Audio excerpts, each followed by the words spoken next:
Welcome to the stream. How we doing, everybody? Oh, you already caught on, huh? New game hype, yes indeed. Yep, we're going to be starting up something new. A couple days ago, we wrapped up Eco, and now we're going to be starting up a new one. And that game is going to be Shadow of the Colossus. This is sort of a sequel slash prequel. It's more of a prequel in terms of like story, but it's the next game from Team Eco that, of course, made Eco. And Eco is a great game. Finished it for the first time. Think I played most of it. Looking back at where I kind of likely stopped, I think I had played most of it, but for some reason just never crossed that finish line with it. So I'm glad I was able to do that. Glad we were able to go ahead and get it done last time around. And now we are starting up with the next one down the line. From the studio Team Eco, featuring Eco in his first debut, Eco. They were originally going to call this game Nico. It was going to be a play on words. You have the Japanese numbers Ichi, Ni, San. So 1, 2, 3. So it was going to be Eco, and then the second one was going to be Nico, and the third one was going to be Trico. They didn't end up going through with that, but at the very least, I think the Guardian or whatever, the griffin-looking thing that's in The Last Guardian is called Trico. So sort of a homage to that. But yeah, this is a big game. This is what I consider to be one of the greats, one of the greatest games of all time. I don't say that lightly either. My personal taste might not allow for, some of the biggest and best or whatever, but it is among my personal favorites, and I do think that the majority of people that have played it tend to hold it in quite high regard.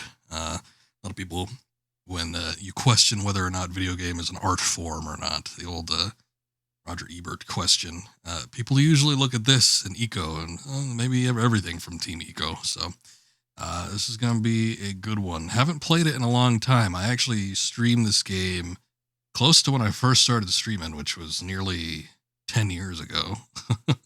Been doing this off and on for nearly a decade. But yeah, we're gonna play it again, and this is gonna be off of the original version, the original disc, the version that I had when I first bought this game.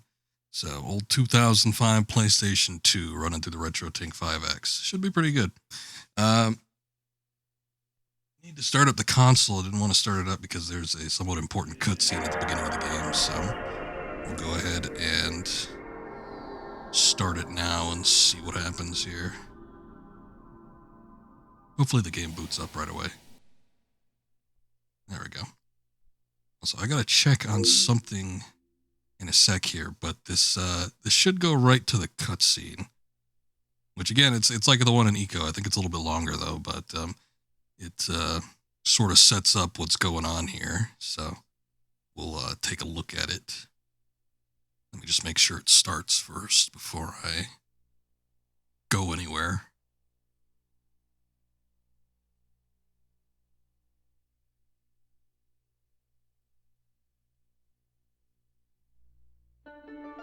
There we go.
And to the title screen. Probably one of the few OSTs that still stand up. I mean, I don't know. I think a lot of OSTs from games back in the day hold up. Also, for whatever reason, my controller is not working.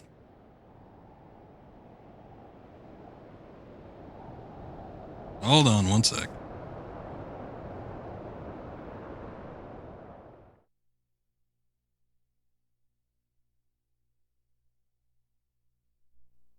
There it goes. This was definitely getting to that point in time, though, where soundtracks were becoming, you had more full orchestrations as opposed to having synthesized orchestrations. Well, I feel like there's a lot of compositions out there that still hold up. Maybe some people don't like, the sound cards for, 8-bit and 16-bit and 32-bit consoles, because you could only go so far. And sometimes you'd have digital recordings that were put, from let's say a movie soundtrack or something like that, like a Star Wars, or I remember talking about The Mummy one time. I'm like, wow, the soundtrack is really good in this because it just takes the soundtrack from the actual movie and inserts it into the game.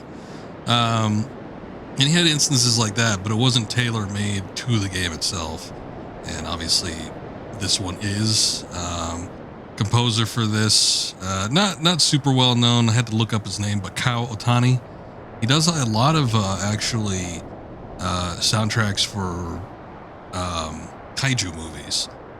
He did the Gamera movies that were in the Heisei era. He did one of my favorite Godzilla movies, which is the Godzilla Mothra King Ghidorah Giant Monsters All-Out Attack. With as laborious of a name as that is, he did the soundtrack for that one. And then he did the soundtrack for this, but I don't think he's done too many video game soundtracks, to be quite honest. I took a look at what he did. He did some stuff for Diablo 3. I don't know if he did the full soundtrack for that, and then he did Shadow of the Colossus, and that might have been it. Maybe there might have been like one or two other games, but I think those are like the big ones. So, guy doesn't do a whole lot. I think he does mostly like anime and Japanese film soundtracks. Never really stepped into the whole world of video games, but this is one of those ones.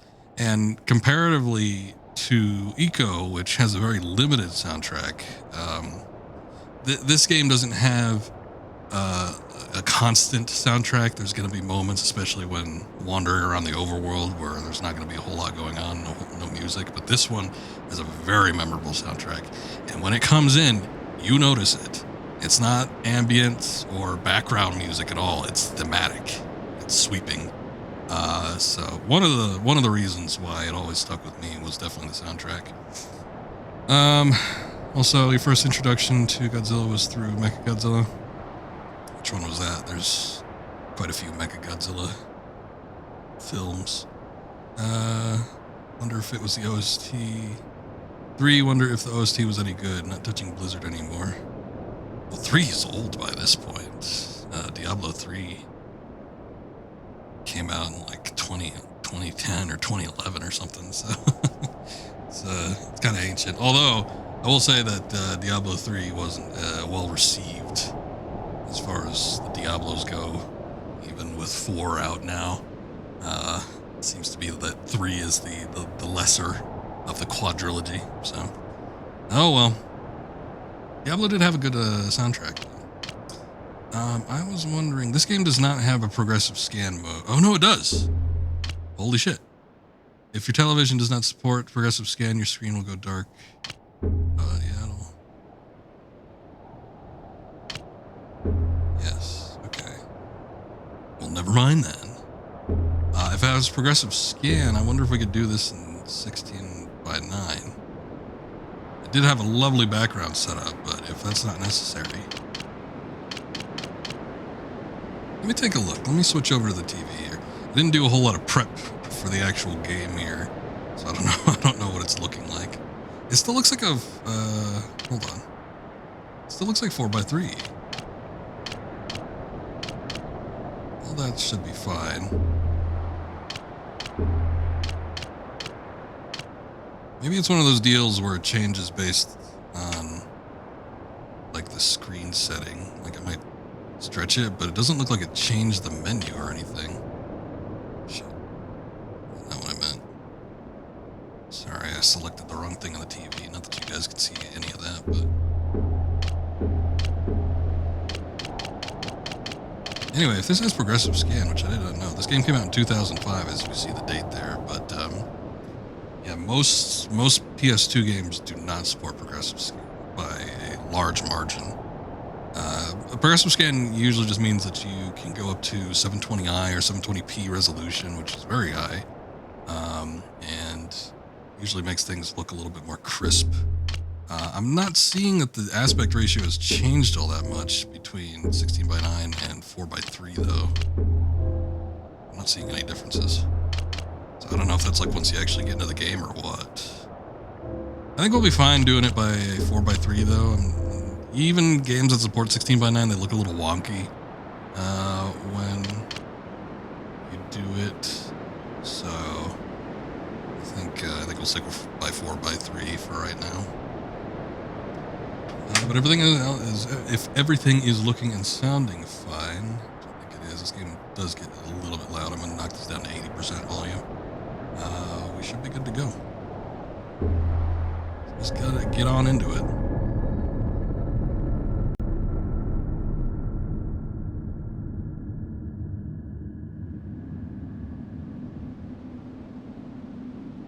Again, the story is laid out somewhat vaguely. Similar to what we saw with Eco. There was not much going on in the manual or in the back. Unlike the Eco manual, this game does not have any sort of like story basis. Basically just tells you all the controls. That's about it. There is a slight little setup here. Introduction. In an undisturbed land protected by a bridge of unimaginable design and a temple of untold fear, a legendary myth of a colossal being exists. Miles of peaceful land plays host to these creatures resembling mountains, both in size and intimidation. As Colossi roam the unbound land freely and peacefully, it is said that within each Colossus holds a secret to an unimaginable power of bringing the dead back to life. So that is our setup there.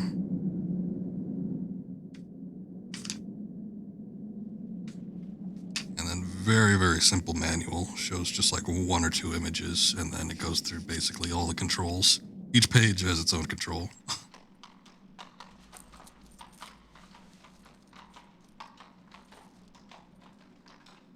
Oh, while crouching you regain health faster. I don't remember that.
Place began from the resonance of interesting points. They are memories replaced by the ends and not and etched into stone.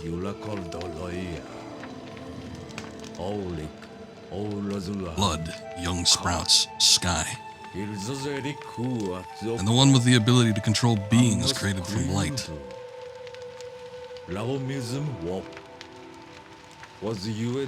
In that world, it is said that if one should wish it, one can bring back the souls of the dead.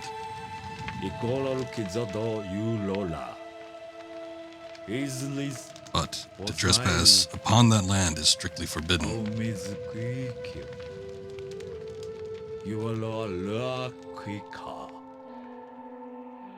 Again, I can think this is a made-up language.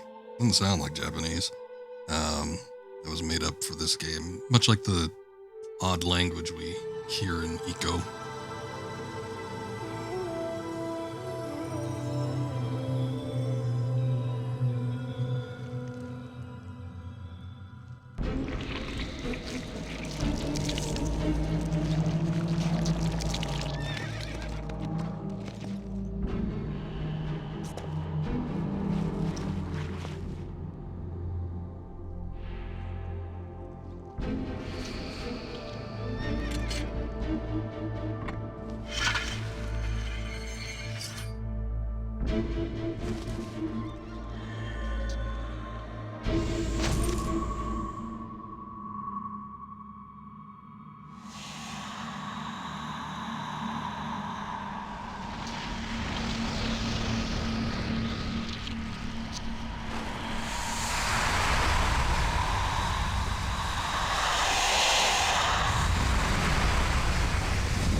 That's right, we get a sword from the beginning.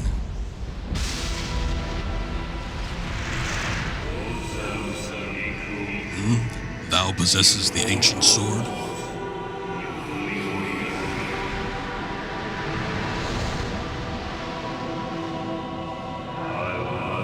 So thou art mortal.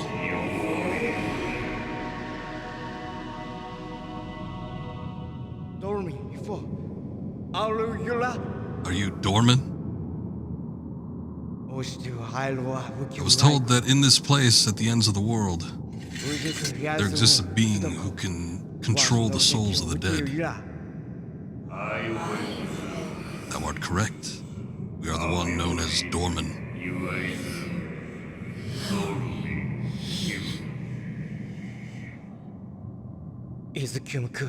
She was sacrificed, or she had a cursed fate.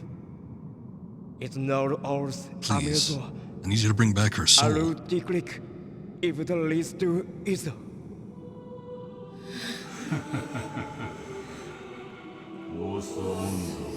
That maiden's soul?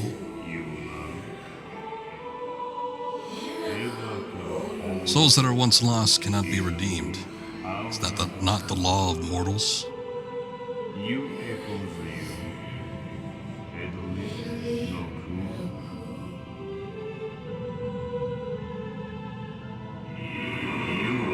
With that sword, however, it may not be impossible. Really? That is, of course, if thou manage to accomplish what we ask it.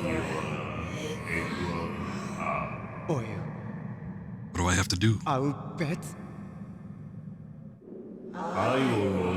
Behold the idols that stand along the wall. Thou art to destroy all of them. Start statue smashing.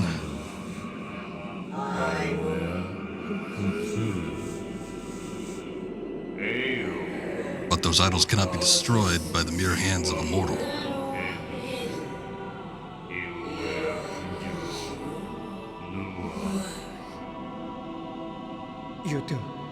Then, what am I to do? In this land, there exist Colossi that are the incarnations of those idols.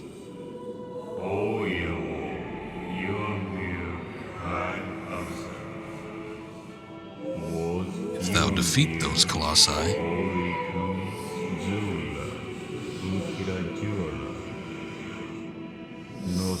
the idols shall fall.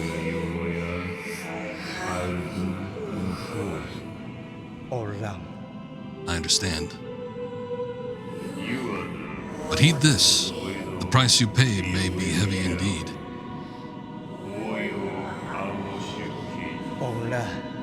Doesn't matter.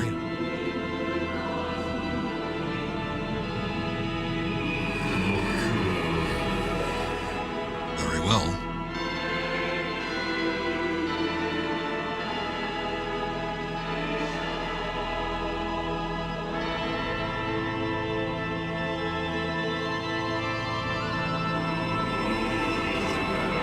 Raise thy sword by the light.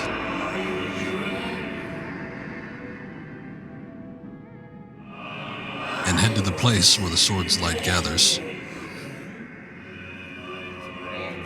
There thou shalt find the Colossi thou art to defeat.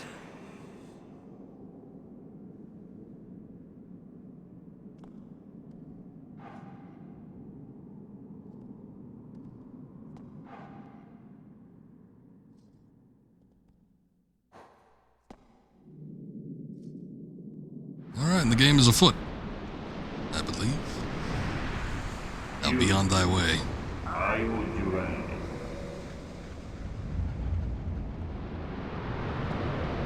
I'll take a good look at our protagonist here, because he's going to change pretty dramatically during the course of the events that transpire here. So, might as well see what he looks like now while he's untainted.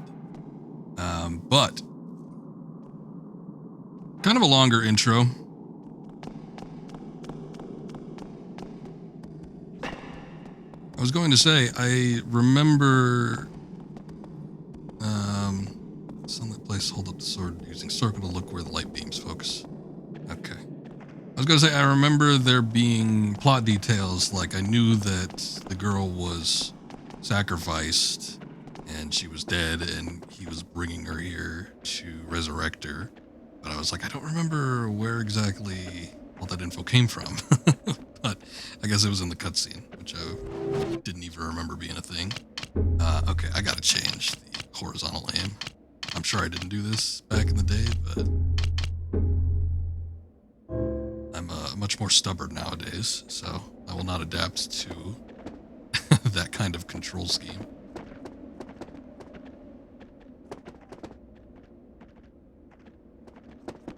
Actually, wait a second, it didn't.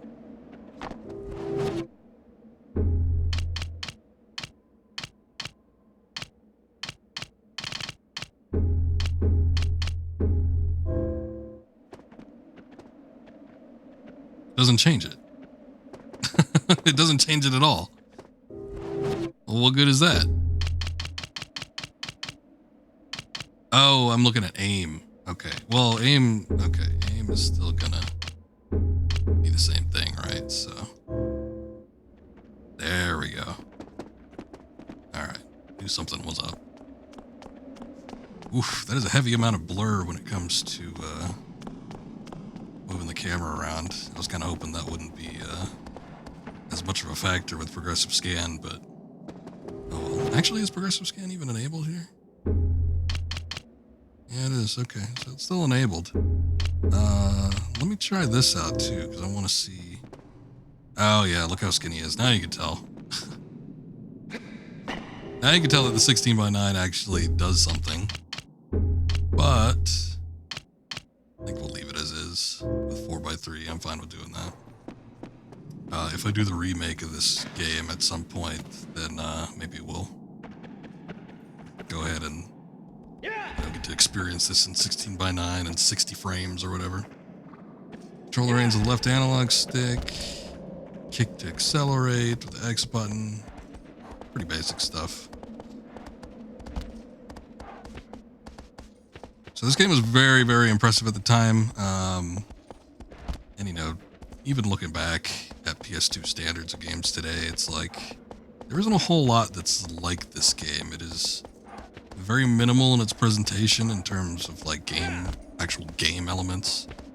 There's not much of a HUD that happens except, you know, during segments where you're actually battling. So one would consider it cinematic, quote unquote. But the visuals on top of that, I mean, just everything looked so crisp and sharp compared to a lot of PS2 games that were out at the time. Now, eventually, some stuff started, matching these visuals, I would say. Some late era games, especially if they were from big AAA companies. What makes it all the more impressive is because Team Eco is such a small team. And again, like with the first game with Eco, it's like it's almost like an indie standard development team by today's standards. It's a very small team, very passionate people though, and they developed a lot of what they needed to in order to make this look and sound as good as it actually does. There we go. I remember being able to do that on aggro.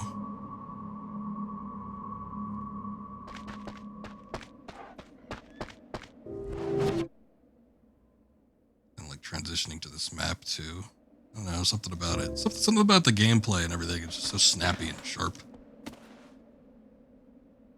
I don't know that I'm gonna like those aiming control schemes, but I guess if it works.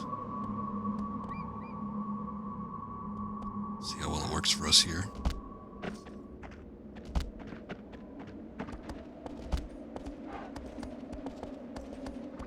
I think we start seeing some stuff like maybe, like I was talking about, AAA games developed by big companies. Square, Soft, or Enix at the time, forget which, but Final Fantasy 12 I think probably has its beat in the visuals department. Stuff like weird stuff too, like Haunting Ground by Capcom. I'm sure there was other Capcom games at the time. I was just at a loss. Just I do think that like that one in particular is like one of the better looking games on PS2, but this still holds up. I think it's one of the best looking games on this particular console.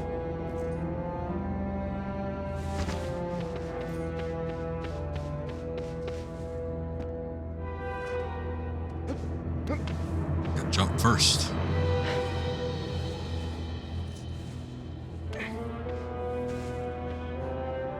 I do think this game would go on to influence a lot of other stuff. I remember Breath of the Wild when I first saw that.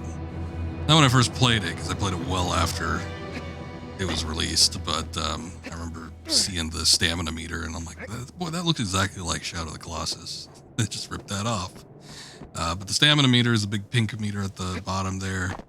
You do have an icon showing you what your inventory is going to be. You switch between bow and sword, and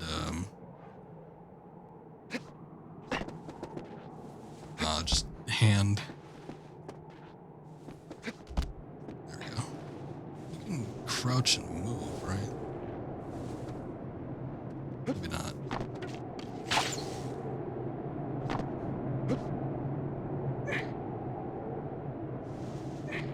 I get used to the controls here. It's been a while.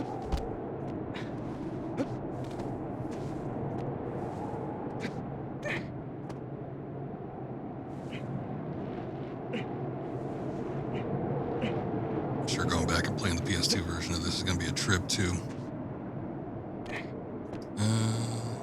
We gotta lean back. There we go. It's not like Eco where you just automatically jump backwards.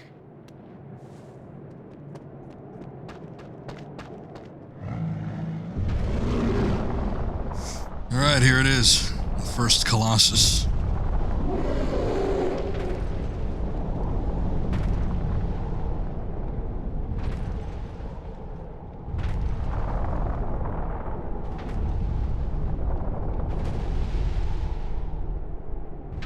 Switch weapons, left and right analog stick. L1 to look at the Colossus, hold L1 to fix the camera on the Colossus. You got it.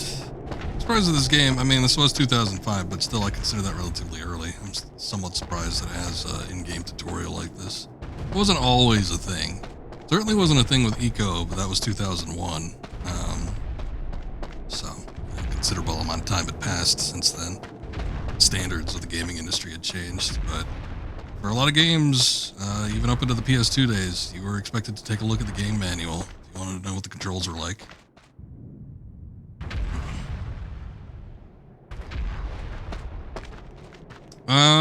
Probably again, we were talking about industry standards. Also, Galnari, welcome back. I don't know that I'd call it the piss filter. The piss filter started becoming a thing kind of more with the 7th generation. A lot of stuff on PS3, Xbox 360. You had more of kind of like a brownish tint. I feel like with this game, there's a fairly wide gamut of colors. However, a lot of the territory is heavily influenced by southwestern North America. If you've ever been to the Southwest, there's a lot of brown, a lot of yellow, and there's not a whole lot of green. Hold up thy sword to reflect light onto the Colossus, its vitals shall be revealed. Alright, so we stirred the hornet's nest. We got it all angry now. But, yeah, that was kind of the cool thing.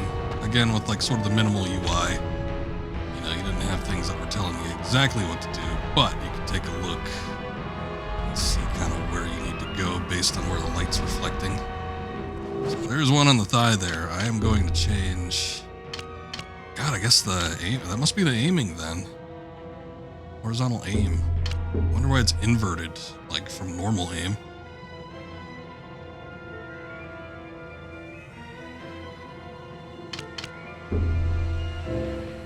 Again, I think it was kind of stylistically a choice. Roll. It's got a lot of health. Just based on the fact that they were kind of creating a environment that sort of reflects the North American Southwest.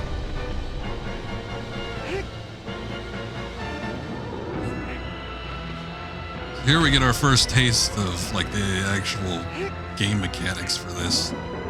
I'm messing it up. You gotta hold on to the Colossus, you gotta find the weak points, which you can find by using the light. And then you have to hit the weak points. When it's shaking and messing around with you though, it becomes a lot harder to actually pull off.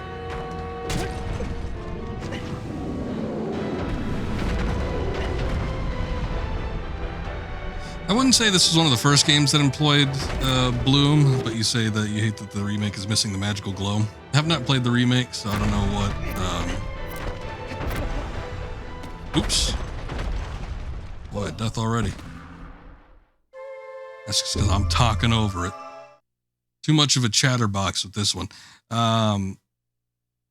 There was a hefty amount of bloom with this game. Bloom started becoming a thing kind of around this time period when we started getting to like 2006, 2007. You're talking about the piss filter, which became big kind of around this time period. Bloom was starting to be, I wouldn't say overused, but it definitely saturated games to an extent that, you know, you didn't see it before because it was sort of new to have with game lighting engines. But I do think that this game does it fairly well, especially in areas where there's, you know, a lot of sunlight. Light is a very big theme with this game, so you kind of have to reflect that in some manner. Also, bloom goes back to 1997 with Riven, you think. Even Eco had bloom. Eco had a lot of bloom. Yes. I don't know about Riven. I don't even know if I played that game before. But it was starting to become a little bit more commonplace.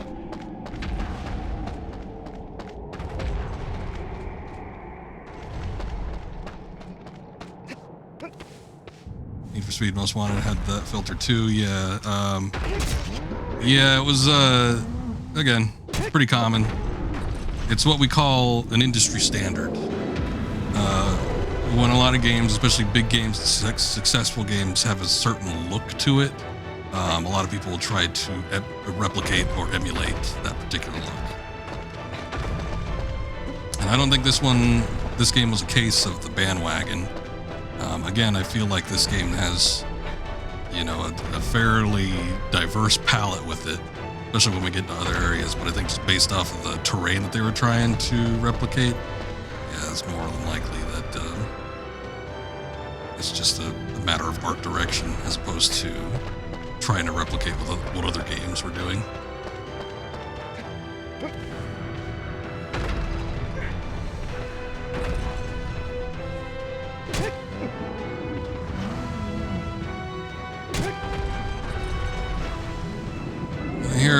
by the soundtrack, though, I kind of see where those influences by getting a composer that did compositions for kaiju movies is going to come in.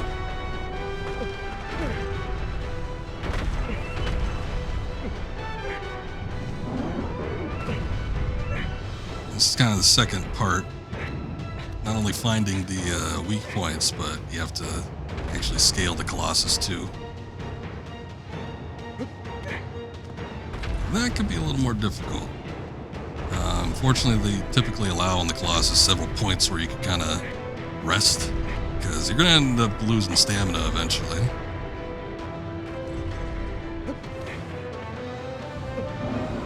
Sometimes with the ones that get real big, you're going to need to take a break and see exactly where you need to go. But it does become a little harder to do stuff like maintain balance.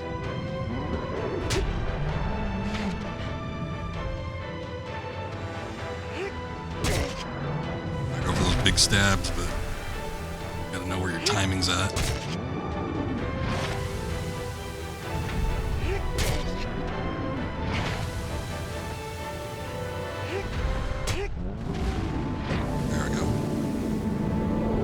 Fairly easy for the first one, even though I did die.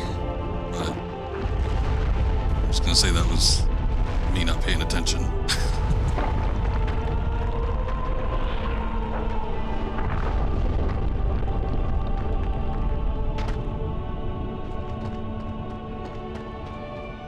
Let's try to run away from this darkness that comes at you. Try to get as far away as I could. Never outrun it, though.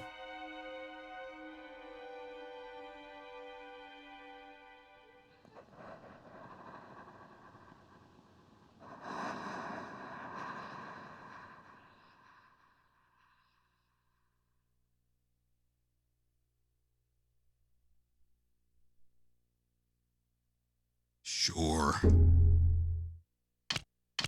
Oh, no files on this, huh? I'm gonna have to check and see if I still... I should have the save file for Shadow of the Colossus somewhere. I wonder if it's on that busted up memory card. But the chip is still intact, so it should still be able to read as long as I could, get it into a... As long as I can make the housing stable enough to be read. I should be able to get it. One of the things I wanted to do, though, was to load up the old save file and see if we could... Because I know with that one, I had beaten the game, 2 or 3 times over. I'm going to see if we could get up to the top of the tower, but that'll be after I finish the initial playthrough here. There's this big tower here that we're in right now. It's very, very tall, but you can actually get to the top of it. You just need to have enough stamina to do it, and you're not going to have enough stamina even by the end of the first run through.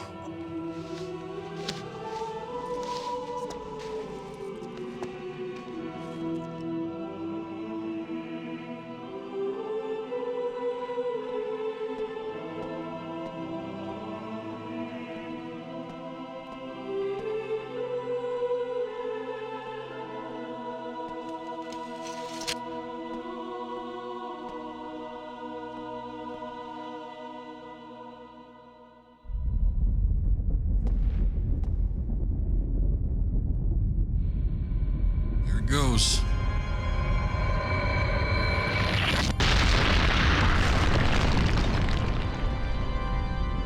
Our statue down.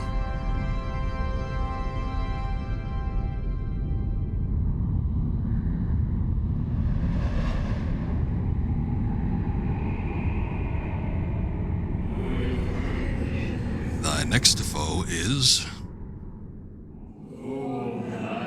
In the seaside cave, it moves slowly. Raise thy courage to defeat it.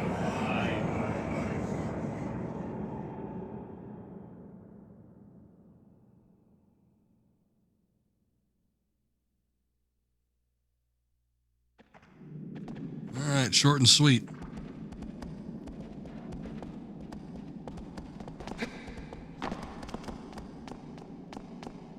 I remember being amazed by this game's horse mechanics, too. A lot of times, I can't say I played too many games around this time period where there was a lot of horse mechanic riding going on, but you know, probably the big one was Legend of Zelda, Ocarina of Time, and that wasn't great.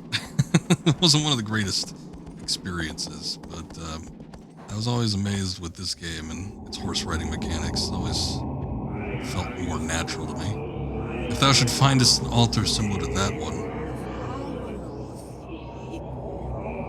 offer a prayer before it, and thy wounds shall be healed.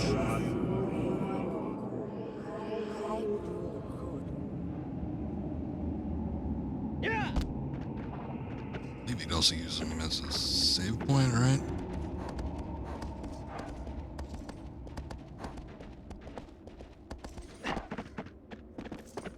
I think that by the time like Red Dead Redemption came out, we had something that was a little bit more tailor-made in terms of horse riding mechanics.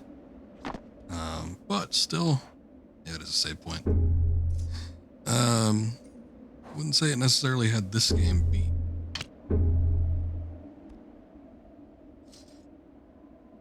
Usually around these shrines too, I think those lizards pop up with the tails that you can eat and increase a stat. I think it was stamina.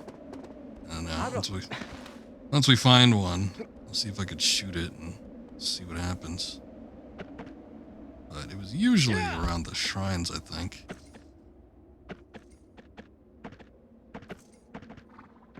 Actually, I don't think I like the I don't like the inverted camera for vertical either.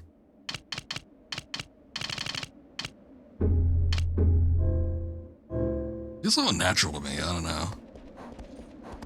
Again, if I'm like flying or something, I've talked about this before, but the goddamn camera situation, it bugs me more and more when I start playing other games. And if I can't change it, then I'm highly upset. But,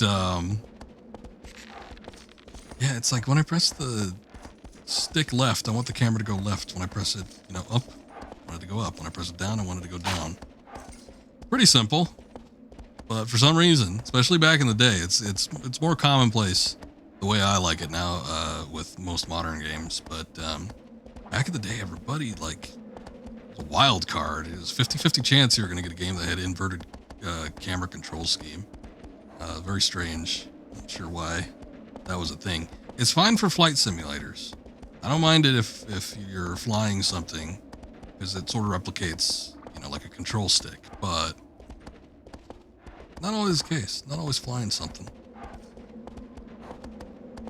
I think those lizards usually pop up around like trees and stuff, which again, you don't see a whole lot of. Except for very specific areas. There's a few like forested spots, but for the most part, we're kind of like in these big canyons. Oh, the other thing was trees had fruit, I think. Fruit that did something, some sort of stat increase. Or there being something. I don't know. I think the spot we need to go to is in the complete opposite direction. But I'm just kind of taking a look around here. Yeah, Seaside Cave should be kind of like near a bridge. There's one. Hold up. Let's see what this does.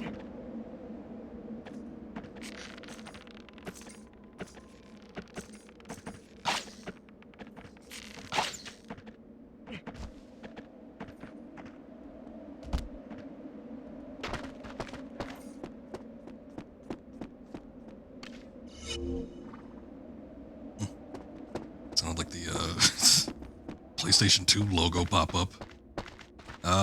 Well, the health bar glowed. I don't know if that's just supposed to, I don't know if it reinforces health or if it just heals you, but oh well. Something to keep on the lookout for though. Lizards with white tails, the lizard tails, and then the fruit in the trees. We'll see what we can come across. Now we get a better look at the tower here. You can kind of see it. It's actually not as tall as I remember it being. I remember it being like a nightmare. But yeah, you can eventually climb that. You just need to have an ass load of stamina.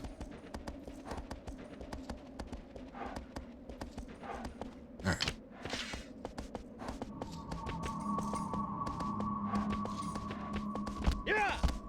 There's kind of a bridge around this area that I remember. It's not that bridge, but like, might have been like a natural bridge or something.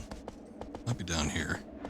I would assume that they wouldn't play too many tricks on you. Yeah, here we go.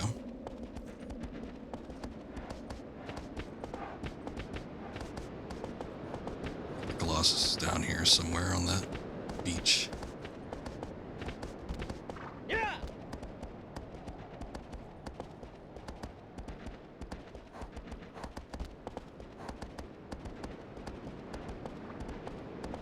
This is kind of what I'm talking about too, as regards to soundtrack. When the soundtrack comes in and you hear it, you know what's going on. It'll usually to kind of like, maybe like with something right here, I was like gonna say to rev up the presence of the Colossus. It'll usually kick in once you start getting closer to it. But if you're just kind of wandering around in the overworld, everything is pretty silent. And it's similar to Eco in that way, where it's just sounds of wind, sounds of birds. But soundtrack is more present in this game.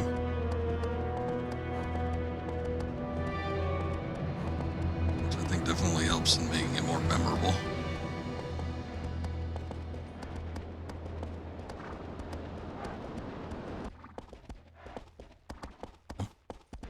Almost all the sound just got muted.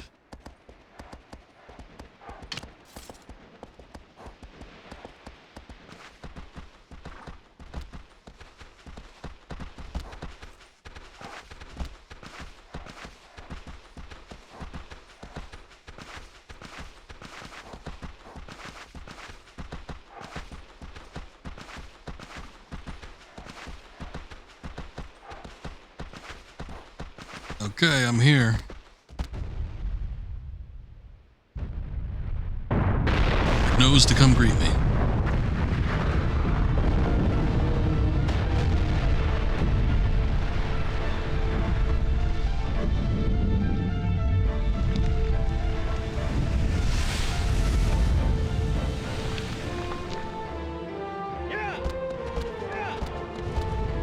The one that kind of looked like an ox or something. So, not with every Colossus battle, but sometimes you get to ride on aggro while you're doing it. It's usually because you have to like keep it out of its pace.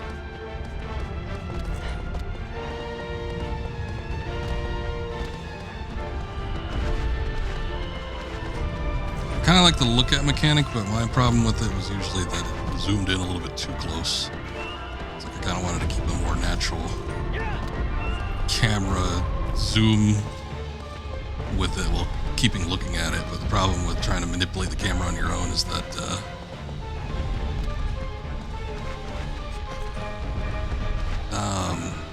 what's the problem? It automatically snaps. I'm trying to think, what does it do? it snaps with the camera, the character direction, so it makes it a little hard to manipulate. Not as bad, obviously, if you're using the bow, though. The problem is you just don't know where you're going to be steering yourself. Plenty of times I've run into like walls or whatever.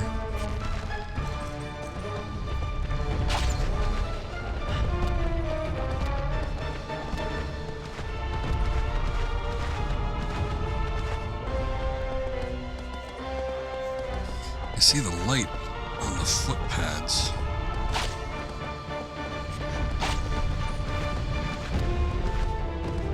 It was calm, now it isn't.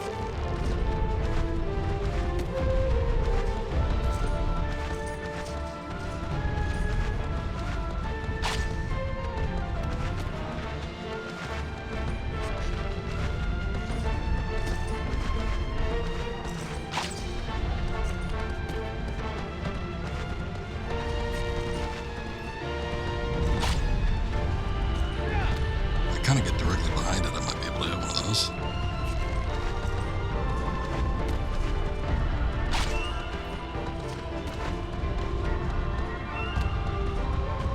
Might be better suited if I get off.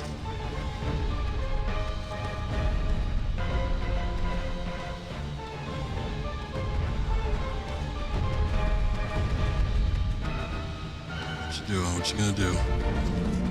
Whoa, aggro. Ah, here we go.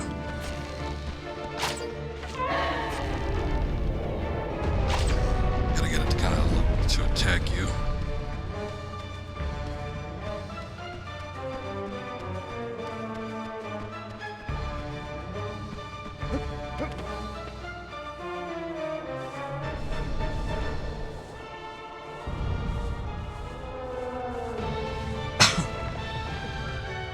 Oh boy, here we go. This is the best theme in the game.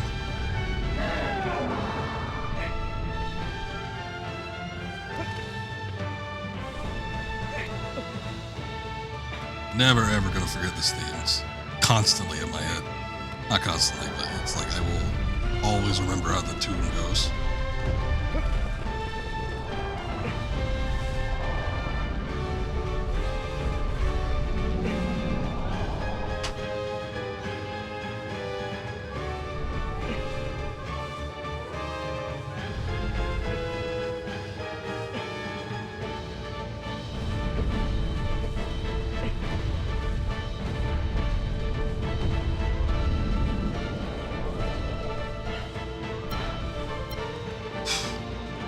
Close.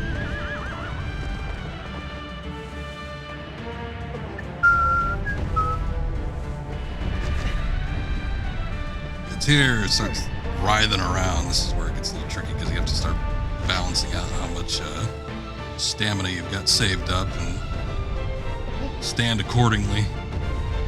Otherwise you gotta start gripping onto this bad boy because he's gonna throw you off.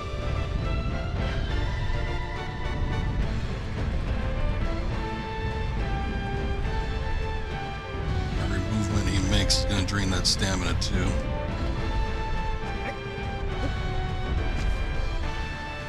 I remember if there was one in the back actually.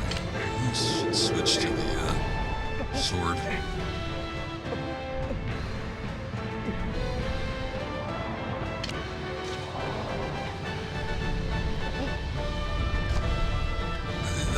I mean, stands to reason usually with most of the Colossus that there's going to be a weak point on the head. It's just whether or not there's going to be one anywhere else.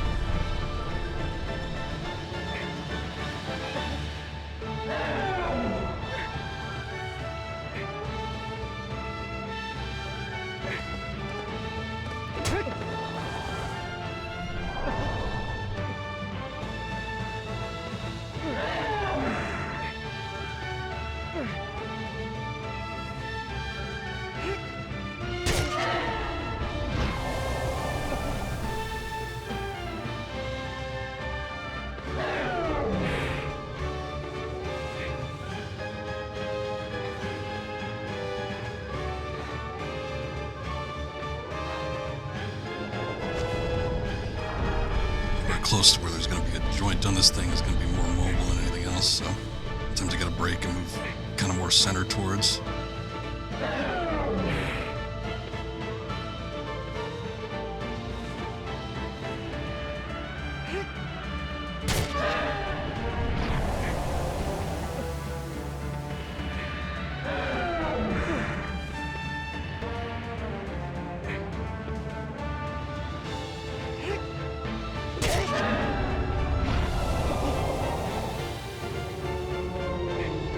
Dissipates, and there's a second one. Yeah, I think it is.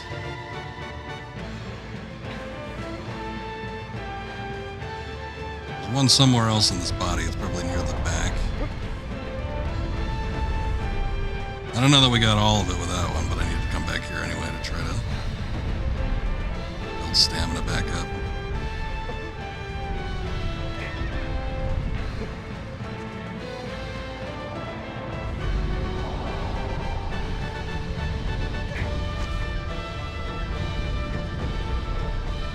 Pretty sure there's one in the back. Weird that I didn't see it.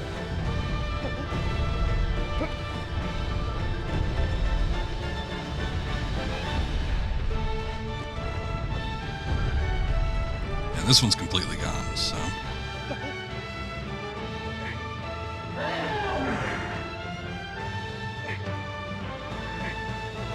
Just hope it's not like on the side or on the underbelly.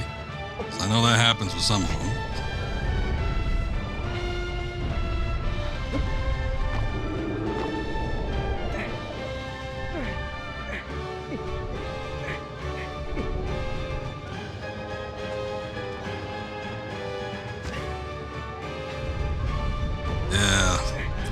Man, I walked right over it too. I didn't see it. Well, the back should be considerably easier than the head. I don't think we're gonna get whiplashed around quite as much. Like, I could even strike it twice in a row without anything happening. 3 times.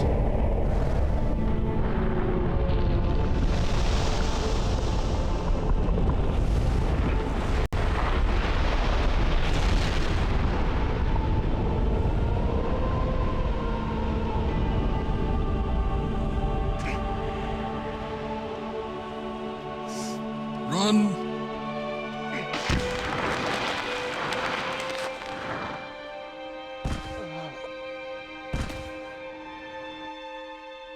No. I think with a lot of them, there are going to be two weak points. But I mean, I remember a few of them, you know, having 3 or 4, maybe more than that. The last one in particular, that one had a number of weak points. I think you had to scale a lot. Maybe I'm thinking like one of the other ones, but they don't usually make you go like too out of your way. It's usually like you can hit one up and then it's like moving up the Colossus to the next one. It's not like you have to backtrack around it all like I was doing. I just in that particular instance, I missed the first one.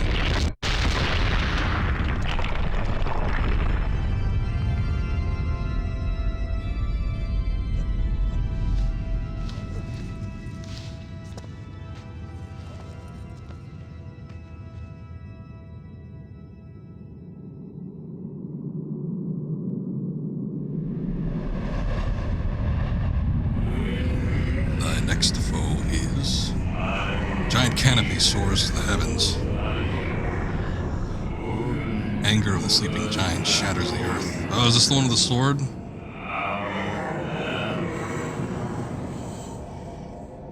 think this is the one that's usually like on the not the original cover. I think the original cover has the first Colossus on it, but I think with the remake they used this one. Usually when I see like publicity or something for this game, it typically is using the one with the sword.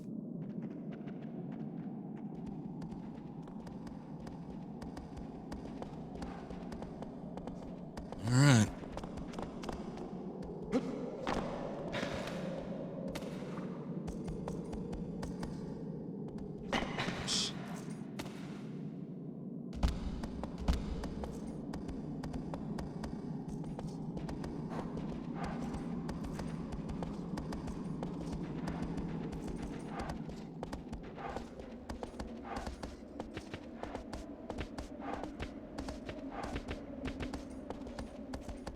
Let's see what we're looking at here. This is one of the ones that was like not exactly direct from what I remember. You had to like travel a ways before you got to it. And the map doesn't start clearing up until you get to like areas that you've already been to. And from what I remember, you don't really go through a lot of the same areas twice. There's gonna be a handful of spots where it's gonna take you around for a ride.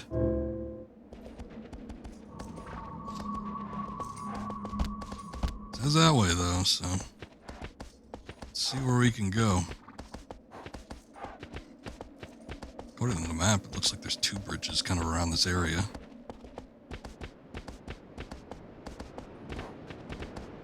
Yeah, we went down that slope. So maybe we need to go down this one.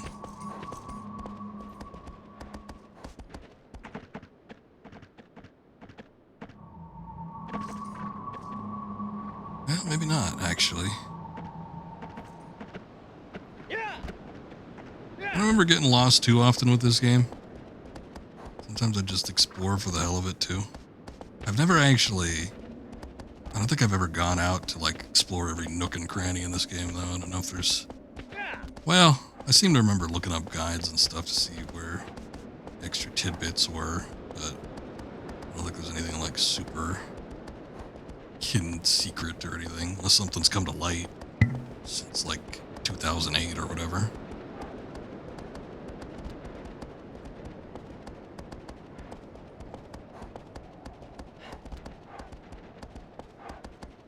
But still, lot of places to roam with this one. Big open area.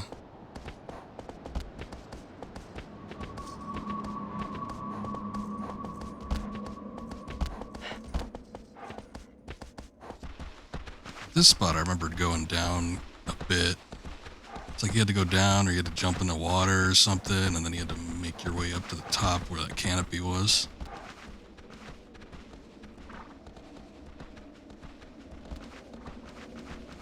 There's a lizard. It's not a whitetail one. And these lizards, if you find one with a whitetail, I think it increases stamina. I remember always looking for the lizards more than the fruits. Both, I guess, would be good if they both have stat increases. The worst thing in the world to, like,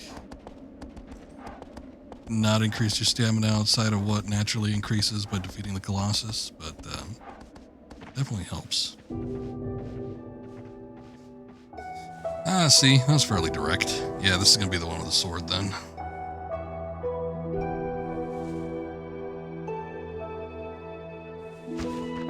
Hop off aggro for right now.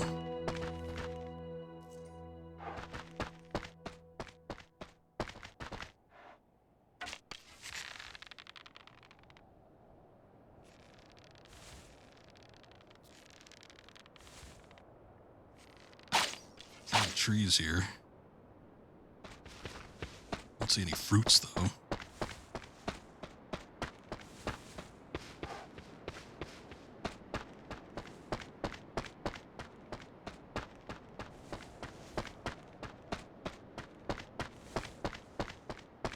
And all those lizards too got me a little curious to see if there was any with the white tails.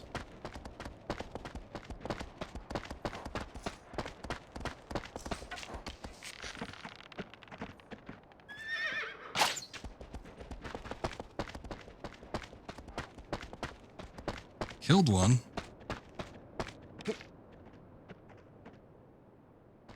We could pick up the tail, but I don't think it did anything.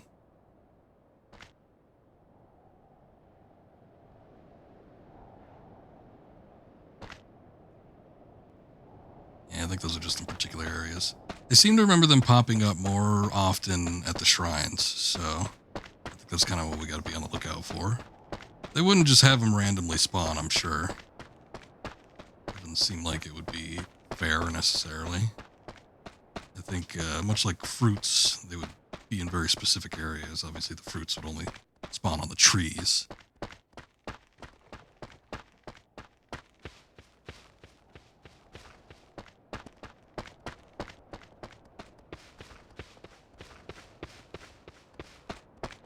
Around this time period there was a lot of like PlayStation 2 games that were odd. A lot of interesting and unique stuff. Odd is one way of putting it, but it also makes it sound like it's kind of like a bad thing, but I don't know if it was just me, because I mean I've gone back and I've taken a look at stuff that was released on, like, let's say the original PlayStation or something, and there's plenty of unique games out there. Just gotta dig around for them, but in particular, I just remember around this time period finding a lot of more unique stuff on the PlayStation 2. I mean, I think it was sometime after this. I don't remember exactly when Katamari Damacy came out, but still, I remember those being kind of towards the mid to tail end of the PS2's life cycle, or at least, you know, before the PS3 came out. But definitely stuff like that. I remember playing like weird RPGs and stuff outside of the normal Final Fantasy that I'd played, such as the Shadow Hearts games. Always wanted to get the original Shadow Hearts, and I never did until fairly recently. Finally got it. I think I found it for like a shit.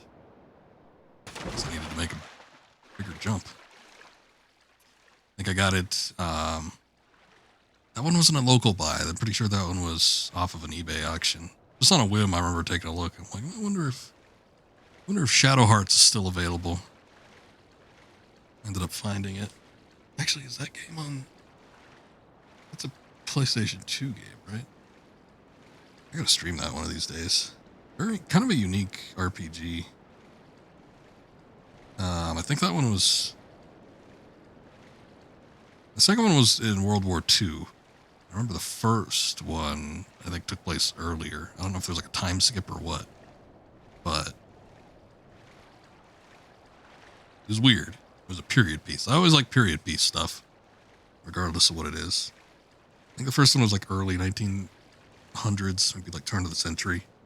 And then the second one was sort of more in the World War II era. And there was a third one that took place in like the 50s in America. That one was a little silly. Still fun, but wasn't as good as the others. One of these days I'm gonna have to check those out again because outside of the second one, I don't know that I've beaten any of the others. Definitely haven't beaten the first one because I just got that one recently and I only played it for like a couple hours. But the New World or whatever that one was called, the third one, I need to go back and beat that at some point.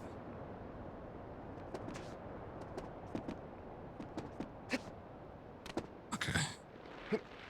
Worried that I wasn't gonna make that.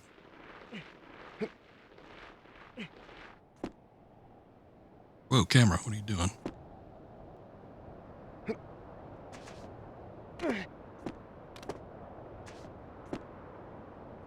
All right.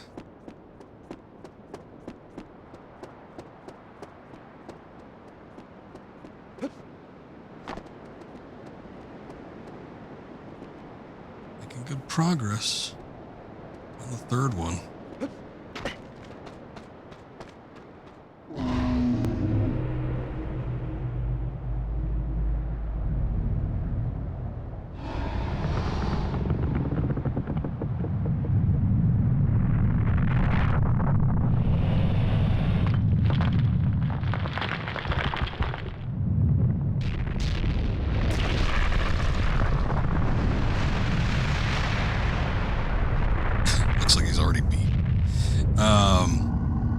Yeah, unlike the first two, this one isn't automatically walking around at first.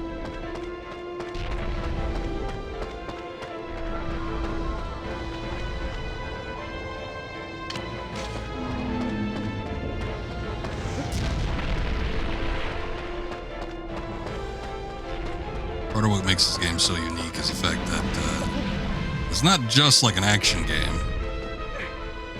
There is a bit of a puzzle element to it, and unfortunately, having played the game before, I know what needs to be done. But like with this, I remember it taking a second for me to like actually figure out, oh, you need to get on the sword while he throws it down. Oh, and that's not even the first thing that you need to do. This is blocking this. You kind of tell that it falls off too because it's slightly miscolored. So we need to actually do a bit of a process. I'm not even ready for this yet. I'm going ahead. But yeah, there are elements to this that make it a puzzle game because there are certain things that you need to figure out. So it's still has similarities to Eco, but it's not quite the puzzle platformer that Eco was. There we go. Okay. Now that he's hit that, vibrations have been sent forth, and now he has broken some of those stone pieces.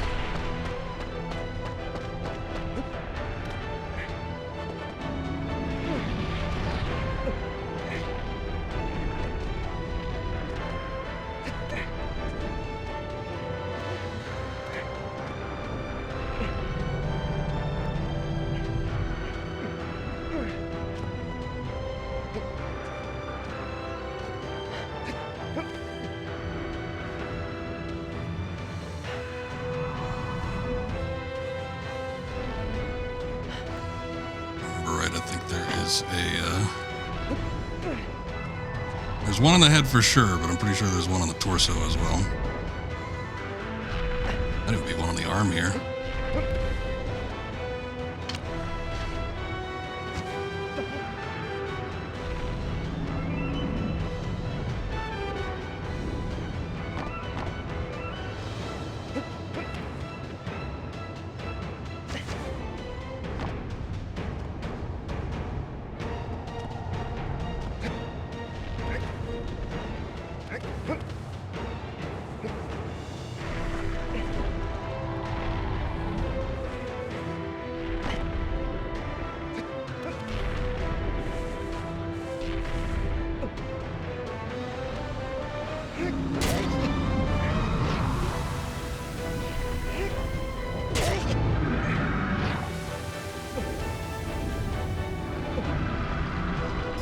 But yeah, on repeat playthroughs, I mean, it's been a long time since I played this one, but unlike Eco, I've beaten this game many, many times over. So it's like, unfortunately, half of the fun is taken out when you know what you need to do, but it's still fun. I mean, there were still, I didn't know that I had to break off that stone piece right away. So, you know, sometimes you gotta think about it for a second, like what needs to be done here.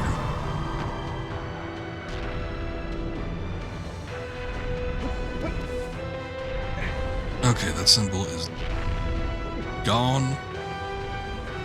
I don't know if we can get up to where we need to on the body here. I need to get back on the arm.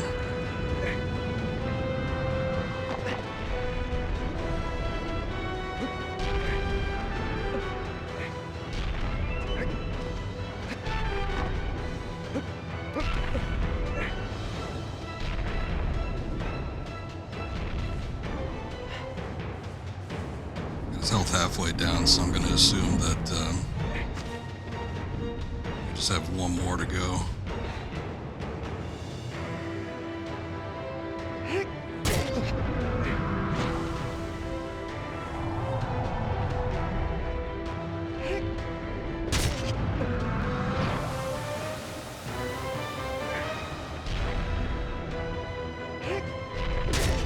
Not only have I beaten this game multiple times, but I've done the trial runs too. I don't remember if it was in the original game actually, but I know for sure with the HD edition, it's probably in the original game, but with the HD edition, there were time trials that you could do. And if you beat it within a certain range, you unlocked upgrades, like new weapons. There you go. So I was running on stamina, so I was hoping that last one would do it.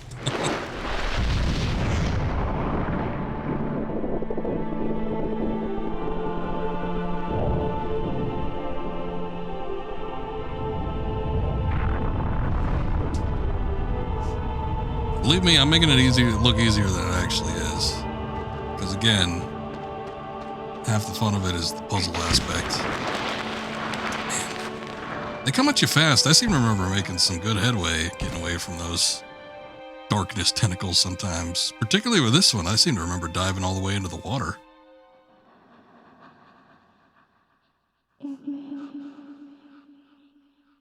Hello?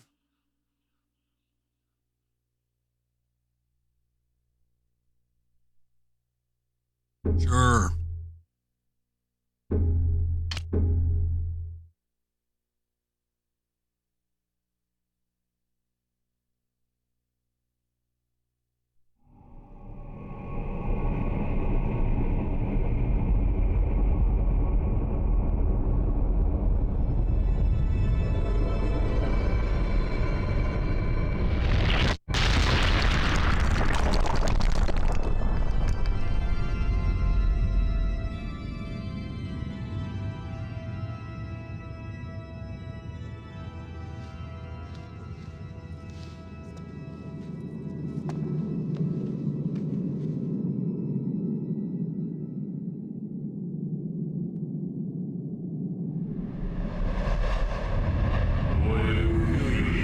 Thy next foe is, in the land of the vast green fields, rows of guiding graves.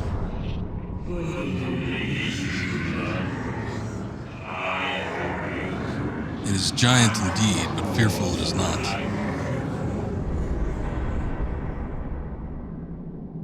Guiding graves. I wonder if this is like the one that kind of looks like a stag.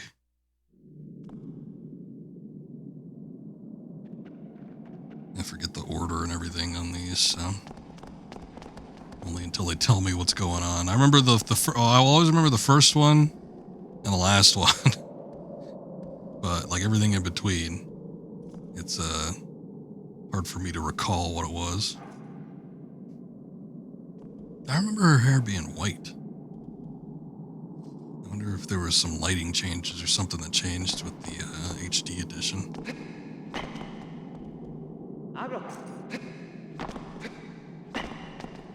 Get on.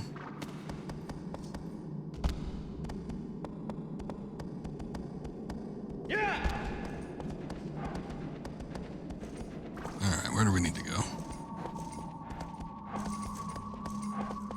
Ah, interesting. I don't remember a path being over there.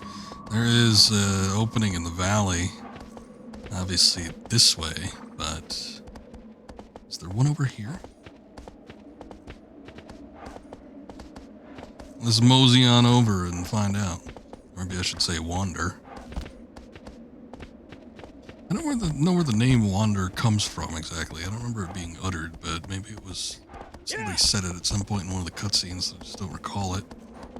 But the lead characters,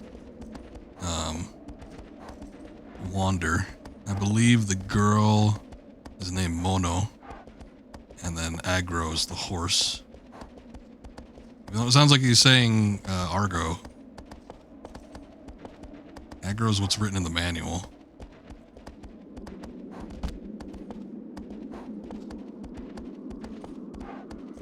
Who is... there's an actual horse in some media named Argo. Oh, I think it was Xena's horse. Xena Warrior Princess. I think she had a horse named Argo. I've been getting a hankering to watch. Maybe not necessarily Xena. Xena was like not my favorite of the two, but definitely the Hercules with Kevin Sorbo. The whole Sam Raimi shared universe at the time. It was very fun.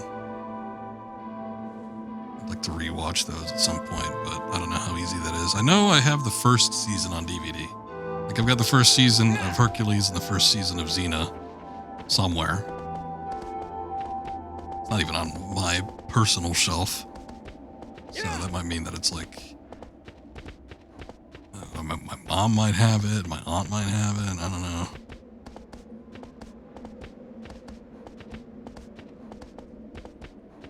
Argo. Argo is Xena's horse. Agro is Wander's horse.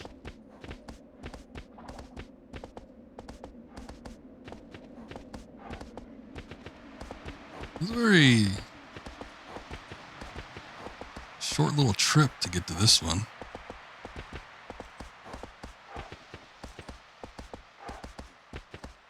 Bunch of green here too. I wonder if there's gonna be either lizards or a fruit somewhere. I'm surprised we've only found one.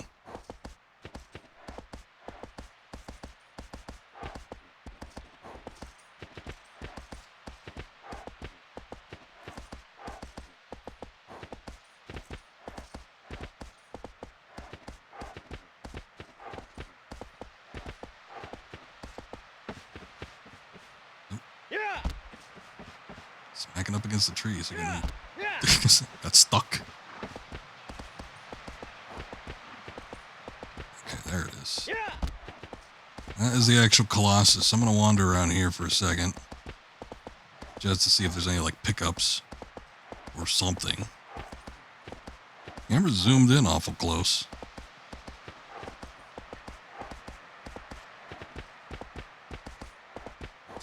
I bet they probably wouldn't put any, like, in a battle area, though.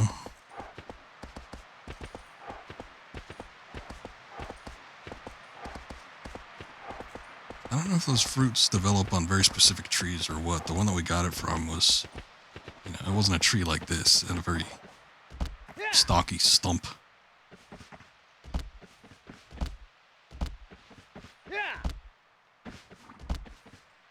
Okay.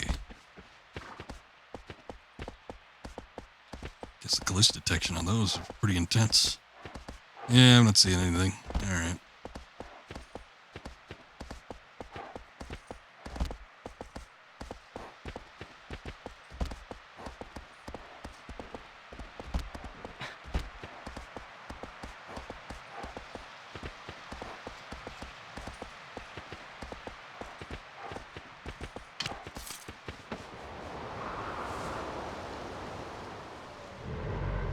This was the one I was thinking of. I said it kind of looked like a stag because it had the spindly looking legs. I don't know if that's actually what it looks like, but it's a little sort of deer-like cervid.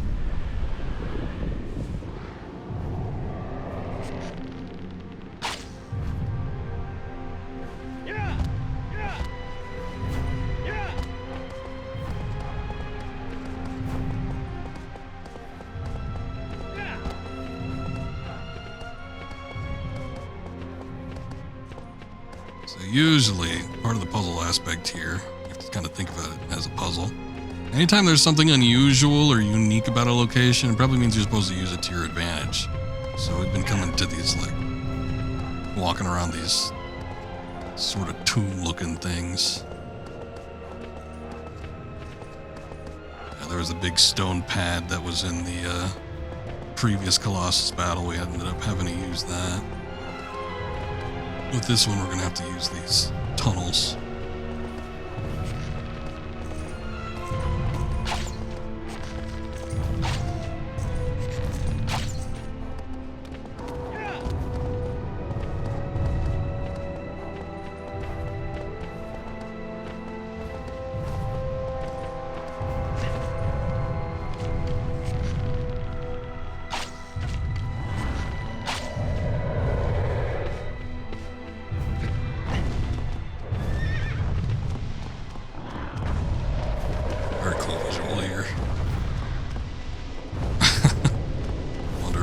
This thing and then seeing all the debris and stuff fall as the ground's shaking above you.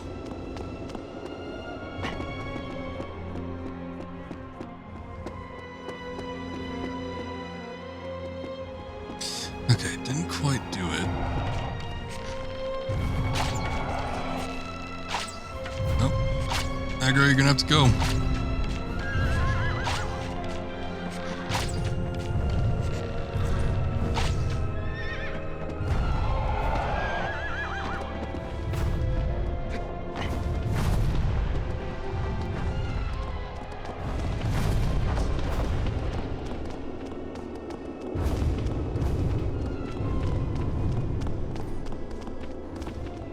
The idea is, unless I gotta do something beforehand, but the idea is to attract his attention and then slip underneath it while it's looking for you on the opposite end. But every time I come out of the hole, it seems to already be looking in the direction that I am.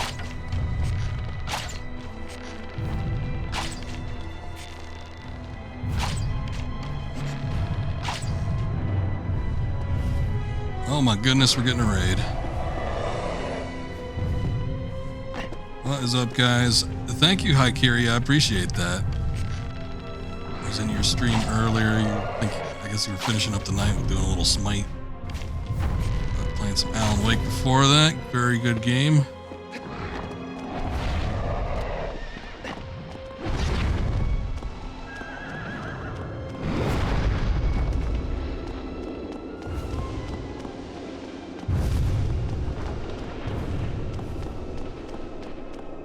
Everybody's doing well. We're just getting started with Shadow of the Colossus. We're on the 4th one now. So making some steady progress, but sometimes these do get a little bit tricky. Oh my goodness, thank you for that sub. I appreciate that. You are too kind. But thank you. Thank you, sir. I appreciate it. Thank you for the raid. Hope everybody's having a good night here.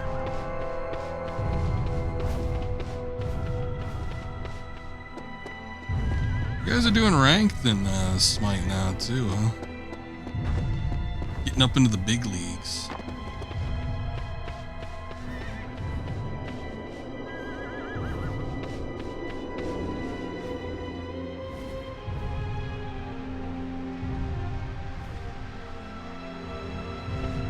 Just trying to get this figured out here.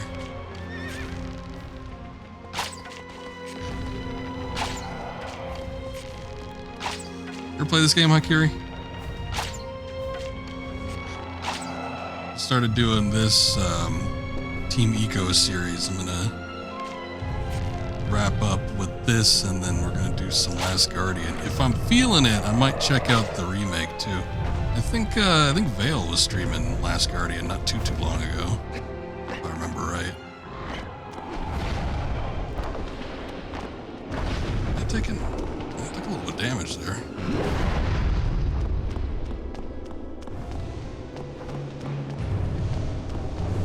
There she is. What is up, Vale? Thank you.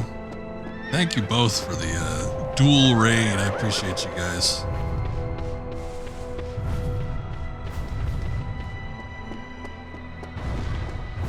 Wish I only knew what I was doing here.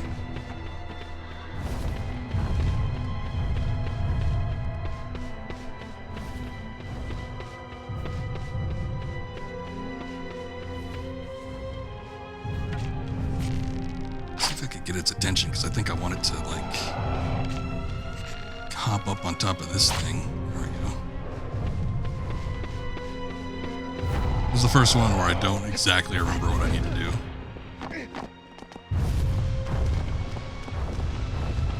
Nice choice of games. I love the artwork for this company. I know, very, very lovely artwork. I've had been using the official like development artwork as the borders for these as well.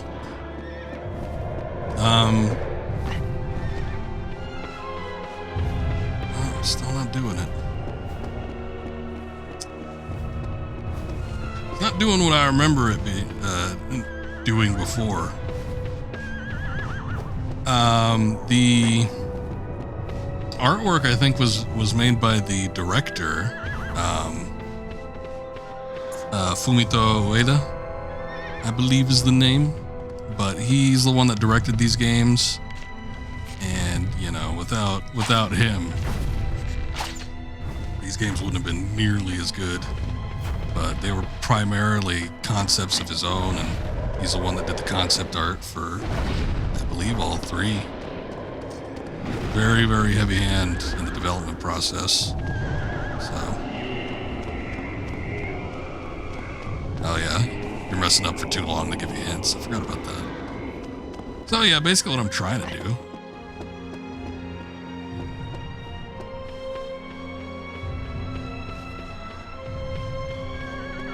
That's that's how I remember it. It's like you shoot him, you get him distracted. Like he's got to do a specific animation or something though. But you have to draw him over to one of the holes, and then you pop out behind and get on top of him. But he hasn't, and then what he'll do too, because he has to do a specific animation, and he's sort of like bent over, like looking into the tunnel, and he lowers himself, which makes you be able to get up on top of his back. But he hasn't done that yet. Every time I popped out of one of these, he's just kind of been standing there.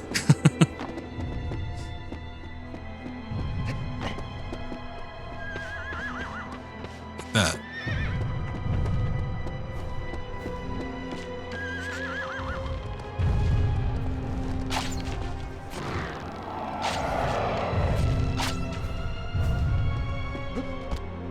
I might be going in too early. That might be it. I remember a while back, maybe it wasn't that long ago, but I remember a while back you were playing Last Guardian Vale. Did you end up? Did you like that one? I didn't watch all of it because I wanted to play it at some point. Oh no, I'm not shooting the horse. Aggro will not receive any damage from me.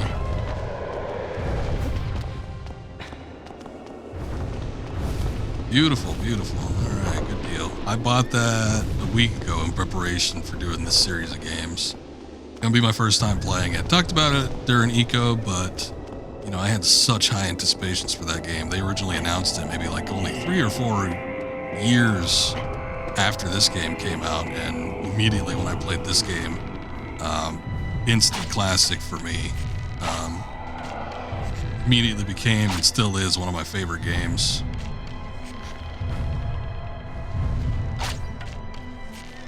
Kind of brought everything full circle. All right, so it does have a connection to the previous two then.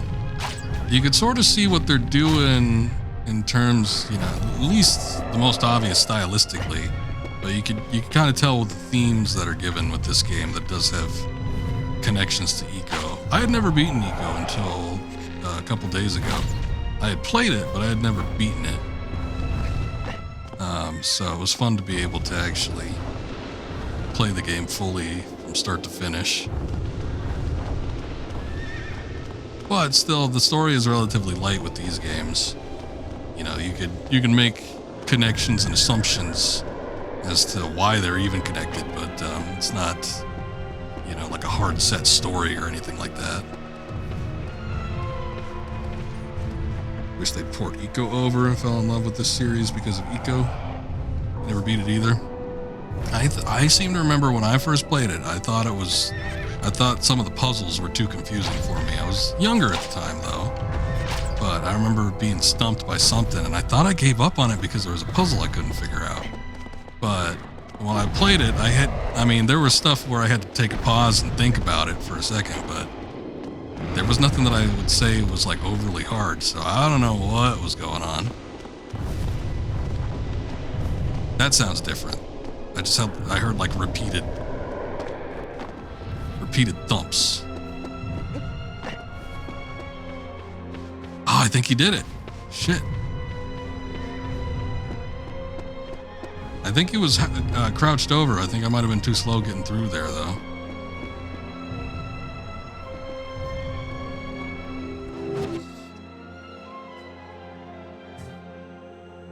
It's more as you interpret it deal. Alright, so it's still kind of the same kind of thing with Last Guardian in connection to these two games. You can see the connections depending on how you interpret it, but it's not like a hard set story like saying, oh, this is connected to that, you know, this is the same world or whatever.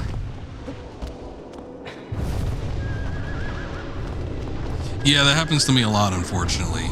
And it happened to me less back in the day, like years ago, probably when I would have had the HD collection, but it's more commonplace now. Like, I'll play it for a few minutes, or I'll play something for like a few hours and say, oh, okay, you know, this game's pretty cool.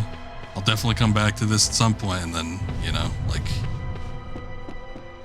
years go by and I just forget about it.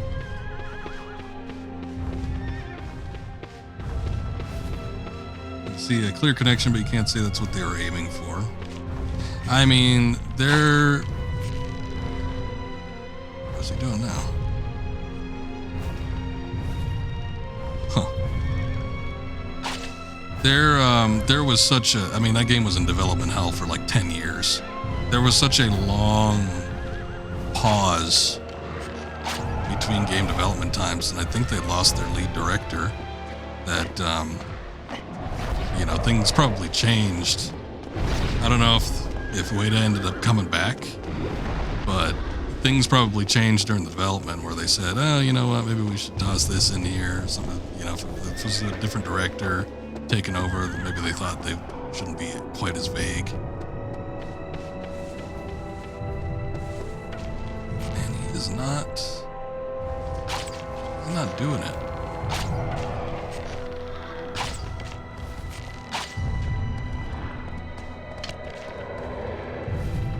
At this for a minute too.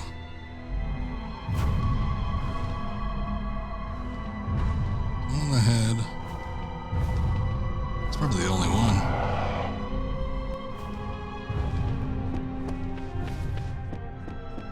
You would think all I would need to do, I seem to remember this being the case last time I played this, which was last time I streamed it like 10 years ago. Alright, Akira, see you when you get back. But I remember like this taking a minute to actually do. It did not work half the time. Maybe I have to like wait.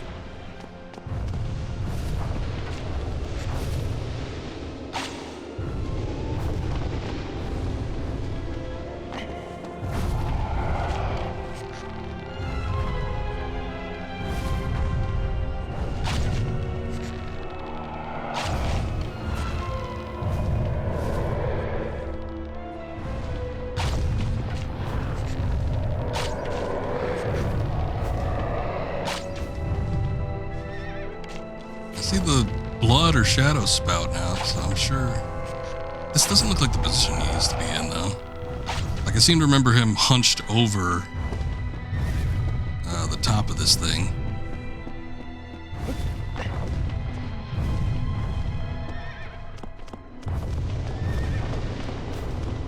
Like, he's on top of the hill looking down into the hole.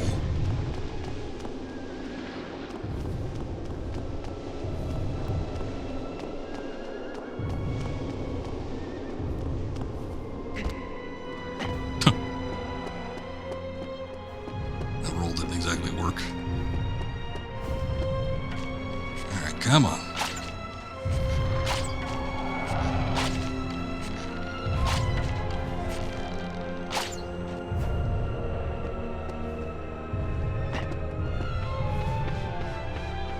Want to get him lined up vertically so he doesn't like overshoot it.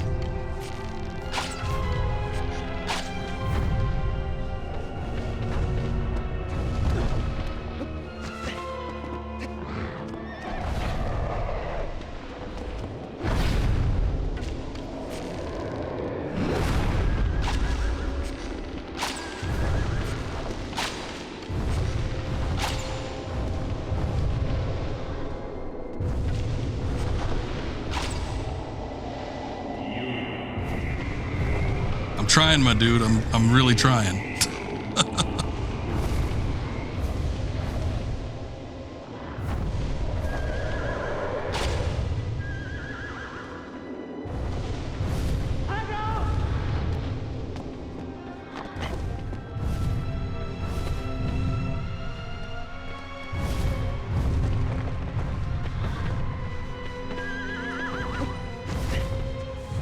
I wonder if aggro's part of this. Horse being nearby helps sell the illusion. Yeah, the intelligence has stepped up its game.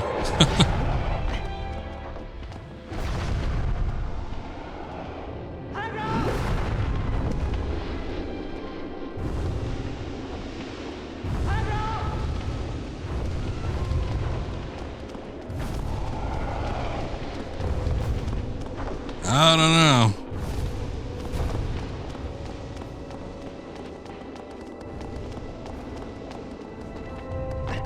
Tell you one thing, I am gonna make damn sure I do not fall off this thing if I actually end up getting on top of it. I don't know what is going on, but he's not doing what I need him to do.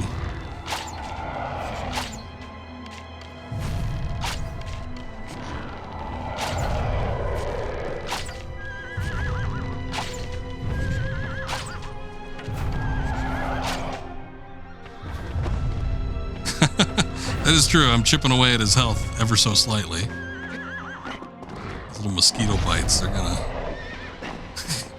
start building up eventually.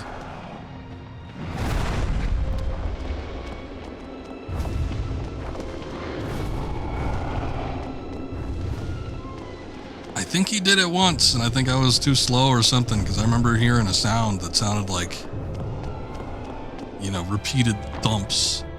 It sounded like he was getting low down or something.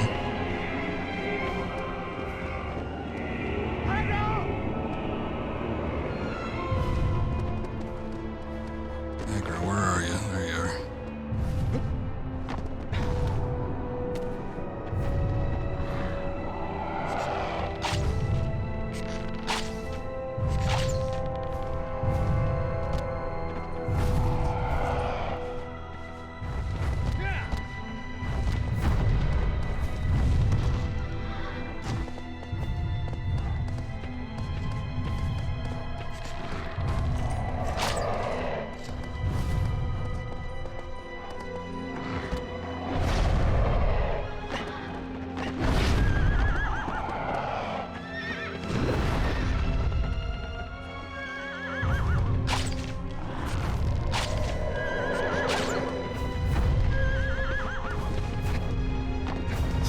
Seem very aligned.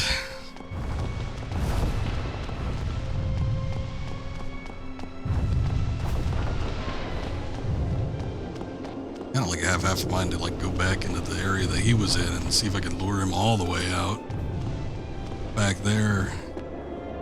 Try it from a separate angle. Yeah, he's not doing it.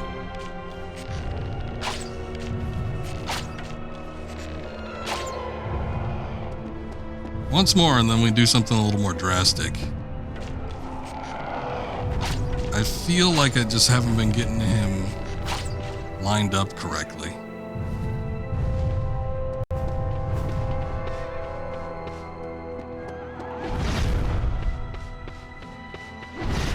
Maybe I'm working off of a false assumption here. That could be it. This might be a thing where, like, my memory of this game is actually hampering me. But I swear I remember I tracked him to one of these holes, and then him bending over the hill and looking down into the hole.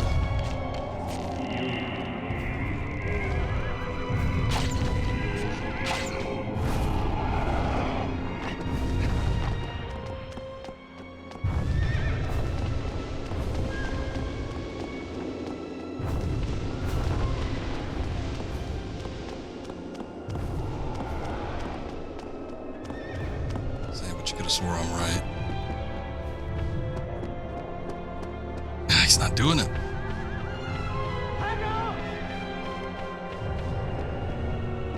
Yeah, I don't get it. I don't know if there's something specific that needs to trigger or what, but he ain't doing it.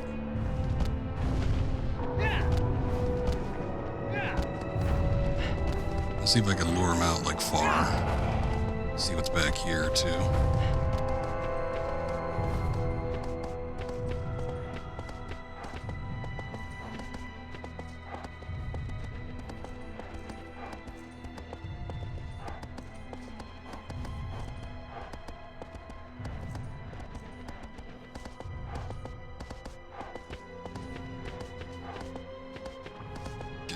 Someone's messaging me on Discord.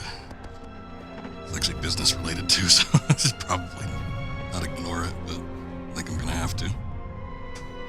Sorry, game takes precedent.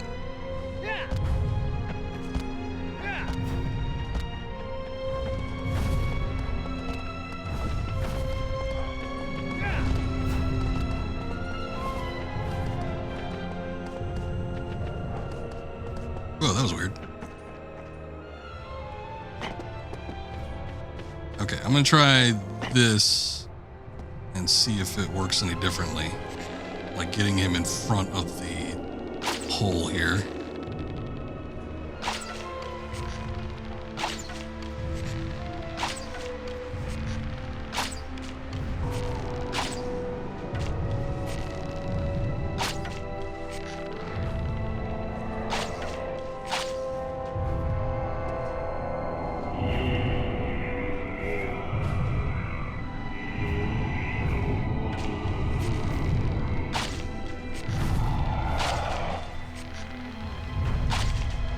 He's like going around. You know what might happen though? Is that might cause him to like duck down into it.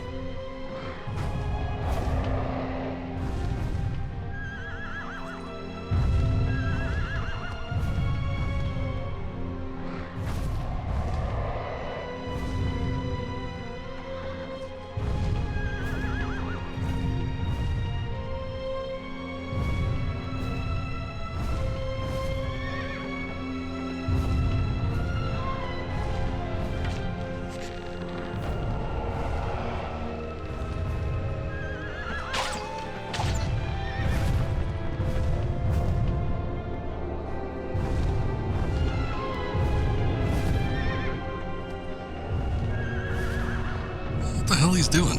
I don't want to change positions, but he's not like... Okay, here he is.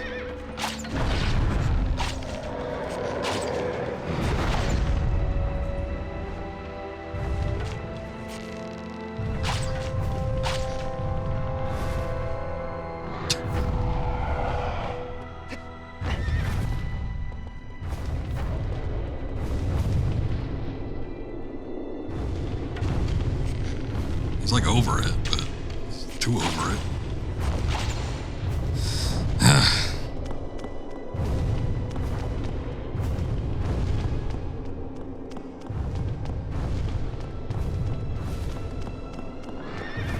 I don't think there's another way. I think it's just, that's how the AI's handling it. I think it's always been a little bit finicky. Again, last time I played this, which is when I streamed it, I seem to remember it taking a minute too. It's just like sometimes it doesn't respond as intended.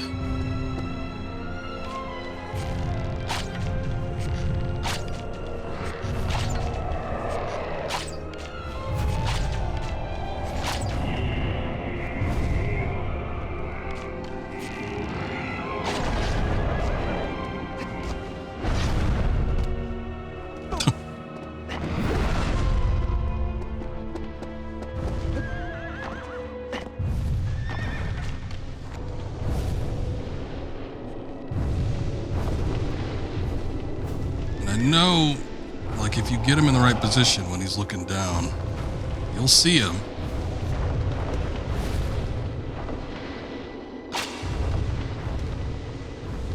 Like, not even a leg, you should see his head. I seem to remember, like, seeing those little dangly things near his head being visible, too. I think you could actually even grab onto those.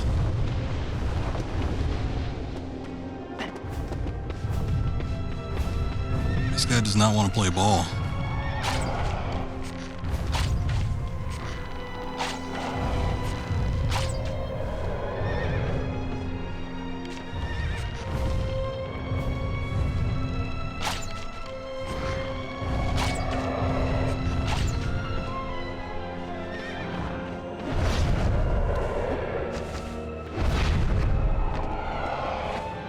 I seem to remember too, like not getting this to work and then dying and then coming back and then it worked perfectly the second time around. Maybe I should do that.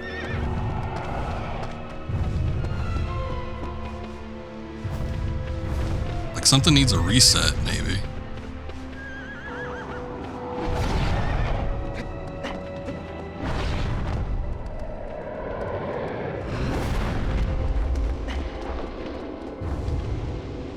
I appreciate that. Thank you for those shout outs, Akiri.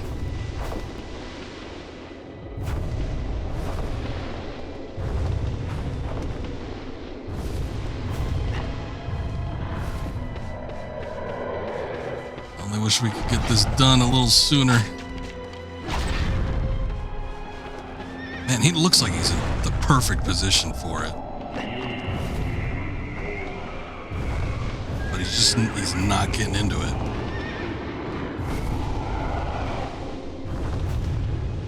Look. This might be it. Oh, no, he's turning around. You son of a bitch.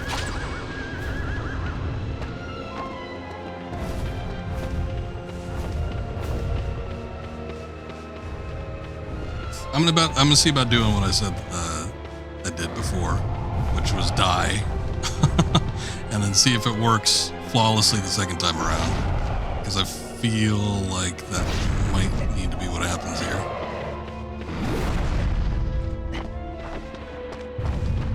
He never steps like directly on me though.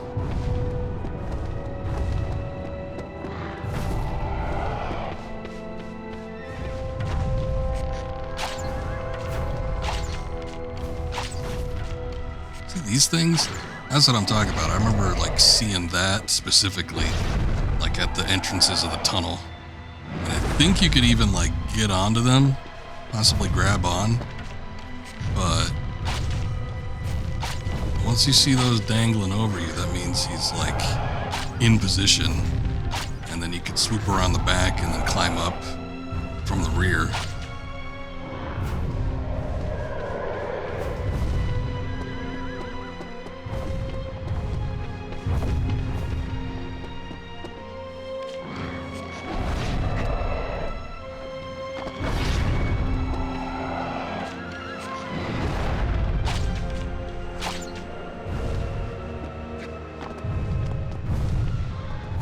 Me down anyway. Let's just see if he does it.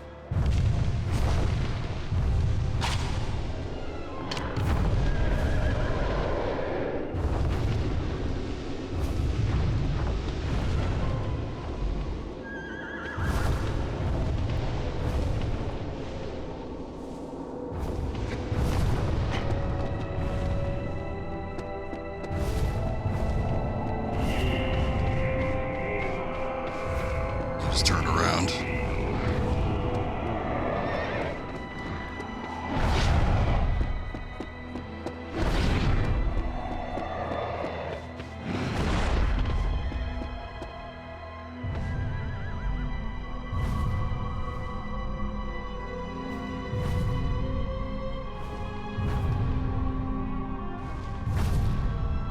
I wonder if him being calm or enraged changes it too, because I've been like, instead of luring him over, I've been just like trying to hammer away with some arrows.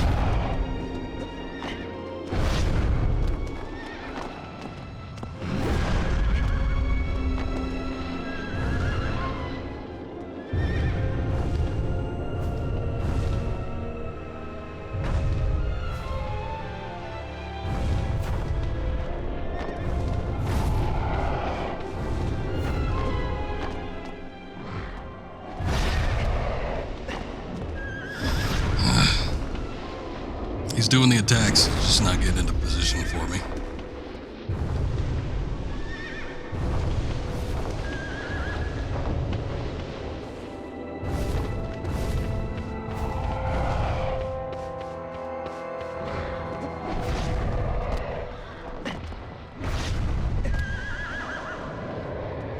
He's almost there too. He's got the 2 feet on the front, on the ground,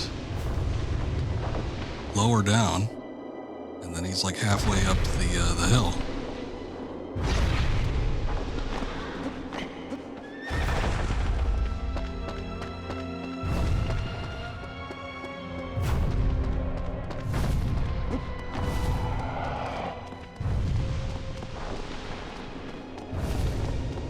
I'll wrap back around and just see if it does something. He's still just continually moving though.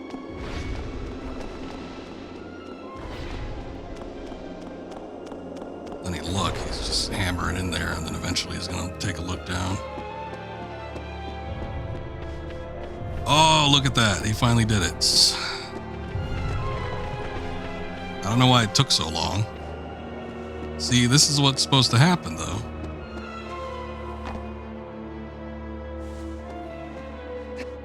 Don't you screw me out of this.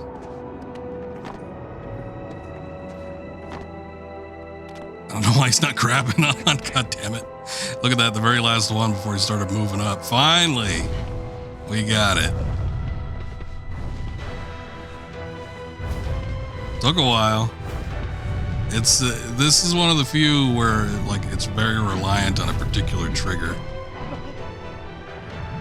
And it's like why it doesn't work, I can't answer that. But I do remember that being an issue before. It's funny too, because I seem to remember when I first played this game, it wasn't as big of a problem. Like I remember triggering like almost right away.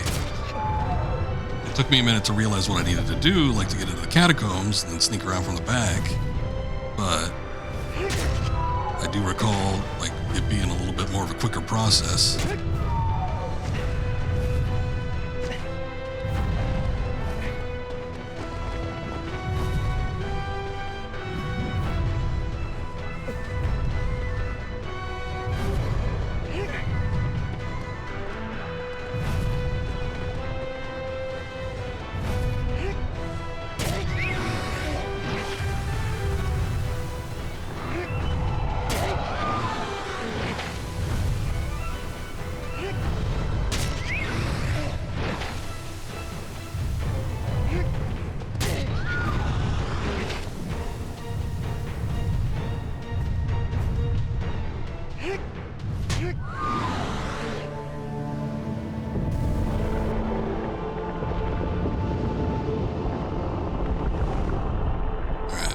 At least it only had the one. I guess it had one weak point. It had the first weak point was basically to get it to like bow its head down, but just the one after that. I'm thankful it's just the one too, because getting it into that very particular spot it needed to be in was a pain in the ass.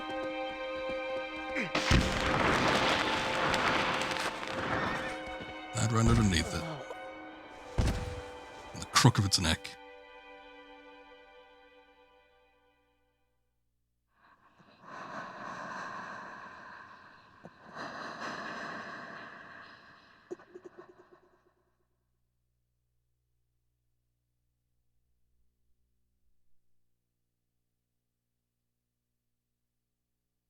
Never quite understood what that was. I mean, it sounds like it's probably mono, but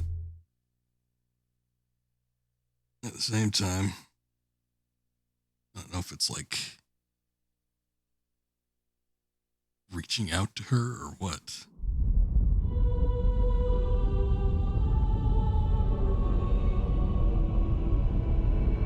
Got 4 of them looking at me.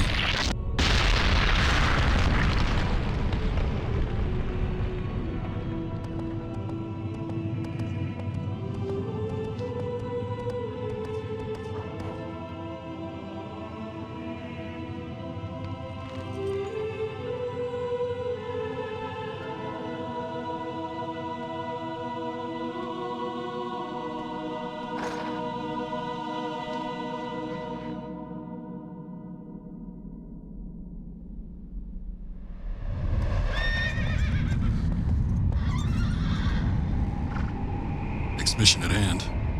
Don't look too long. The next foe is... Cast a colossal shadow across the misty lake. Oh, it's the flying one. As it soars through the sky. To reach it is no easy task. Yeah. I think there's two that fly. One is a bird and one is kind of more like a dragon.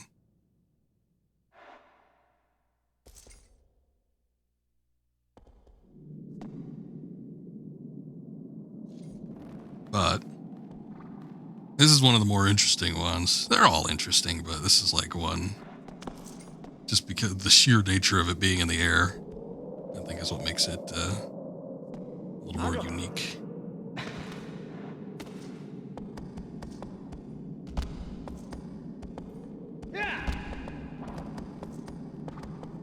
Surprisingly, most of these have been in areas where it hasn't really been all that hard to actually get to. I seem to remember for some of them, like traveling a ways before we actually found the damn things. But just kind of go through like one valley or something like that with most of them, and there they were. I don't think there was an alternate path in that little valley there, so I don't think that's where we need to go. Maybe a little bit further out.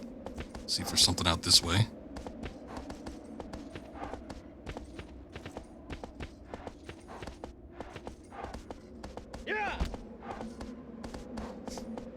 The ones that are really far out, I think that's where they start giving you the shrines. You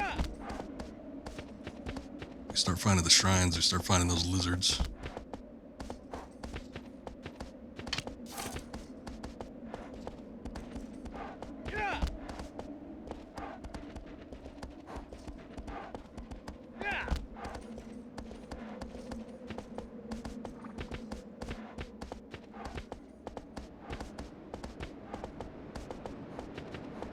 Broken up path. We don't need to go that way.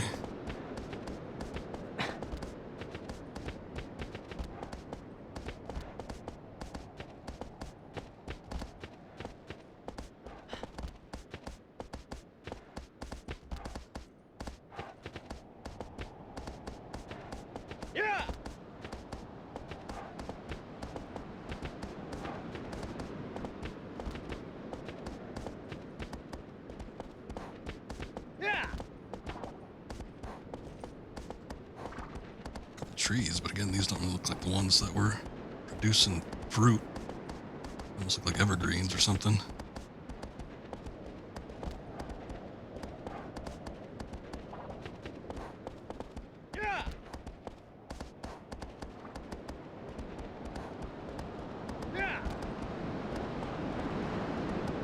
Oh, here's a shrine.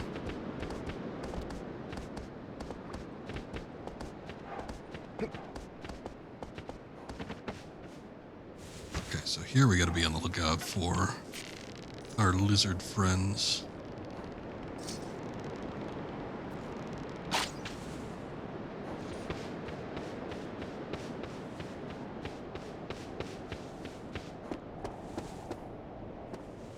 seem to remember being able to climb up on top of these too.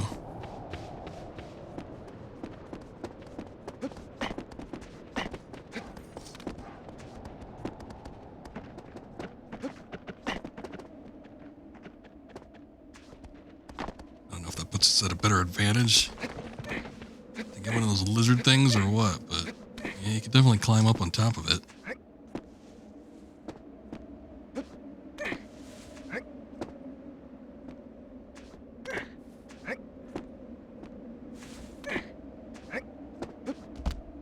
Whoa, whoa, whoa, whoa, whoa.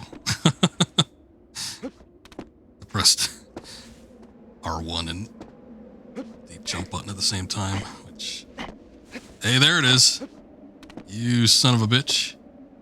Anyway, it makes you roll.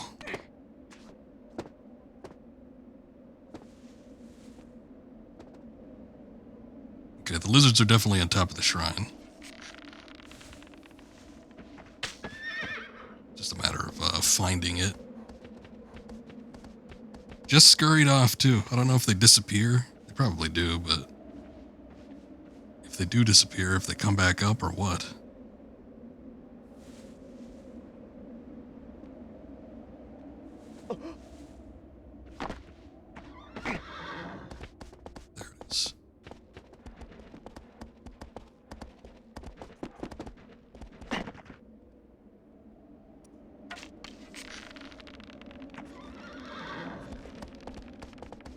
Shit.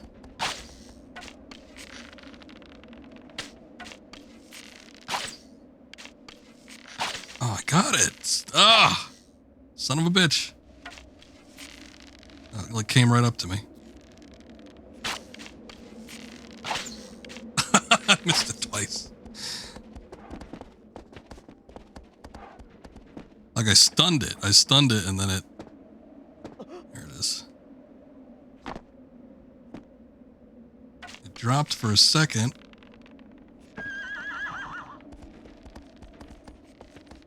There's too much collision detection. Oh, maybe not. I shot through the tree. Oh my goodness, thank you.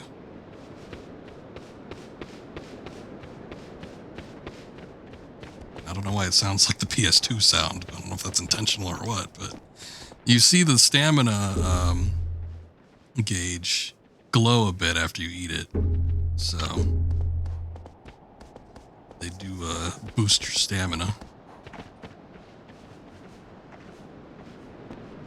I think you only find them at the shrines. I don't think you can find them anywhere else. I don't know if there's some like around the tower. There could be, but definitely kind of in the shrine area. That seems to be where I always found them. I think we're on the right path, so going down this way.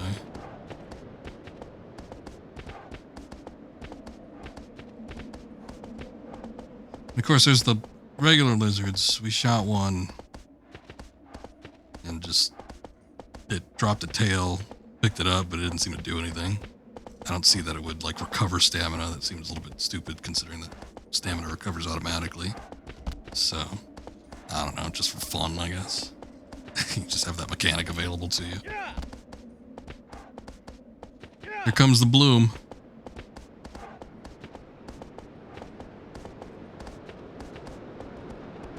Here's a tree. This might be... Okay, but there's like a bunch of clusters of fruits.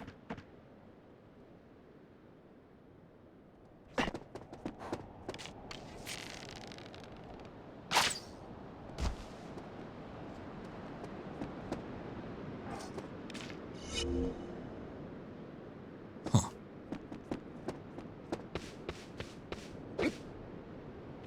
Well, the health bar still glowed, but I don't know. I mean, there's so many fruit clusters.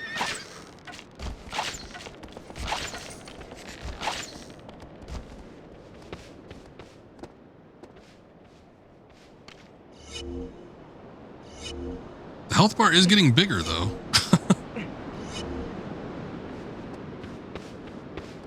Like, it is very obvious that it's getting bigger. Oh.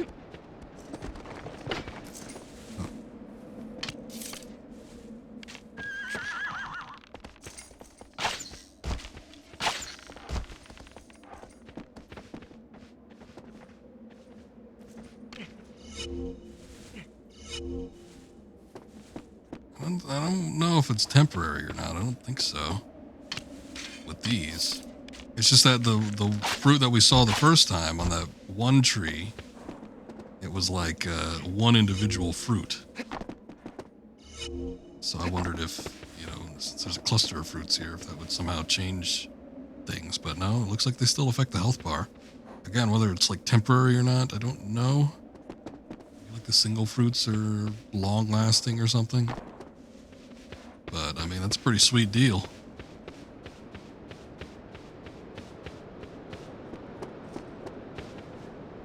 It even looks like there's mushrooms or something down here, but it's just like little sprouts.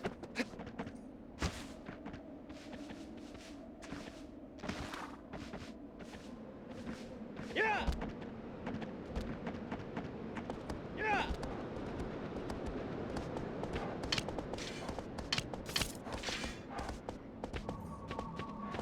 Yeah.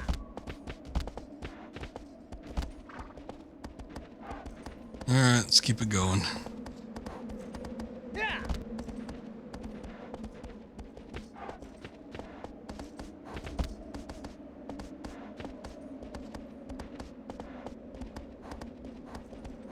We're already hitting the water.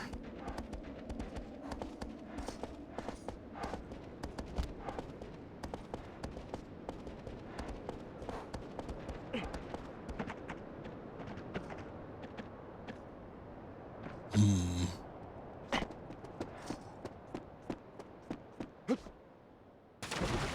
Take the horse any further. Aggro is not a part of this one. Man, I could have sworn there was a mechanic where you could swim faster, but that doesn't seem to be the case.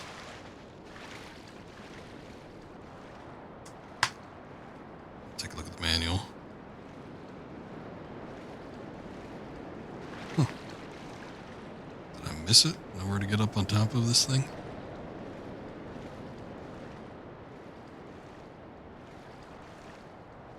So we could just swim through here. Oh. Yeah, I think that's what was intended. What's up, Flipper? Thank you for popping in. Hope you're doing well. Excuse me a sec while I'm looking at the guide here.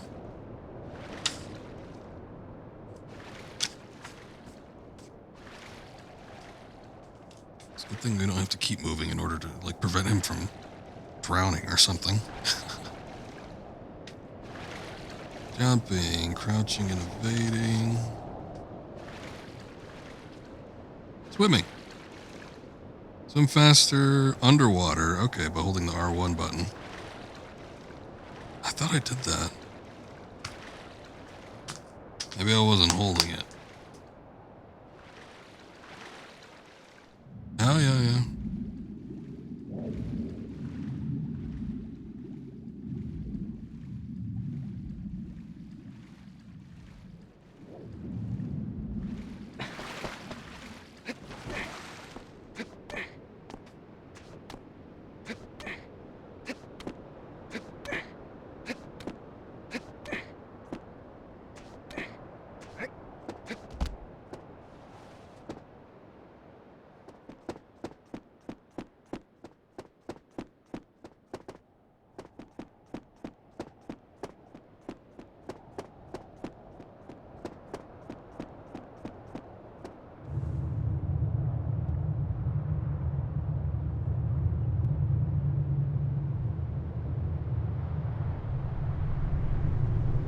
Why does he swim better underwater? I don't know. I think being on the surface might be a little easier a bit. At least you can take big wades. I guess when you're underwater, though, it's easier to cut through. As opposed to splashing around on the surface. Plus, he's got all that equipment and everything. Alright, there it is.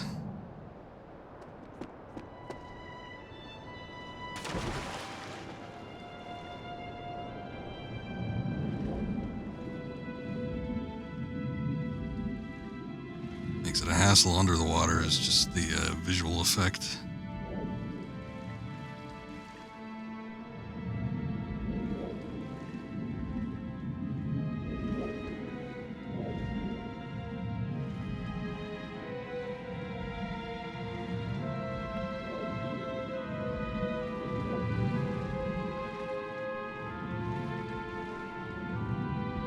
I don't remember what the gimmick here was necessarily. I remember being able to get on it as it's swooping down to get you, but I don't remember if there was something here that needed to be done. For this little bit.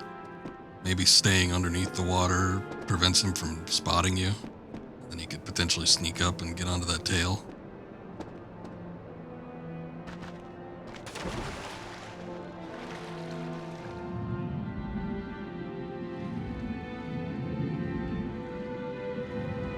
To go around a lot of these ruins.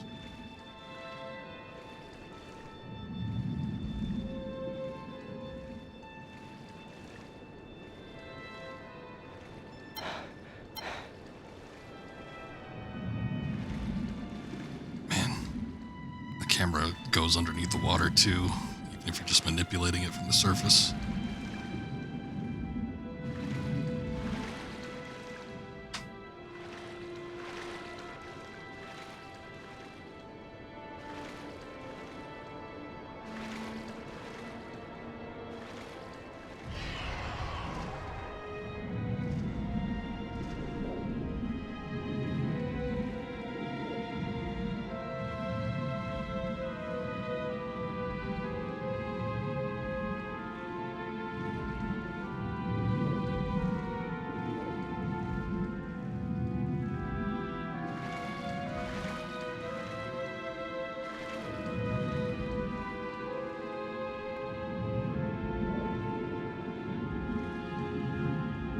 Actually, its tail is not hitting the water like I thought it was. We might need to get up on top of a pillar or something in order to jump onto it.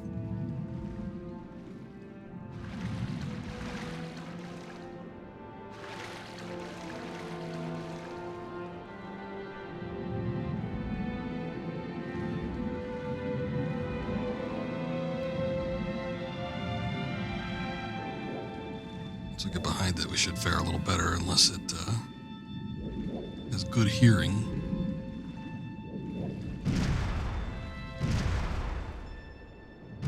That sounds like it's taking off. Oh no, it's walking around. Shit. Is it onto me? Does it know where I am?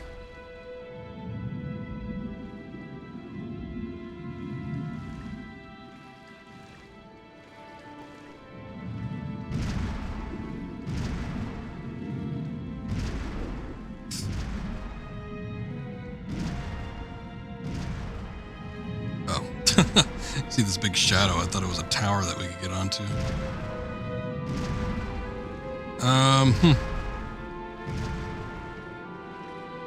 Not seeing any towers or anything I can get up on top of. Nothing that would be like anywhere near close to where this thing needs to be. So I think we might need to do... I'll go back out here. I think we might need to get it to come after us.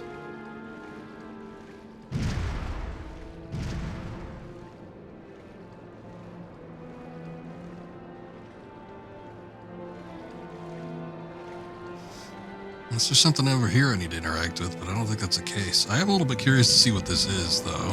Almost looks like I need to get up on top of here.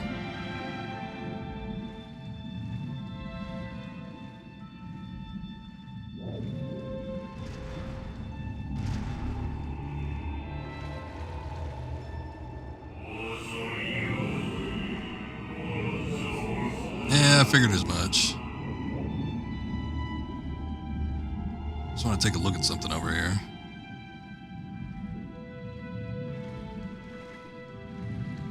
The other idea was I figured I was kind of hoping we'd be able to get up on top of its tail from the water, but I don't think that's actually a viable thing to do.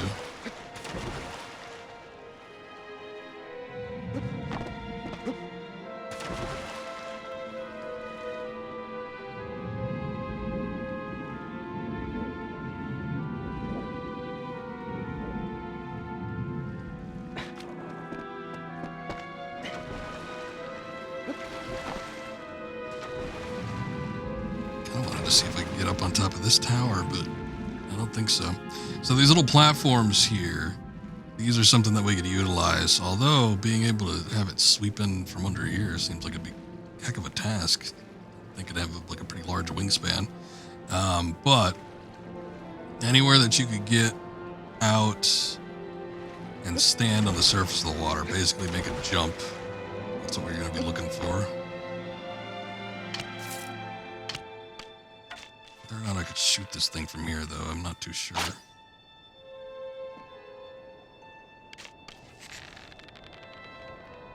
Might be a bit far. Maybe not.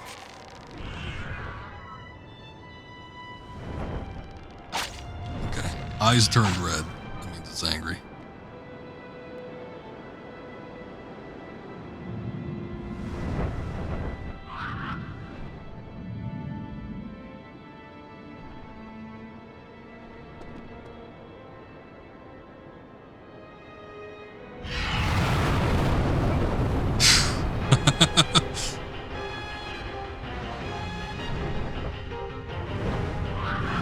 Okay, this one's a little weird.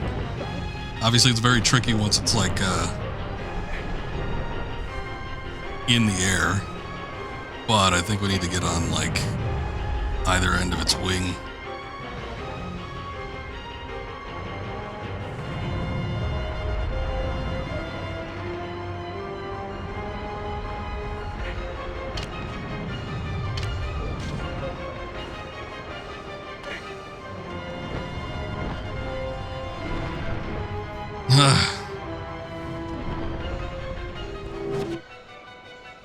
check something here too.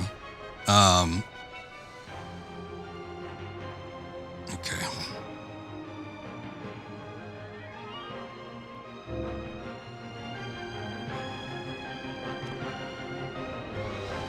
Yeah, it's all flapping around and shit, so that makes it just especially hard to actually pull this off. But when it like glides for a second, that's the time to strike, or at least the time to move. I think it's got one on either end of the tail. I don't know that it has one on the head. In fact,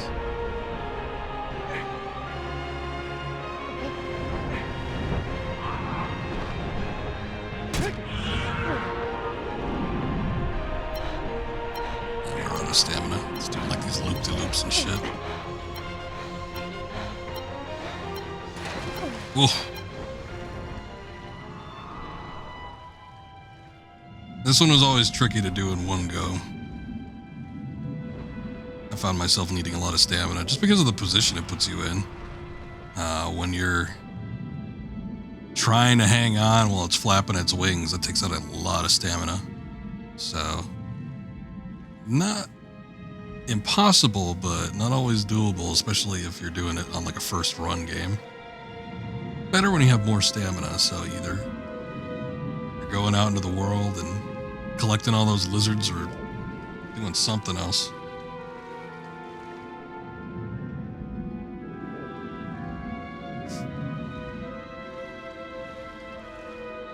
Hey, what's up, Maverick? Welcome back. Good to see you playing the original PS2 version. Marvelous game, especially what the development team was able to create with PS2's hardware. Everything made from scratch, too. The AI, in particular, very impressive. Physics engine. Everything was made so precisely, and yeah, definitely pushing what was you were able to do on the PS2 at the time to its limits.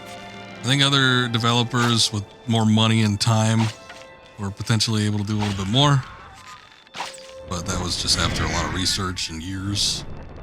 For 2005, this game was and still is very impressive.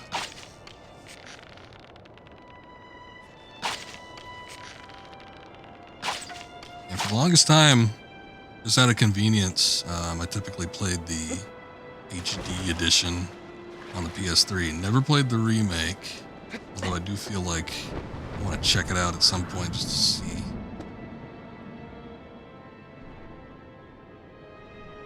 Yeah, the PS2 is my favorite console for a reason. And the library is definitely part of that. But so many unique games, and this was, you know, it was at such a good time too. Was I talking about that during Eco? I don't remember, but games for a long time, you know, we all remember, we all have our favorite periods, and we all have nostalgia for basically different time periods of the video game industry. And it's like, I know a lot of people that look back on the days of like the NES and the Super NES and say, oh, those were the days. I look back on like the kind of 6th gen PS2 era because it was kind of around this time where there wasn't a whole lot of bullshit going on. With the NES and Super NES, even though I love a lot of games that were in and around that time period, game developers were still making games, you know, extra hard in North American territories because of the rental service. You know, the harder it gets, the more you need to rent it, more copies the store needs to buy. So there was definitely that aspect of it. Super Nintendo days, Nintendo Power, you know, make things super extra vague. And, you know, you need to purchase the Nintendo Power or a game guide or something in order to figure out what you need to do here.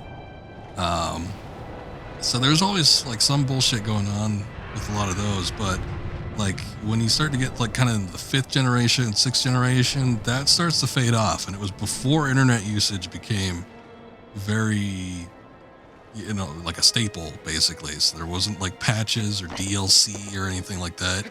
Games were made 100% completion without the need to patch. You had to make sure, and, you know, had to basically foolproof the game make sure that it was 100% ready to get on the market, and then no additional DLC, so you're not like selling portions of a game in order to meet a larger profit. It's just like a lot of passion during this time period. A lot of games made in and around this time show. Well, at least it's easy to get a bucket on here.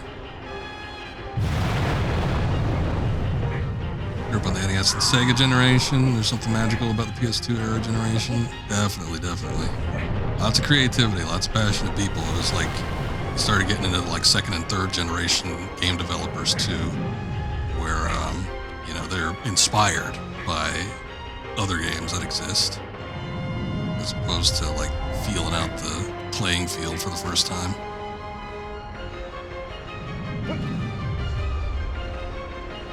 So a lot to love on the PS2. I think PS2 has such a great library. What do you know? Oh yeah, here it is. I didn't have the sword out, that's why. But like, there isn't one on the tail. There is. Just didn't see it. So is this the last one? I guess it only had 3. I was like curious to see if it actually had one on the head, but it's the 2 on either side of the far end of the wings and then the one on the tail.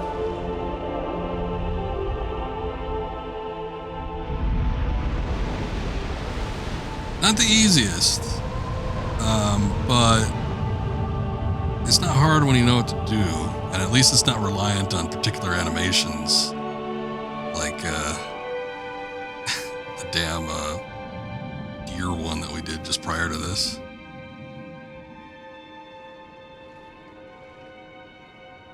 Also, this is the one where you get like the most time in between. You can kind of roam around a second before the darkness comes for you.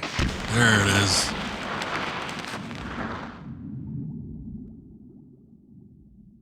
Almost got away.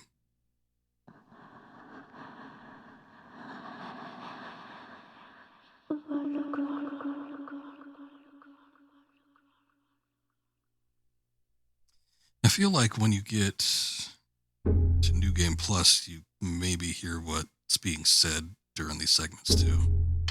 There's definitely some parts where they're speaking like a foreign language. Well, it's all made up anyway, but they're speaking a language that you don't know exactly what it is, and then it gets translated on a New Game Plus run, but that might have been part of it.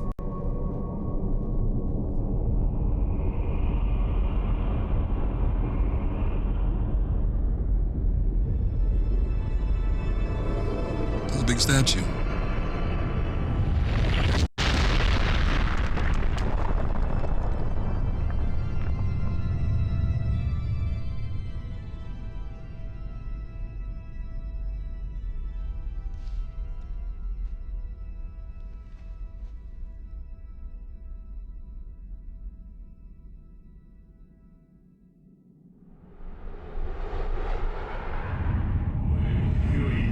Thy next foe is giant lurks underneath the temple.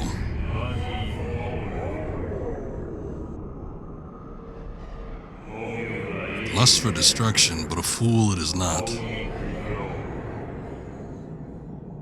This one I don't, from that description, underneath the temple, there's one that's kind of like in an interior almost. It's like in a cavernous space.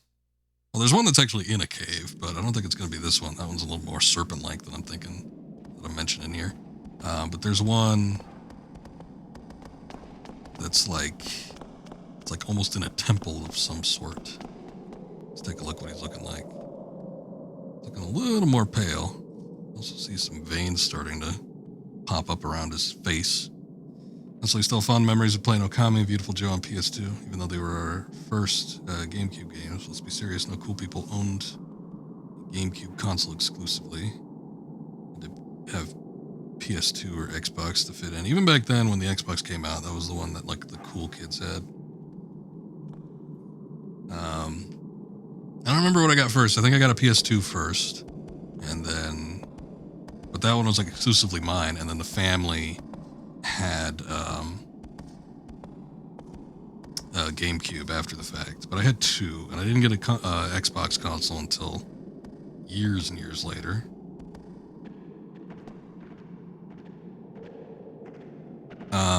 I don't think Okami was on the GameCube though. I think that one originally came out on PlayStation 2 and I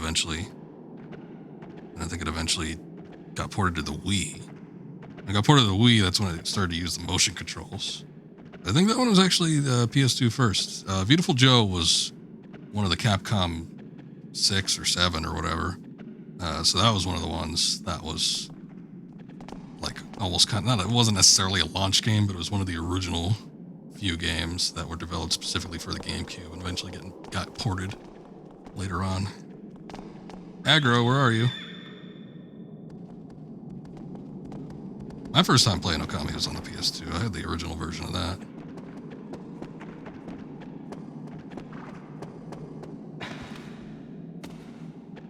That was another game. I was wondering what around this time period, because there was a lot of games around this time period that were very, very unique.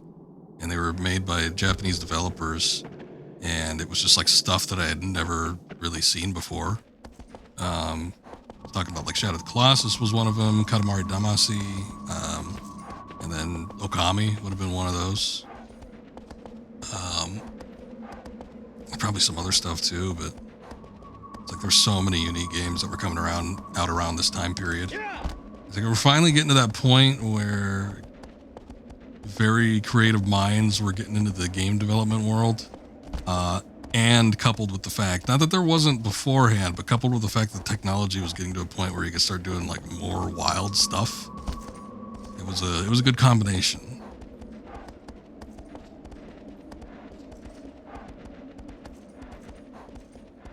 And I hate to be one of those people that sounds like, you know, new bad, old good, but not quite seeing the innovations that we were seeing around the time period here. It's like people were trying to be innovative and trying to push stuff to the limits, and it's like you don't really see that in terms of gameplay anymore these days. Typically, it's more trying to push graphical capabilities, which this was, in particular, Shadow of the Colossus was definitely pushing it on a graphical scale. As I mentioned before, this is like, at the time, was one of the most impressive looking games that had been released. And I think eventually there were other games that came out that, you know, beat it visually, but still holds up. It's one of the best looking games just purely on a graphical basis, not even on an art direction. I mean, on art direction, it leagues above many other games, but just from a technical aspect, it's very impressive. Even Ace Combat 4 was a cult classic on the PS2. PlayStation had it all. Yeah, the Ace Combat series in particular, all those were locked away on PlayStation consoles until you got to 6. I got another shrine out in the middle of nowhere. It's not even that far away.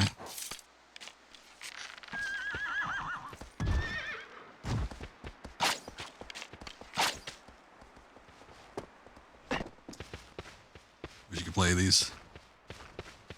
They're probably a little complex. Like the control scheme isn't probably too easy for you to pick up, huh, Akiri?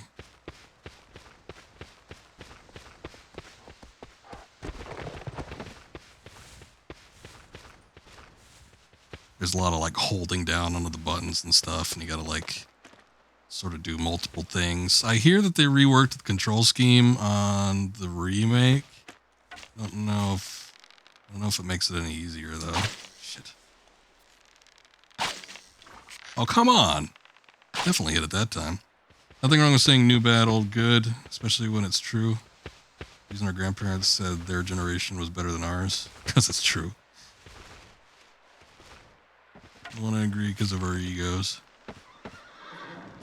In some terms, yes, I feel like there's still a lot of good to be had with newer stuff, but the industry has changed so greatly, and it's harder to find, you know, those good games. Games made with like a honest intent and a passion, and something that wants to be innovative, or, you know, not necessarily even like on a gameplay aspect, but maybe in terms of storytelling or approach or something like that. it's like, it's harder to do because there's just so much more material out there, for one. So it's harder to be unique when there's so much out there. But at the same time, it's like the gaming industry's become so big. It's a lot of it's just about trying to make money. And it's not like that wasn't the case in previous years, but it's become more at the forefront, I feel, as opposed to people wanting to do something unique. Sorry, lizard. Did it die? I was just having a hard time flipping around.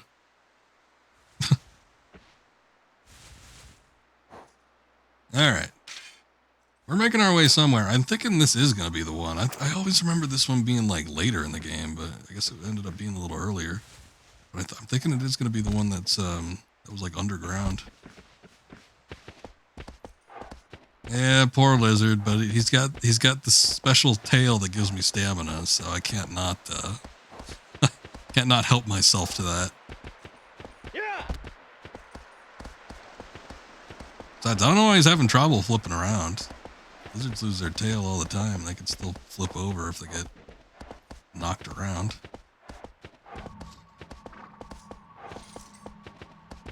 The tail is just that special. Oh, no worries. Don't worry about it. I appreciate it. Yeah, the one we were working on while you were here earlier, Vale, was just a bitch to get that animation to play. When he needed to be in that particular position, and for whatever reason, the AI just wasn't doing it. But, you know, got it eventually. Everything else has been relatively, you know, normal.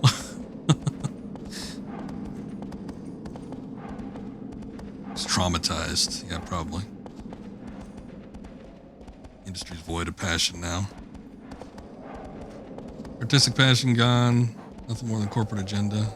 Our professor once told you as an undergrad, art commerce does not mix. Eventually art will die. That is true. We're making our way over there. I don't think this is the... I don't think so. It said he was cloistered, although it does kind of look like that one that was like out in the sand field. I think there is one that's like out here, but I don't think that's what we're getting to yet. I think this is the one that's going to be inside the temple. Yeah, it's pointing me over in that direction. The one, oh hey, and there's another shrine too. But the one that's inside the temple, I don't even remember what you needed to do, but it was a very unique location. There wasn't anything else like it. That's true about art and commerce, though. But there are points where you can maintain a bit of a balance. But, you know, once major corporate entities start entering in, it becomes less about the artistic nature and more about what's going to be making you money.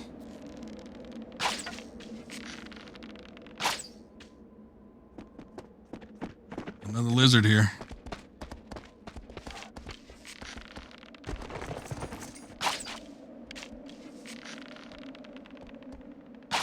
But Team Eco was definitely a special development team.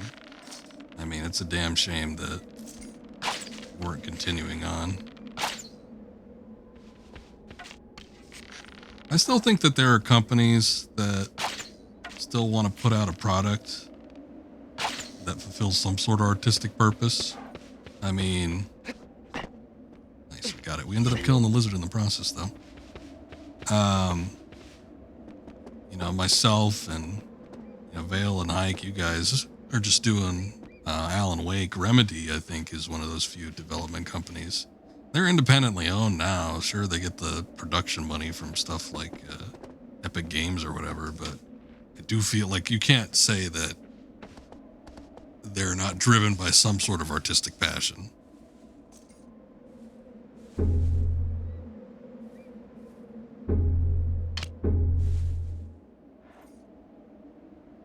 Yeah, there's a delicate balance there, Vale. You're right. Need to have that bit of commerce, because if you don't got the money to fund it, you ain't gonna be able to put it out to anywhere. Yeah. But there's still companies, and whether or not, you know, you agree that they're good or not, because I'm sure there are people out there that don't like Remedy games, but still, they're cut from the ties of most, AAA studios. So there's still those like AA studios that are still knocking stuff out that aren't quite fully on the indie level. Problem with a lot of indie games nowadays too is like I find like a lot of indie games are starting to like emulate stuff to the point where it's nearly identical or it's so close that you can't help but compare it to whatever they're trying to emulate, and then it just doesn't end up feeling as good. Some people think, indie games are the only place where you can find any sort of good game nowadays, but I think it's sometimes you end up leaning a little bit too far on the other end of the scale. Hey, what's up, Pasta? You're rarely blown away anymore. Alan Wake 2 has blown your mind. You respect that even a bad game that's trying to be unique or different ends up inspiring a good one. What Colossus are we? We just finished 5, so we're on 6. We're kind of like at the halfway point. I missed there's 2 lizards? I saw that there was 1 lizard. Was there another one with a white tail? There's these losers, but they don't got white tails. Yeah.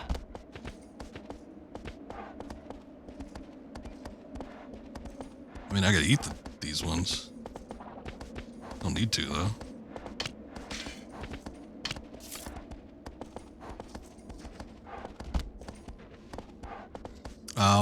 Another one that's more diversive. Kojima and Kojima Productions. I mean, Death Stranding definitely didn't strike on everybody's chord, but you can't say that it wasn't unique in a sense. I enjoyed it quite a bit. I know a lot of people shit on Death Stranding, but I mean, I liked it. Was it as good as like the Metal Gear games? No, but I still thought it was fun. Had that weird, bizarre Kojima flair to it too, so.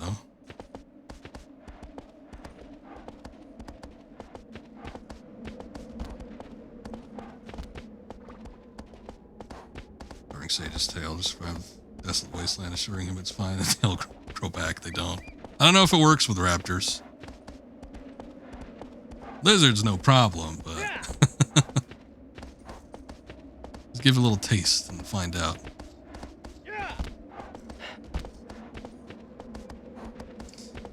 I don't know what the hell he's working on now. I mean, Death Stranding 2, yeah, but I didn't even look at what was going on with the Game Awards this year, and I saw that there was some preview and people were like freaking out because apparently there's some sort of tie-in to Silent Hill. I don't know if that's true or not. A lot of people like the bullshit, but it's like, all right. He's working on something else. I was a little disappointed, I must say, when I heard that, is that a turtle? Death Stranding 2 was the next game that studio was working on, because I'm like, oh, I mean, I liked it, but maybe we should try something else and then go back to it after. Do the turtles do anything? I don't remember turtles in this game. Did I pick it up? Whoa, I picked it up. What did that do? It didn't do anything. Either I picked it up or it just disappeared. Maybe it's a defense upgrade.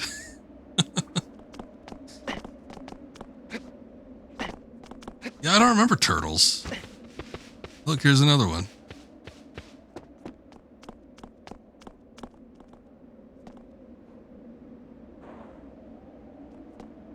I'm not like picking it up though. It recoiled into its shell. Maybe I should say it's withdrawn into its shell. I can't do anything with it. I kind of want to shoot it to see what happens, but then I kind of don't.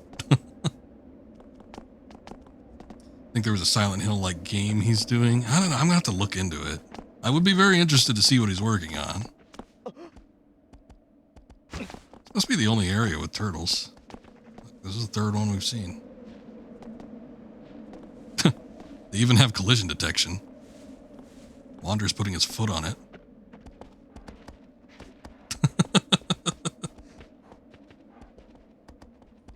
Oh, and then it disappeared. See, the first one disappeared like immediately after I pushed the circle button. The circle button is like the interact button. So I thought I picked it up, but I don't think I did. Anyway, we're making our way to this Colossus. I don't think he's too far in here. This one was a weird one.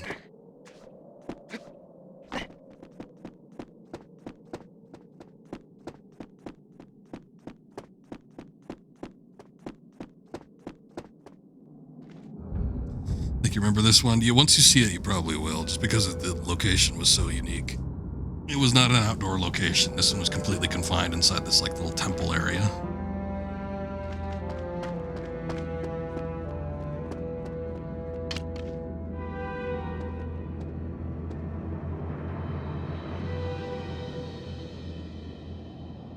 Okay, here you out, Shadow of the Colossus, but instead of playing Wanda, you play as Wander from Wander Over Yonder. Sylvia as aggro. I don't know if a whole lot of people are going to take you up on that. Wonder if anybody's done any like crossover fan art.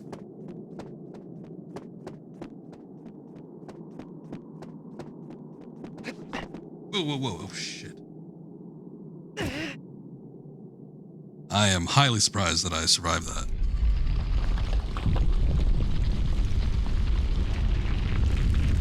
And we just triggered the Colossus. So.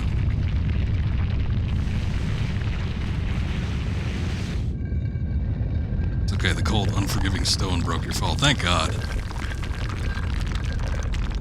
Had it been anything else, we would have been dead. It was a long fall. Maybe I'm onto something with that turtle. It might have increased defense. This one's got a beard. Oh, there he is, yes. Okay, so... Okay, the thing about this one is you have to, like, outrun it first.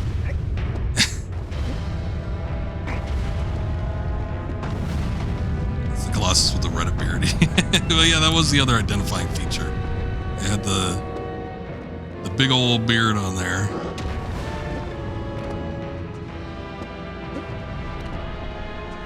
Reddit beard.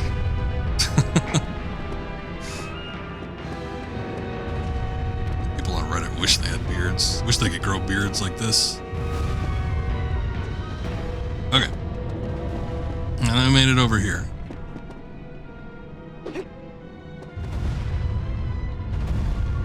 Let's see where this bastard's hiding. Shadow the Chidasai, yes. I would say that would be in the remake, but unfortunately there was a remake and it was not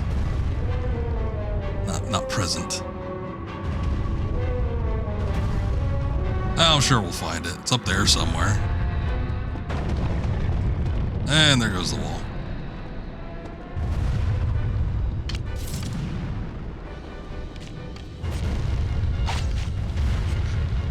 Oh, the arrows get caught in his beard. No damage taken.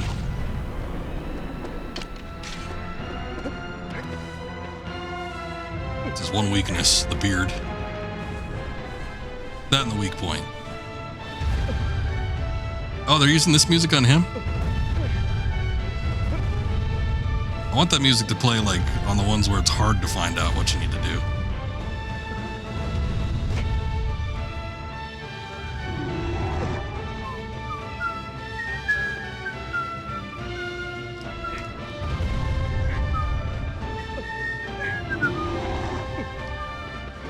Calm down, sir. He's got to have two. I can't see this being the only one.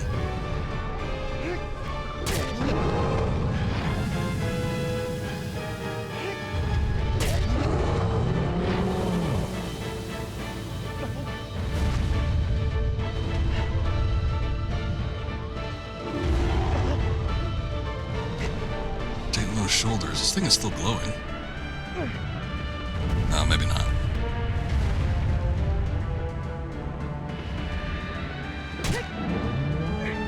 Still got a little stab in there.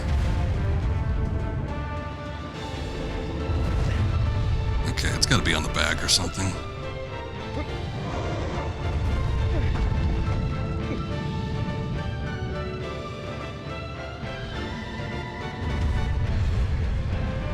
toned down this guide to give players something of a breather after Bird Colossus. It was a difficulty spike. That is true. That one, I mean, like, again, once you know what to do, but it's just like, especially if you're doing this on a first run, it's nearly impossible to stay on the Colossus for all weak points. Just sticking up there while it's flapping around. But yeah, this guy's not terribly hard.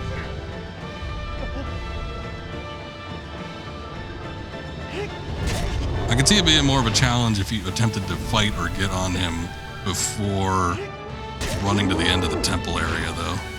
Because that's kind of like the key point. You need to get to a point where he's not going to be able to see you. Not the hardest.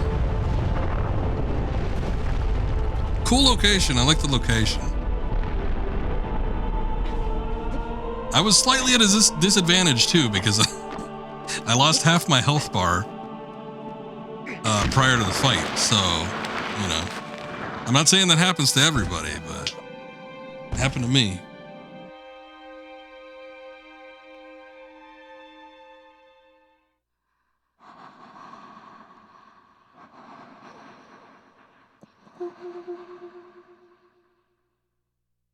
Come again?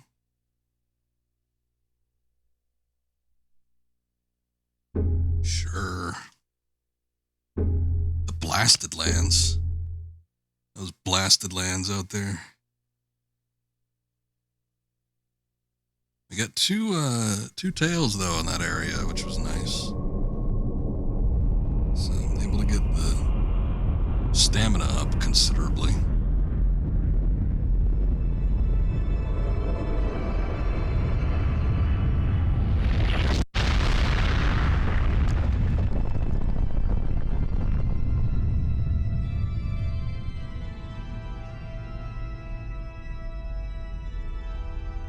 I've always said that, yeah. His grip game is insane.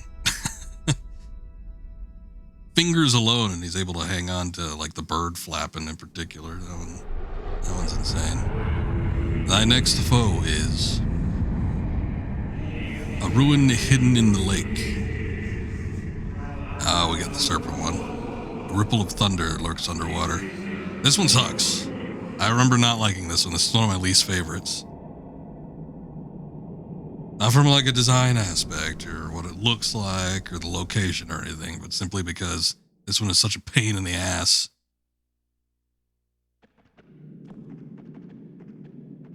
You want grip like his, milk cows by hand.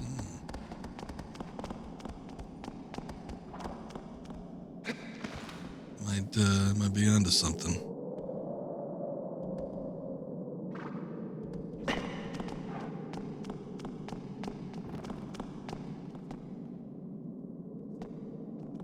What you looking like?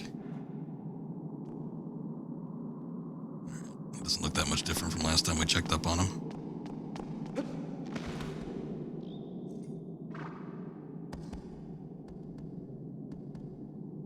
I hate to kind of stroll down here and see how many we got left, because that kind of ruins the fun of it, but it'd be nice to see what kind of Colossus there are. Too fast, too fast, too fast. There's like multiple serpents though. There's like, well, there's the one that sifts in the water, there's one that sifts through the sand, and there's one that flies through the air. So there's like 3 snakes. There's one that's particularly small, might be that one. There's one that's absolutely massive. It's kind of like in a temple area. That's the last one. That one's got an ugly face. Might be the real big one.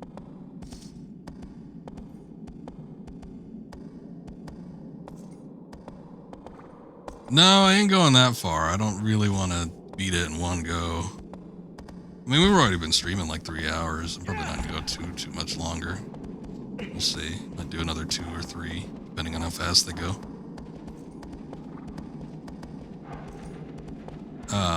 I really do enjoy this game, though.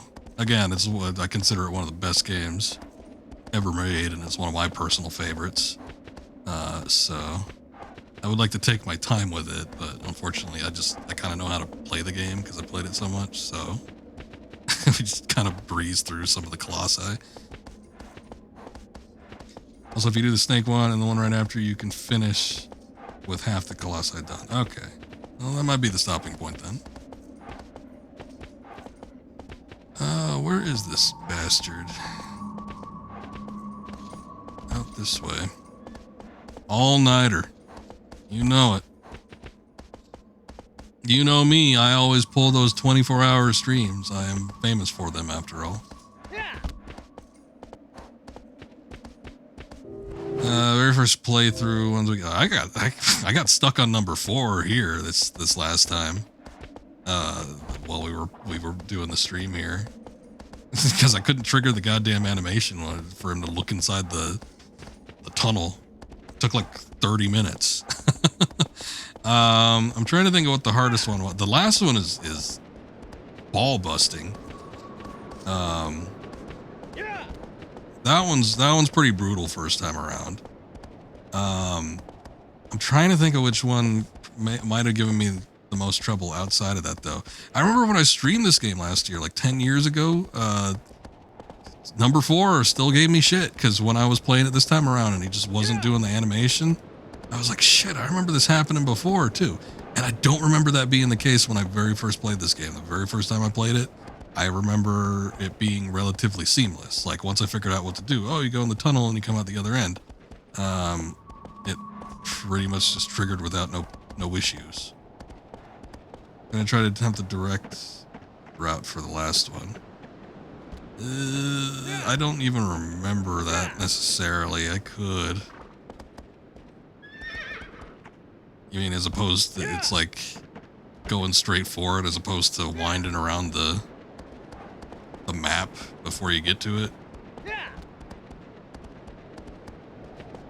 Yeah, I feel like I've done that maybe 2 or 3 times. However many times I've played this game, it's in short order to what I usually do. I usually tend to go around the map. I think since this is the first time I'm recording it, it's possible. I think this is the first time I'm recording it. I'll probably just take the long way around for most everything. Not try to go for any shortcuts or anything like that. Number 4, you could take a shortcut by grabbing onto those dangling things. Get right on top of its head, but still was trying to get it to go around. I used to get it to bow down, but still was trying to get it to go by taking it out from behind. Also, the last one took you the longest, but it's all the stuff around him to get hit more than him. Once you get onto him, it's not quite as bad. I still think it's pretty bad, though. Some of the shit on there, once you actually get on top of him, is not that fun. But yeah, him shooting like lasers and shit at you while you're trying to duck in and out of the tunnels or whatever. Those things that kind of look like foxholes. It's like that's all pretty rough. But actually getting on the Colossus is still a challenge. This area looked relatively unique. I was hoping there'd be something over here, but it's just like basic lizards. Basic bitch lizards. I'm still trying to think. I don't remember. I can't. It's tricky because I can't even remember like all the ones individually. I think I remember the small one, the one that was kind of like a dog, and it chases you up on the onto the torches. I seem to remember that one taking me a minute to figure out what to do. Maybe. And then, as I said, the water serpent, I remember that one being like a bitch and a half to do, which is the one we're up on now.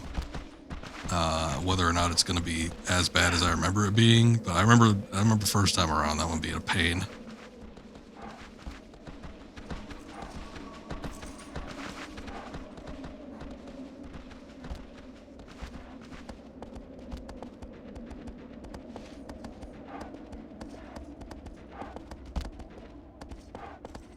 Some of the cooler ones, I remember the Sky Serpent. Having a lot of fun with that one. The sand one, too.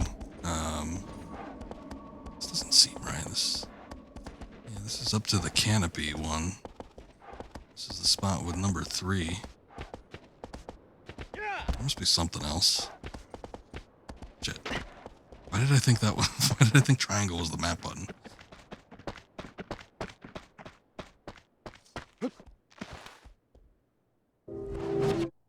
I like the...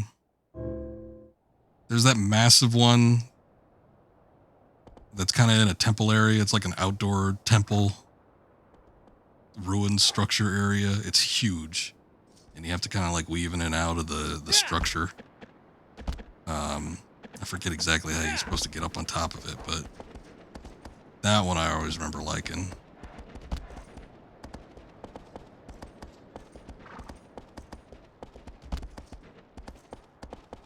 There's another one that's tough. That's like a quadruped. It wasn't the one. It wasn't the one where you shoot at the feet, but it reminded me of that one. I feel like there's another one like that. Oh, it's like a turtle or something. The turtle, yeah, the turtle. That's the one I'm thinking of. And you have to like flip it over. That one I kind of remember being a pain.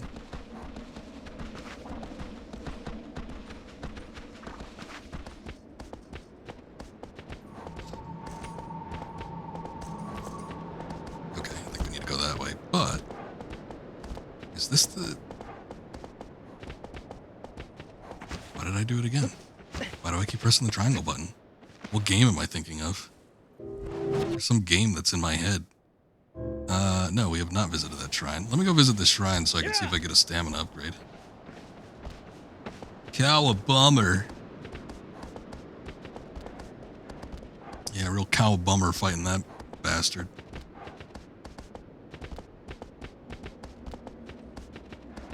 There were two quadrupeds that I could think of that were a pain. I want to say that the first one, the second one, I remember having some sort of an issue with, but I don't think it was as much as the turtle one. The turtle one was kind of like a little more of a challenge.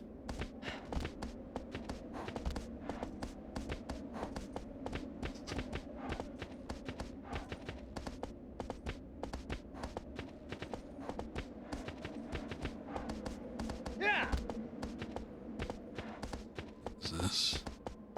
I can't say that on stream. Somebody's Discord messaging me.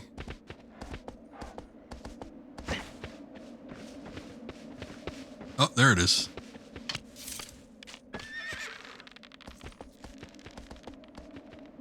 Must be stuck or something. It's like having a seizure up there. I hit it, but I don't know if it stunned it or if I actually got it.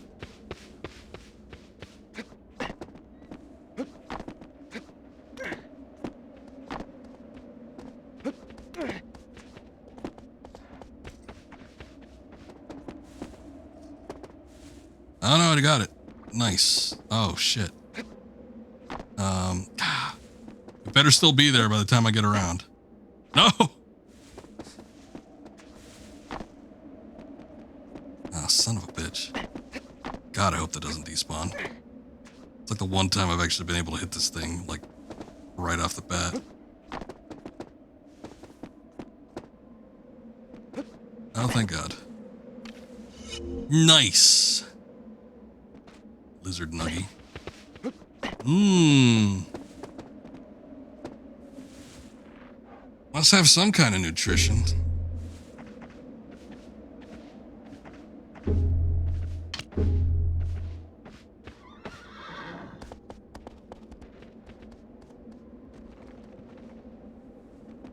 Save my tail status. I'm not even noticing the stamina bar. Like the health bar you could see visually go up when you're eating the fruits. But like the stamina, I can't even really tell. Stamina's more important than health anyway, but still. It'll get bigger. I remember taking a look at one save file versus starting a new game. Just being astounded at like how much bigger the stamina bar gets without me even noticing it necessarily. One of them gradual process things. We got another shrine over here too, on the way to whatever we need to get to.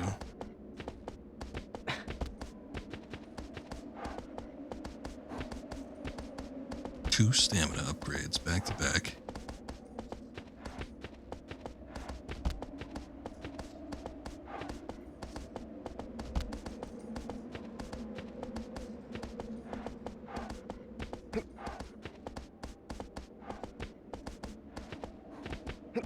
A kid in high school who loved this game and would draw various animals Colossus style. I feel like I probably knew one of those myself. Colossus, the Colossi were always a little too complex for me, so despite the fact that I was drawing around the time that this game was out, I never actually attempted to draw any myself.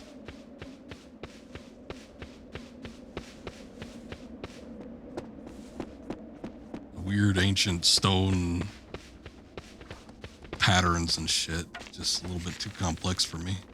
A lot of that going on around this time. Thinking of like Midna, Legend of Zelda.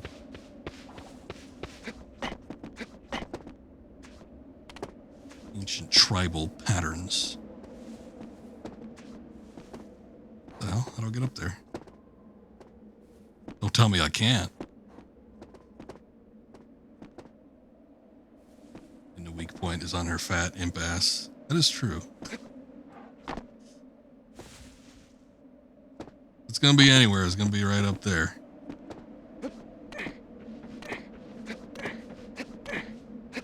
Thank God.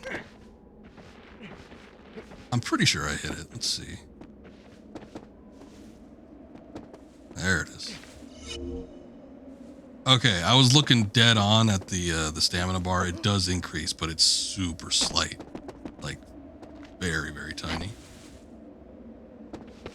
Those bushes growing on. I guess if there's like cracks and stuff, dirt could get into the cracks, seed get into the cracks, and then you got yourself a bush growing on some stone.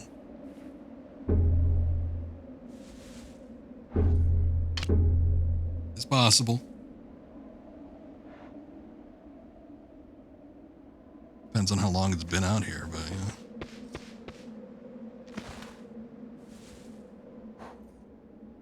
Those bushes and a full-on tree up there too. Yeah. Okay, are we going the right way? I think we are. Let's see where this ends up taking us. This one's a little bit more out of the way than some of the previous ones were.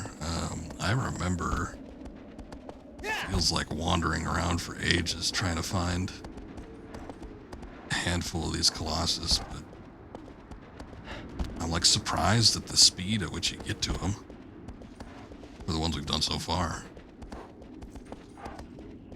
Yeah.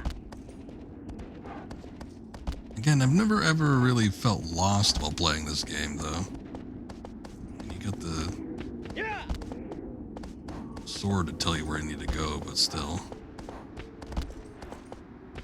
Could be like miscalculations. We did get like slightly turned around when I ended up going to the canopy. Yeah. Yeah. This kind of looks like it's going out to the area where the sand serpent is.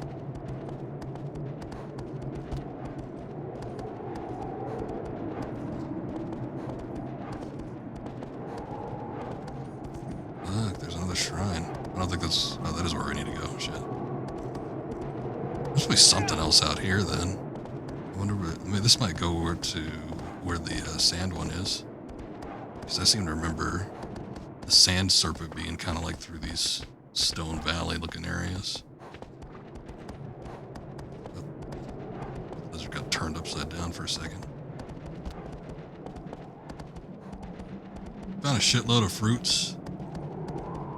And it seems to have been permanent, so I'm not exactly worried about finding more, but still, we haven't really found any other trees that are bearing fruit.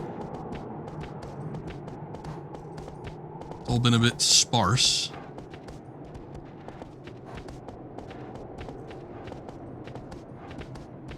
Another valley, there's a shrine out there. Is that the one I just visited? Oh, I think it's a different one. Yeah.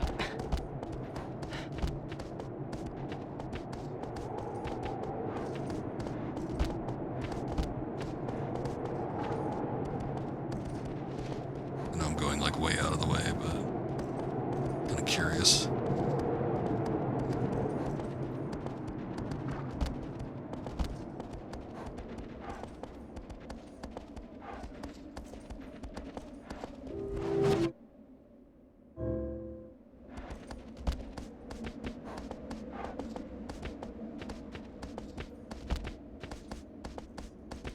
I thought it was interesting that the beams of light marked where the other Colossus were too. Yeah. I don't remember if you can go back and fight them again. I seem to remember that being a thing in the HD collection one, but I don't know if that was like exclusive to that version or if that was like a New Game Plus thing. There was some you could find their corpses. Okay, that's what I thought. There's somehow where you could fight them again, and I think it was for the time trial, but I think the time trial was like after New Game Plus, and then you had to walk up to the statue maybe and actually go up directly to the Colossus. Yeah, that sounds familiar though, like finding their corpses. The husk or whatever it is seem to be vessels for something greater.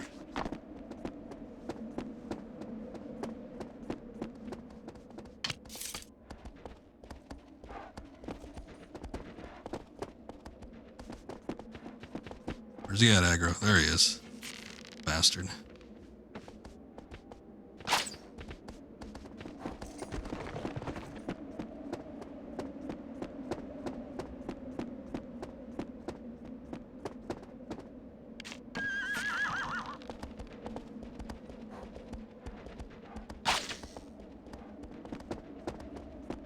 Got him. Tail is mine. Husk or hollow. Very true. I don't profess to know exactly what's going on in this game, but sort of pick up on things. I forget where all the story... I mean, the story really only takes place like at the very beginning and then like halfway through and then at the end.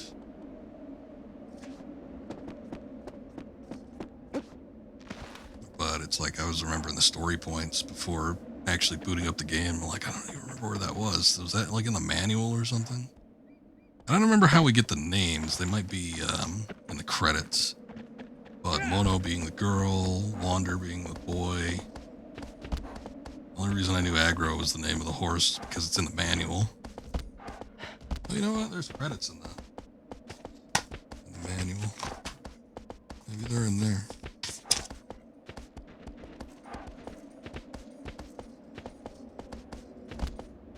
No, they don't have any of the voice actors in here. Oh, no. There's a second page.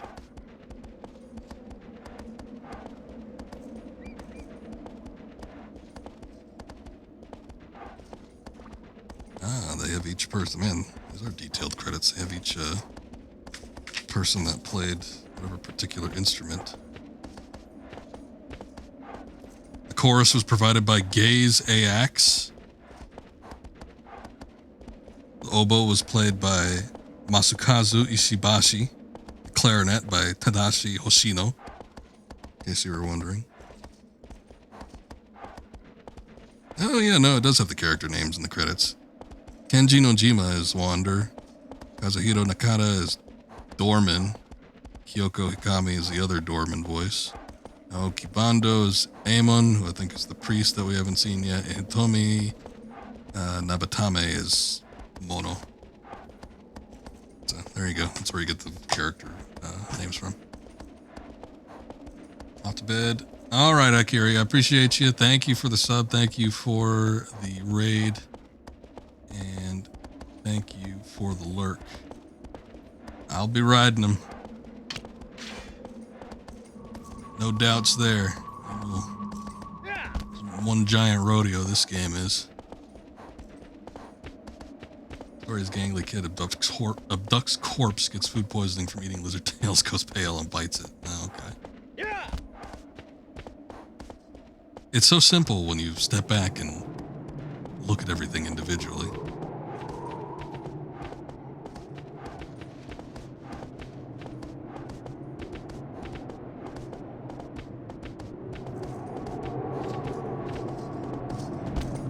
reading the credits, I kind of lost. Imagine that. Need to find that valley again because there was another shrine out there.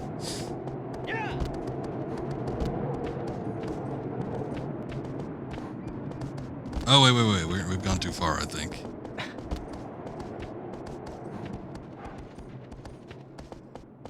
Yeah, we came down the steps, that's right.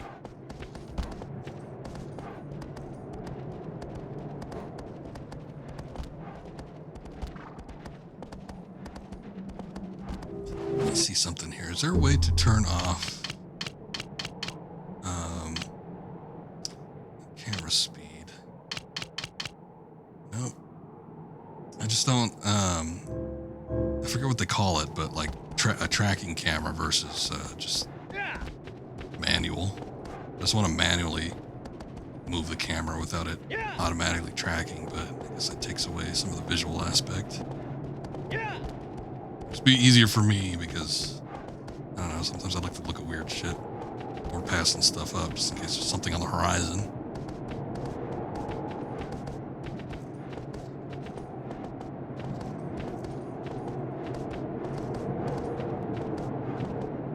Sure is windy.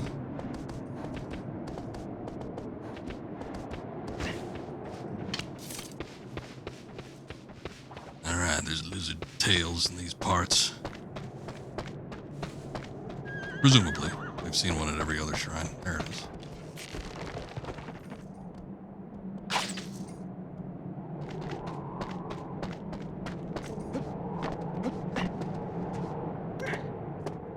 Oh, what the hell? I must have stunned him.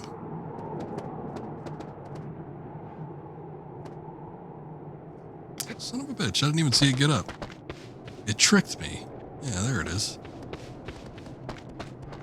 Got ourselves a regular Jolly Joker here. It's not coming around the other side either. It fell. I know you can stun him, but I'm kind of hopeful that it actually, died or dropped a tail.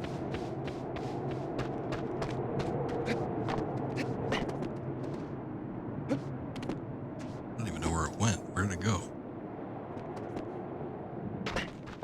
Did it happen again? You son of a bitch. I never see it take off either. There it is. Fool me once.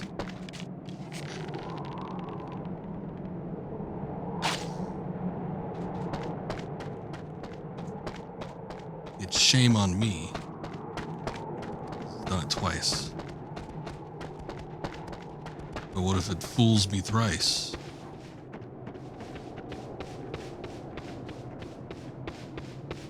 I think it got up to the top.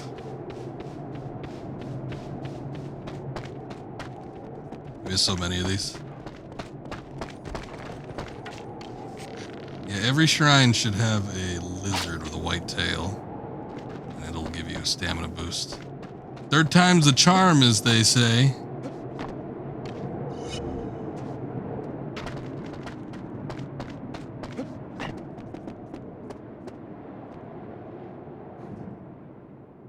You fucking nincomb fucking poop.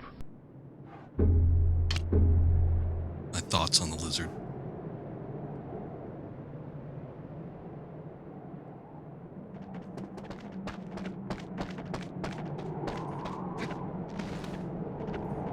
All right.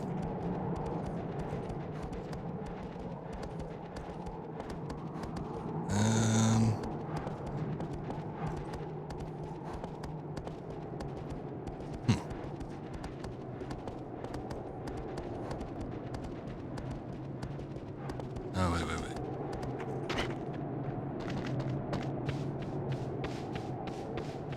No?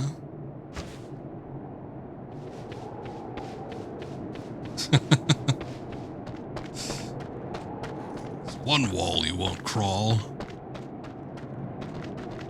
I guess I can't get up here, huh?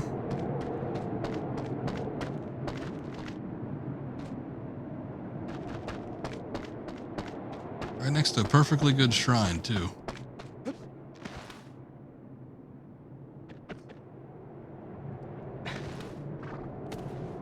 Alright, come on. I must need to go further down then.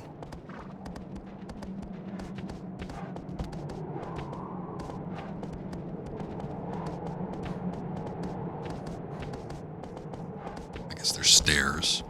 Stairs usually implies that we're being led into something. I was talking about the stamina mechanic that they ripped off for Breath of the Wild. I never really liked Breath of the Wild's like climb anything mechanic. I'd like there to be a little bit more reasoning as to what I can and can't climb. Just going up any smooth surface, just as long as my stamina doesn't run out. Oh, here it is. The 17th Colossus, big flat wall. Just a big smooth surface that he just immediately slides off of. You'll never be able to beat the game.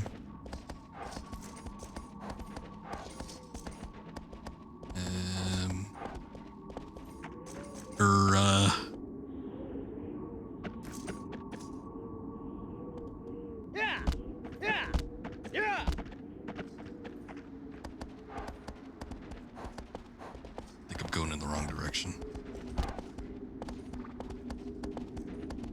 See, now we're starting to get a little confused.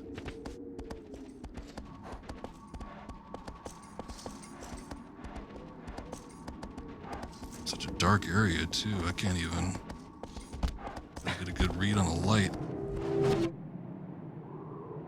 Oh, we're getting into a new area. It's a new shrine over there. You know what that means? More lizard tails.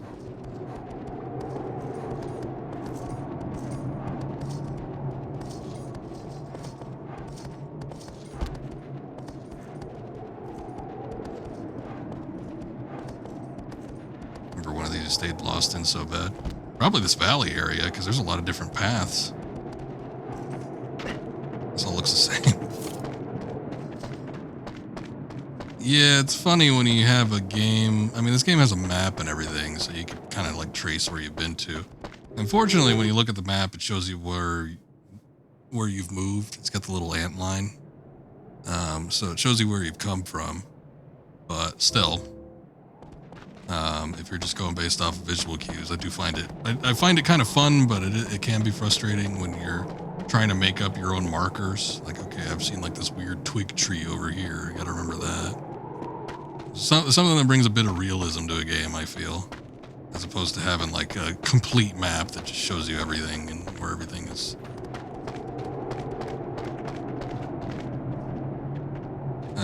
Also, you wonder if there's ever consideration to have a Colossus that initially appears as a save shrine until you get close and it emerges. Well, the old FU, the mimic. Oh, there it is.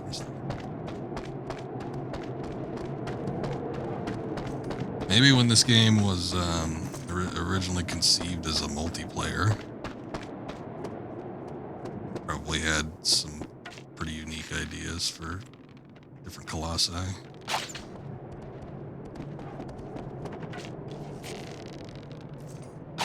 Drop it! Ah!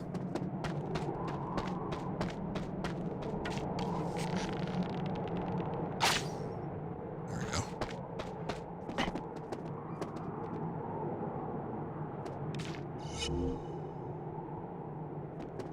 Go by visual cues. The valley was like, wait, which ravine did you come from? Yeah. Especially when you could turn around. I looked down for like a minute though, and I wasn't even sure where I was, but I was reading the credits on the back of the manual. And then I looked up and I'm like, wait, what? Multiplayer's Shadow of the Colossus. You call playing Mono. It was just sitting somewhere.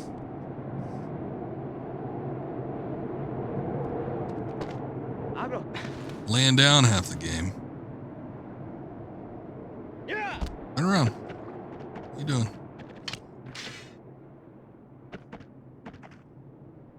They did their vibing make you do all the work. Oh, you're one of those multiplayer players, huh? Yeah. Well, this looks promising. I don't know, there's spires in the distance. They usually mean something. Boy, we took a hell of a detour. I think we're finally getting to it, though. Can't imagine this being multiplayer. Don't know, it feels like it kills the feel of it. Too much like Monster Hunter. Maybe, yeah. But when they were developing Nico, when this game was originally being in the development process, like pre-production, like well before they actually started, coding or anything like that. This was intended to be a multiplayer game. Would have been weird for the time too, because early on in the PlayStation 2's life cycle, you did not have very many multiplayer situations. But it would have been interesting to see what they would have been able to do. They were already pushing the PS2 to its known limits at the time, though. I can't imagine, just from a technical aspect, what this game would have been like had it been a multiplayer experience. But so much of this game just sort of revels in the fact that it's an isolated experience. And like having a second player with you, I think would definitely ruin that kind of mood. Aggro, no, you cannot come this way. That was aggro for a second. I'm like, oh. Saw this black mass. Oh, you did. What is at the top here? Jack shit.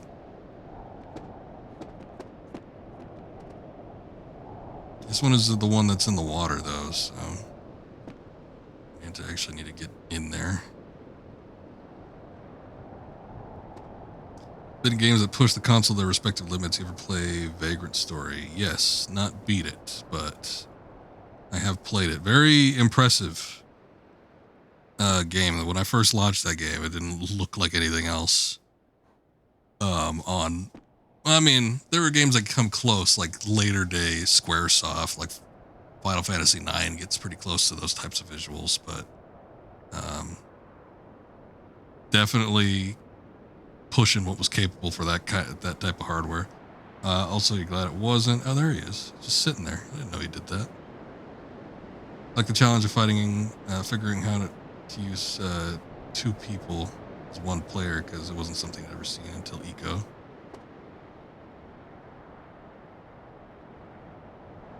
One of these days, too many RPGs that I want to play, and they just take so long to beat. Mostly trying to find stuff that is a little quicker. Something I could beat in like 3 or 4 streams as opposed to like 20. I think the longest separate streams that I put into a game was 21, I think. 21 or 22. I did Skies of Arcadia. That took a long time to beat.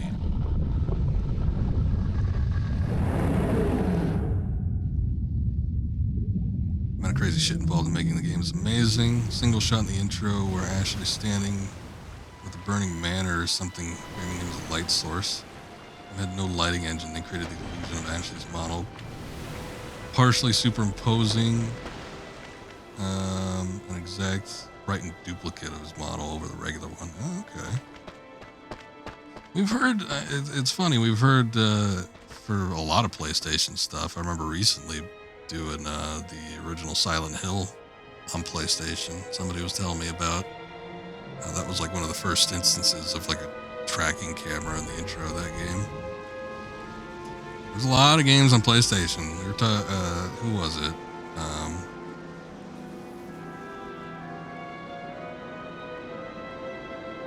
I think it was in here earlier. Maverick was talking about the PS2 having like the most unique library. PlayStation, the original PlayStation as well. So many great games that were like pushing the boundaries of what games were doing at the time.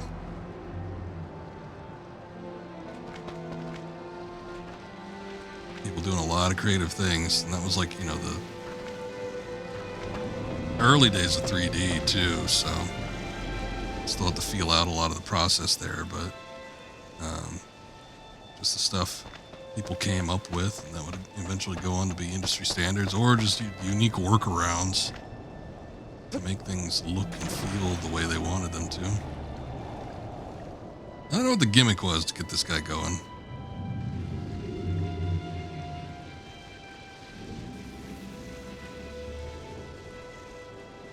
Have you seen a little girl? Short black hair. Just turned 7 last month.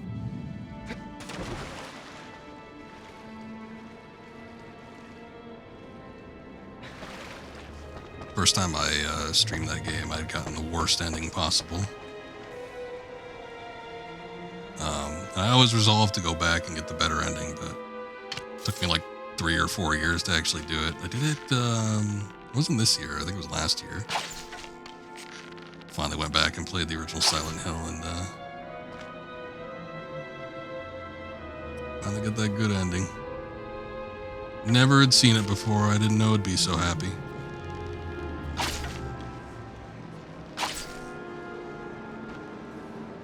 Can't get close to it because it's got those electric spires on it.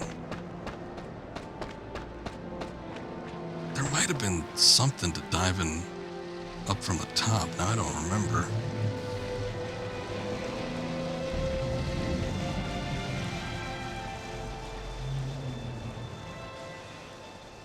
Got the good ending, but total fluke. I had no idea. I was playing it pretty much blind the first time I did it. I mean, the whole finding the medicine or the vial thing, I don't see how you could have done that. I mean, I guess, yeah, just, you know, accidentally picking stuff up. I mean, I guess you're a little more thorough than I am sometimes looking through games like that, so you probably ended up picking up the medicine or whatever and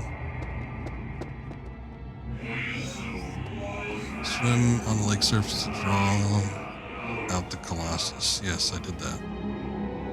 You're not actually watching me, are you? You just have pre-recorded messages.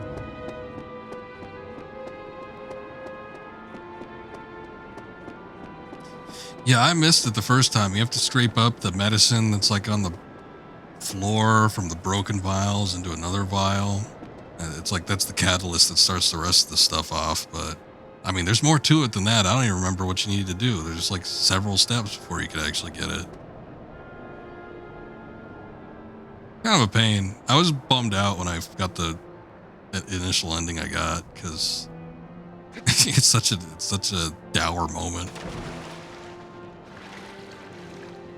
That and we had a glitch. I was playing it through the PlayStation 3's backwards compatibility, and the EO1 PS3 that I had.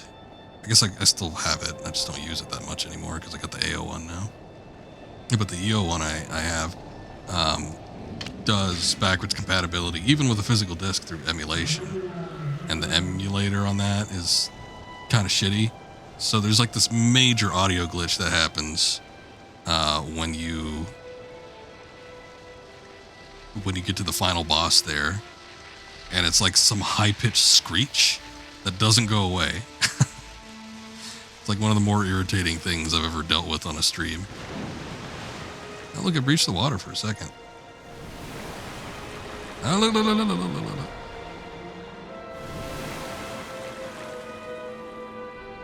I did not get on it. Shit.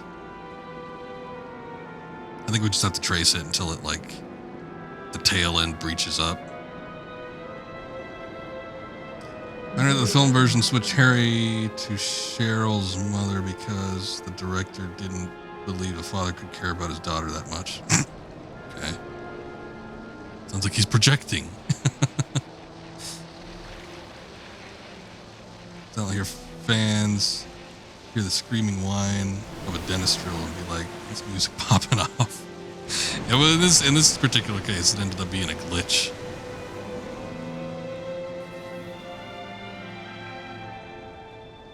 There's something oddly calming about, at least with Silent Hill 2's soundtrack, and it's the most unnerving shit you could ever, you know, volunteer your ears to listen to, but something about it. I remember having, I don't remember if I had like the sound files pulled up or what, but I remember having one of the BGMs playing and I just fell asleep to it, and then I woke up and I was like, oh, this is slightly disturbing, but still. Something calming about it. Something about the reverberating and weird noises. Ah, gotcha, you bastard.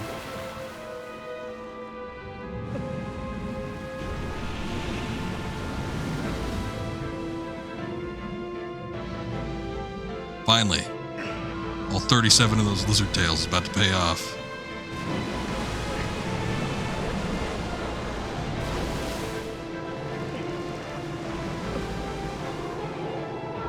Or maybe not.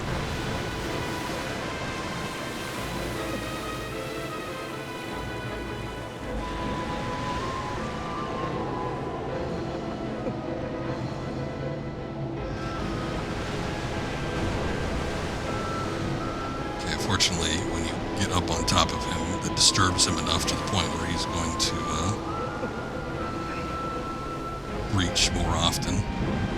Can't climb while underwater, though, or even while grabbing onto him. Oh no, he can still climb.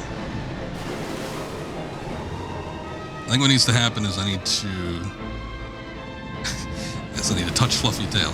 I need to hit these things. Or not.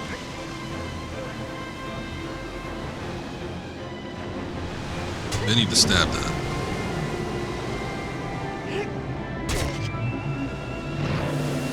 Okay, I need to stab him and that, like, deactivates them. But I need to hit them, but it really didn't work.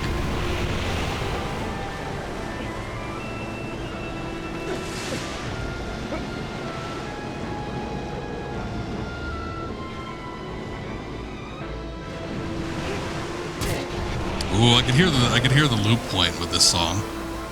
This particular track. Somebody wasn't thorough. It's alright, it's a great soundtrack. I mean, no offense. I mean, I can still hear the point where it stops and starts.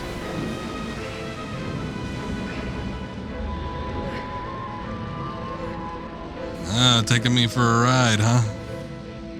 Oh, shit. Out. Oh, God damn it.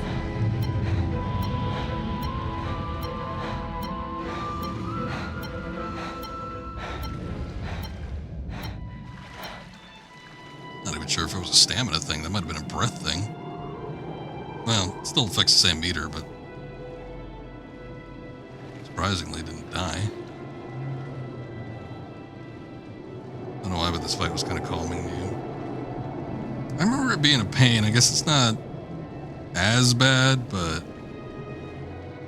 it's like anything that is easy for you to get knocked off the Colossus, like, somewhat irks me.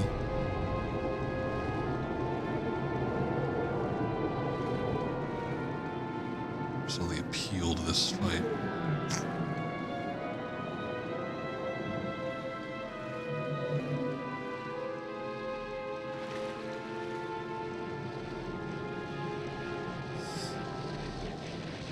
The water, like the environment, is somewhat calming. Oh, look, maybe he's going to breach at a halfway point. There we go. Okay, well, at least we didn't need to dock all the way back at the very end of the tail. It's just because he's not dive bombing you and you're just chilling in the water. Well, sort of a change of pace, right? Breach, breach.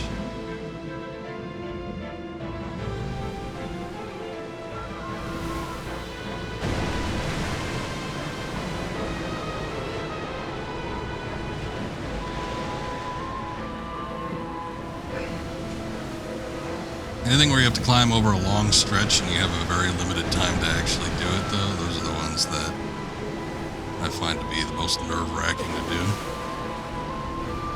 Because just, like, watching that stamina meter run out is the worst thing in this game.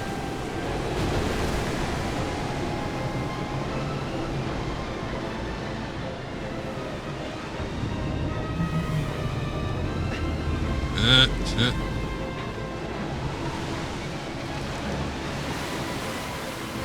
close.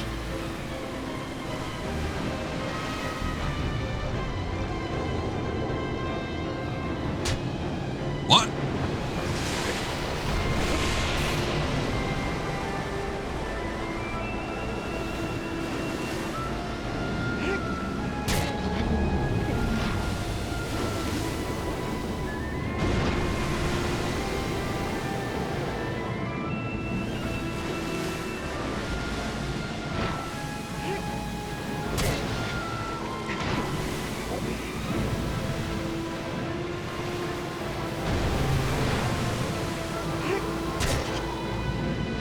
Get that hit in.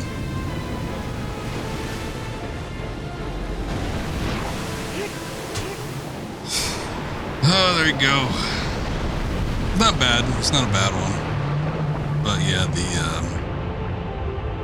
just diving underwater sometimes sucks.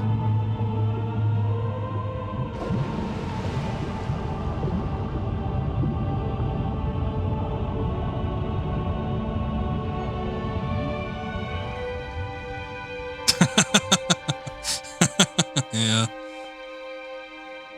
You know, it's a Japanese game when you kill a whale.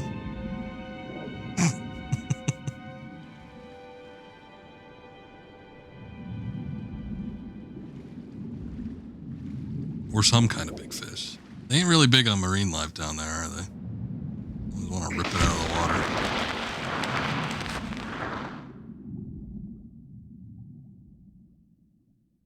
Yeah, the all the ones underwater always take the longest. Happened with the bird too.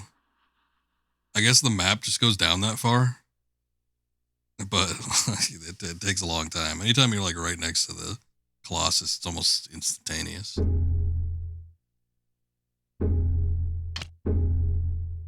Seven defeated.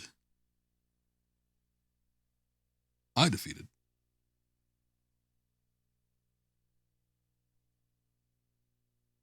Yeah, but they kill weird shit. Like stuff that you would think is inedible.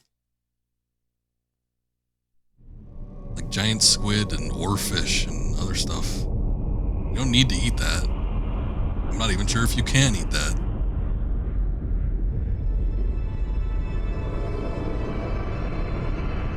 But yeah, I mean, obviously when you're a coastal nation or an island nation, you know, one of your biggest food sources is going to be the marine life.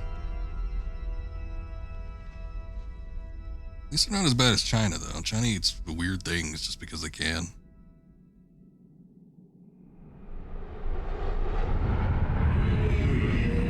Thy next foe is tail trapped within a pail deep within the forest. You're getting in a rhyming scheme, huh? Shadow that crawls on the walls. Oh, this one. I forgot about this one. This one can be kind of a pain, too. Nothing is inedible in China. They even eat raw sewage. That's gross, but yeah, I believe it. They were the ones that started sucking on rocks coated in like soy sauce or whatever like a year or two ago. Mmm.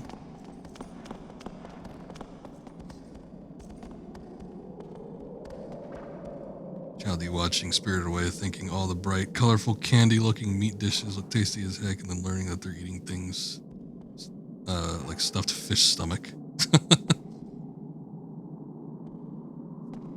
Well, in animation, things tend to look better in terms of eating.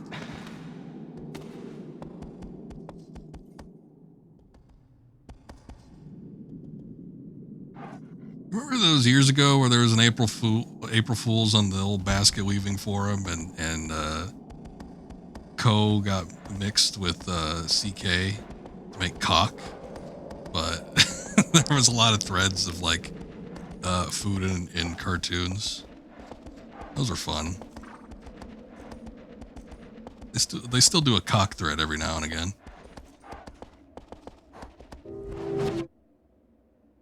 There's some, I can't think of anything off the top of my head, but I know for a fact that I remember seeing like weird dishes in animated movies that always look delicious to me. I'm not sure what they were supposed to be.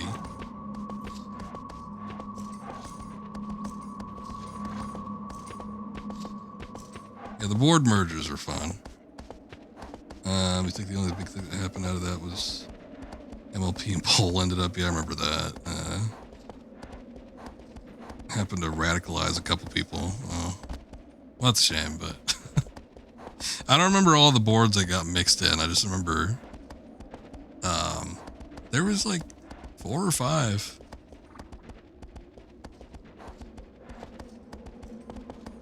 I'm very particular about what I eat, especially with meats and stuff. Yeah. Beef and chicken is most of it. I don't even really like pork or any other type of bird. I'm borderline vegetarian just because so much stuff is not agreeable with me. Yeah. But you know, I'd be willing to try stuff. Tried takoyaki not that long ago just because I really wanted to see what it tasted like. It's kind of gross, but you know, still ate it. So I liked everything except the octopus, which was the thing. The bonito flakes were very gross, though. They were very gross to look at. Yeah. Very disgusting. Opening up the dish and seeing those things wiggling around.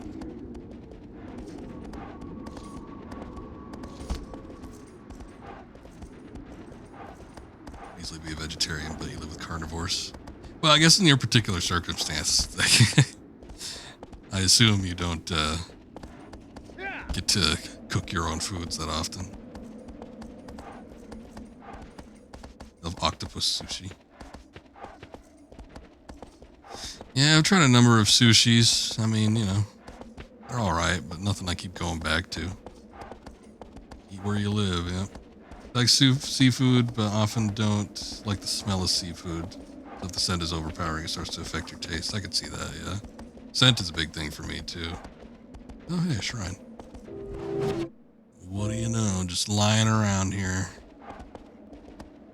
Yeah, I'm not a big fan of, like, fish smells. Especially me that worked with aquariums for such a long time. And, like, the smell of dead, rotting fish is basically the smell of seafood. Not that great.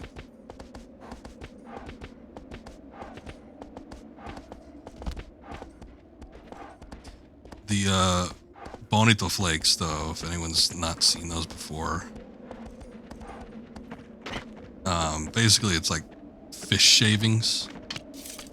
It's like a dried fish, the bonito fish, and it's shaved as if they're like, you know, shaved off from a cheese grater or something.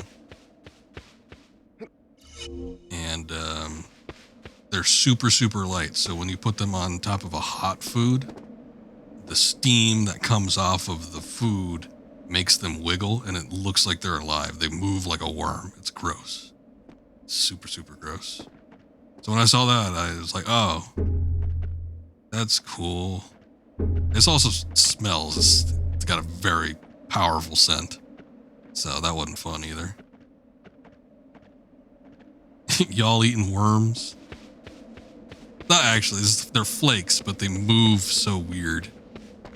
They move in a lifelike fashion. Like when I first saw it, like rationally, I was trying to think, okay, what's going on here? And I was thinking, could it have, like, they were sawed off of a live fish and somehow, like, there's, like, some sort of muscle that keeps them moving? I don't know. It was gross.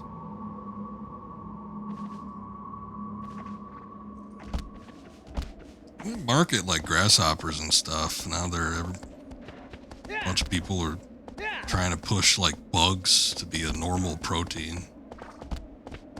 I'm good on that, but, you know, they put crickets in a bag or roaches or grasshoppers and they dust them up in, like, I don't know, some type of cayenne pepper or something like that. Ooh, gourmet. Yeah. Nobody wants to do it. I mean, you do you, but I'm good. I don't think I've ever eaten a bug before. Pretty sure I haven't, you know, except for the ones that, like, crawl into your mouth or whatever when you're sleeping. Someone told me that People eat like 3 spiders a week accidentally. I don't know how. I don't know where they got their numbers or information from, but I was told that one time. I would think I would notice. I'm pretty astute, even when asleep, when things are like crawling on or near me. Pretty sure I'd notice something on my face or in my mouth. This looks like a big tree. I'm wondering if there's going to be a fruit here.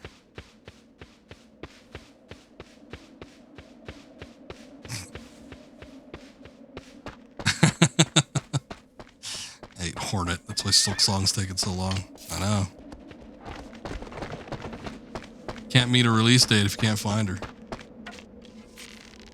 There is fruit. Fruit, please. You only ate grasshoppers as a dare. Bacon cheddar flavored, kind of like popcorn. That's something you'd buy in bulk, but it wasn't bad. Well, yeah, they cover it in all that shit. You know, you don't notice it. I imagine that bugs raw, it's not going to taste like much, but they probably have an unpleasant texture. Texture is a lot for me with food. Even if it's something like vegetarian, if it's like too gummy or something, that's, I don't know that it'll cause a gag reflex, but it's not going to be something I'm going to enjoy.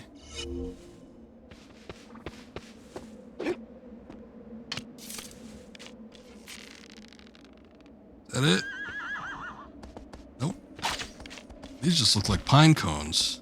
I don't know that I'd be eating these, but they give me health.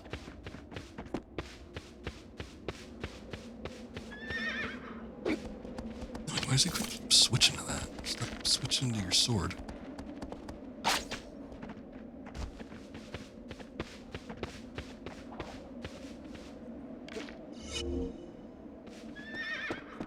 Highgate Cricket said,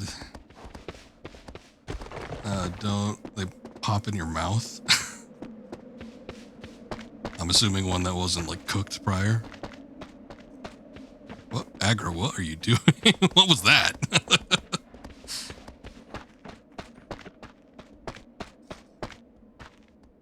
Yeah, a little show-offy here.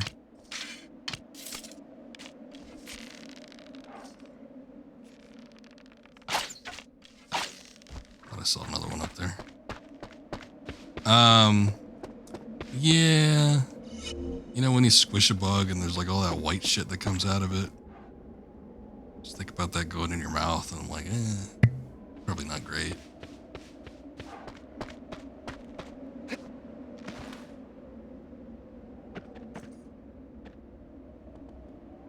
Not big on the bug eating, gotta say. Pretty sure I've never eaten one before.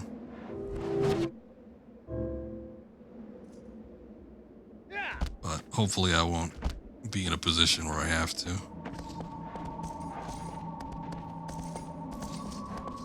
I do not think we are going in the right way. I thought I remember, I could be thinking of another stream. I've been watching you guys a long time, but I thought I remember like doing some kind of bug like for a channel reward.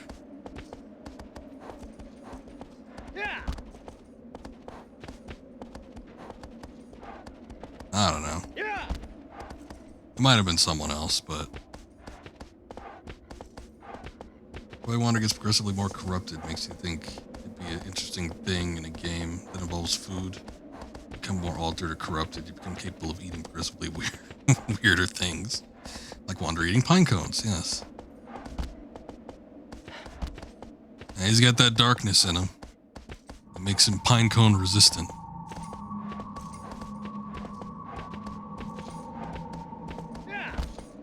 I don't know where it's taking me. This is the one. This is the one that's in like I almost want to call it a well, but it's huge.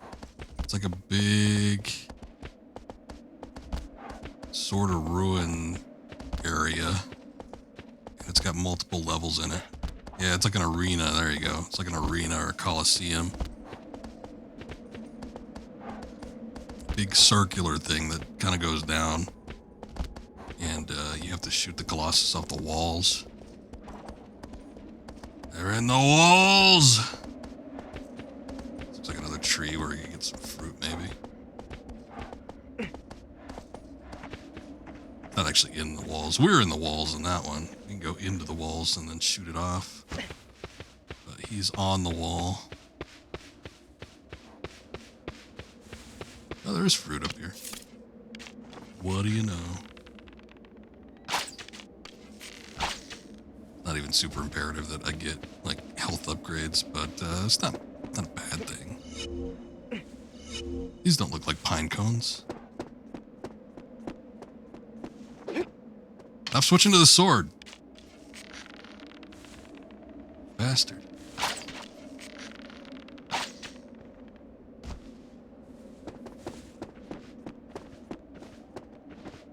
Where'd it go? I know, aggro, I'm looking for it.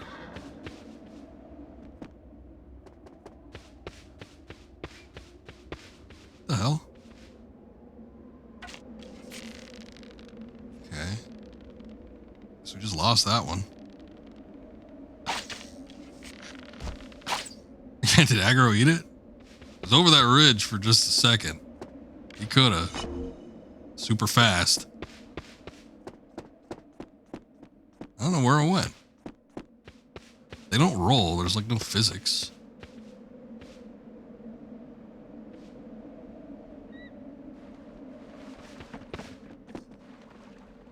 What are you doing? What are you doing? Abro. Abro. Stop that. Come here. Abro.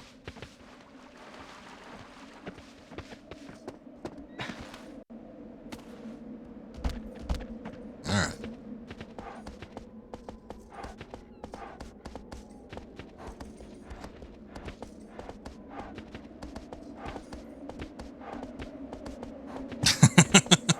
He's sticking his ass up in the air like he's gonna. Give him the aggro shaker.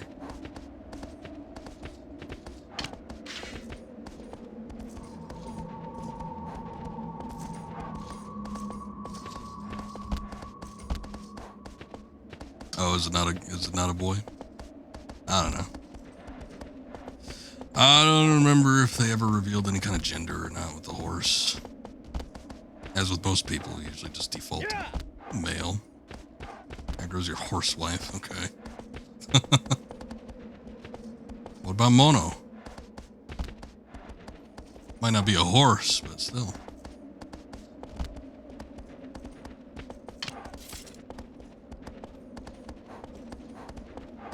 No hooves, okay. Solid argument. I've heard it a lot.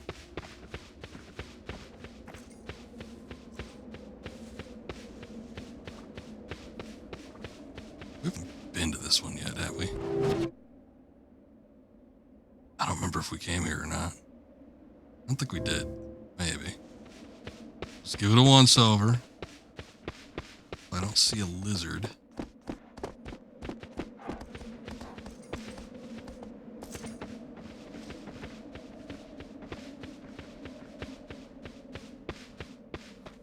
I actually don't remember if I did this one yet or not. Should have been looking at the map.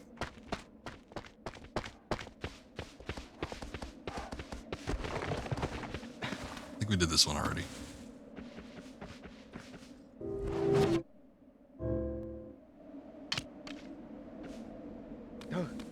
Oh. I didn't know there was a pet button.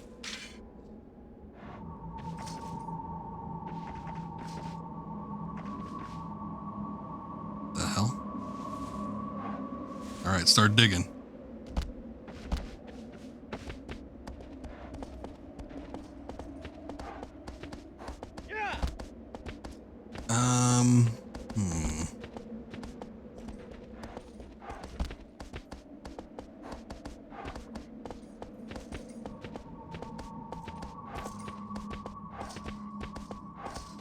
Oh, okay, I see it.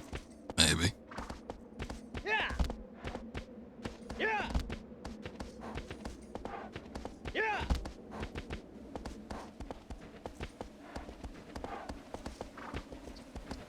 very shiny lizard.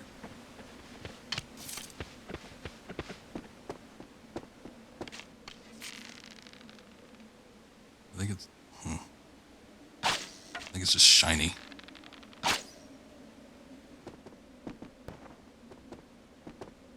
Sorry, buddy.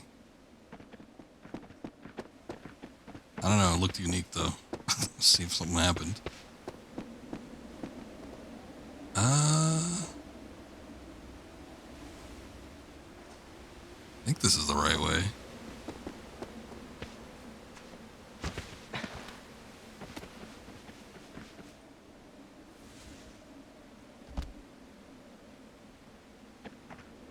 Onward. Yeah.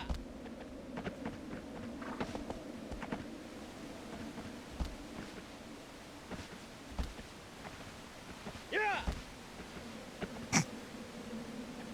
Probably just walk this, but I'm sort of curious if I could actually take aggro around here. Yeah. Not really wanting to move that fast though. Alright, I'll do it myself.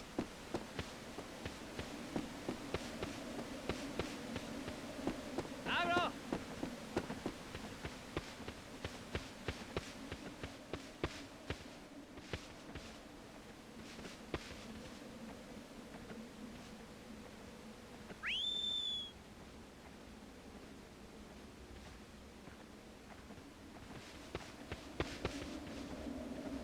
Abro.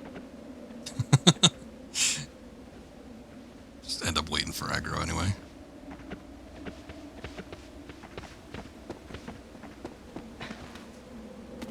There we go.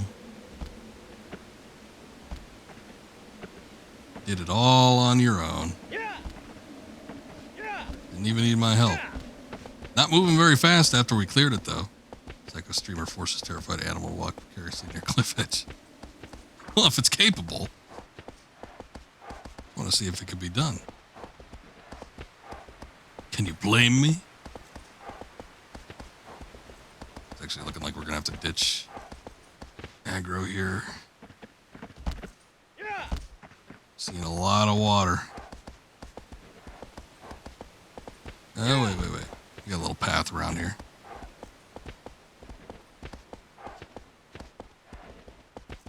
Many trees around the area. Makes me wonder if there's any fruit in them, but quick glance, I'm not seeing anything.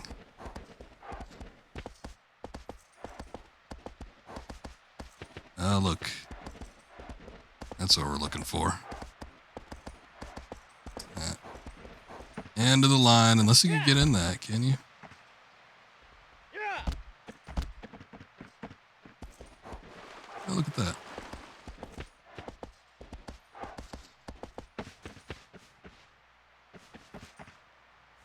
Yeah.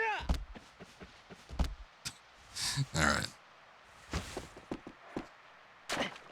I don't think we can go any further on horseback.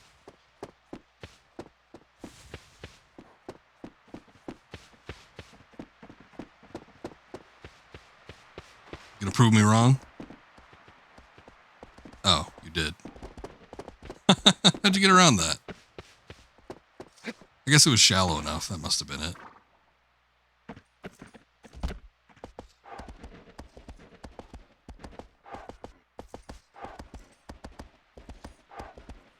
I wanted to see if there's any points that I could jump up on top of this thing.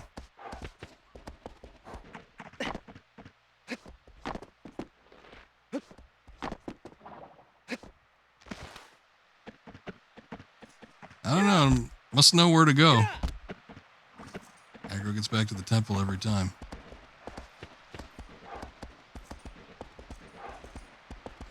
Not to necessarily spoil anything, but assuming most of us have played this game from the sounds of it, but survives a hell of a jump at the end. Still finds its way back to the temple.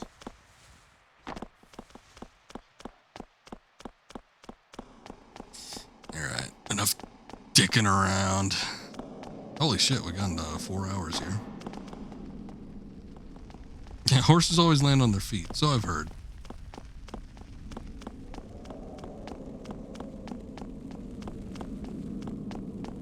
Might not be for the best, but, you know, happens.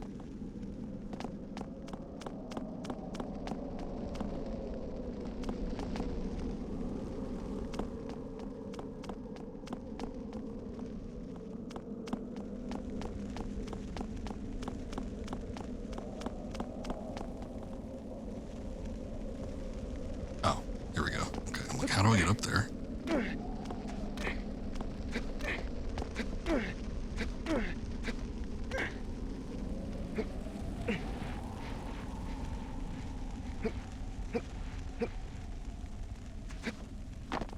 Big ass torch. Who's lighting it? That's what I want to know.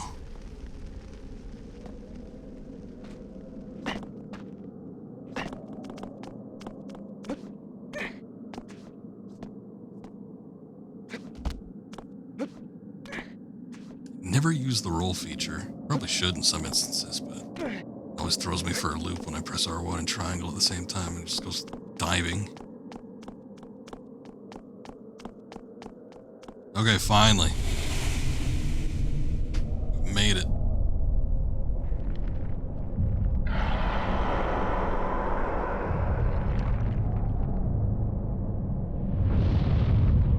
There it is. Weird Anguirus looking thing.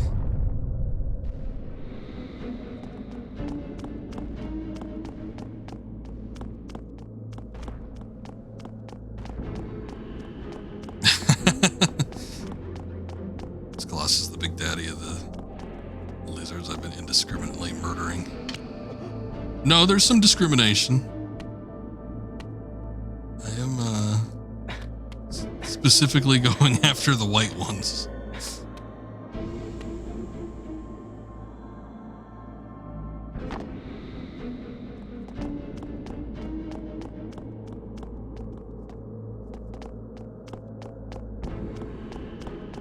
I'm supposed to get like down to the base of it.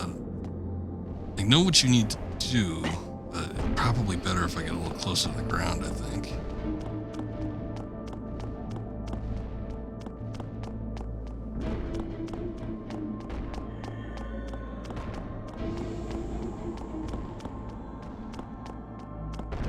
Actually, that big old gap there, that was probably my best bet to drop down by a couple levels. There might have been a way I could maneuver it. Because I know there's these staircases here, but... Okay, here we go. Just a little drop, don't worry about it.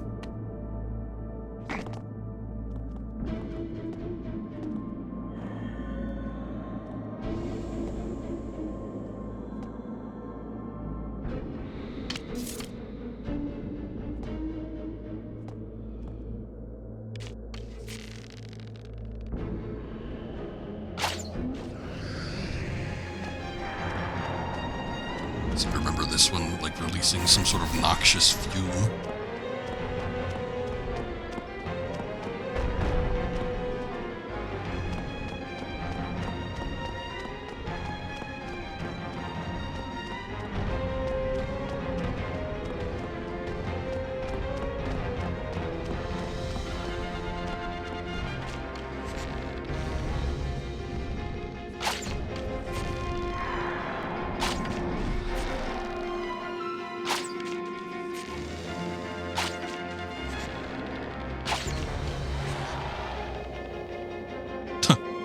As soon as I hit one, it gets grip on the other one. You silly bitch.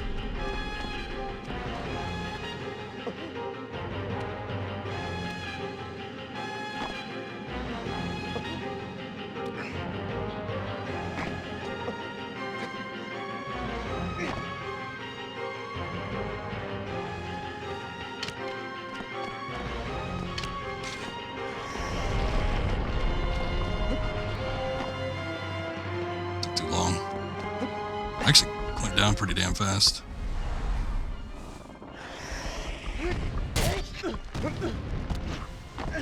Shit. Can't hang on the underside. It lays too flat.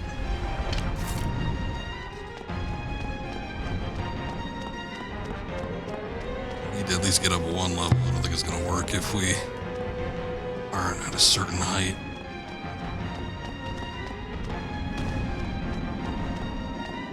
Whether not being able to get him to walk up or just not being significant enough. Right, the Colossus' balls. Getting pretty close. Oh, that's what it was. It fired that stuff at you. I'm like, I was wondering why it was so much of a threat. Because I remember the fumes, but they're projectiles. I just thought it like came up to you. Well, I could avoid that.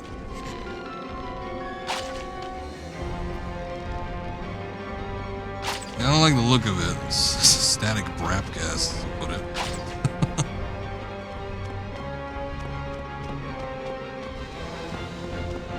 Doesn't seem very fun.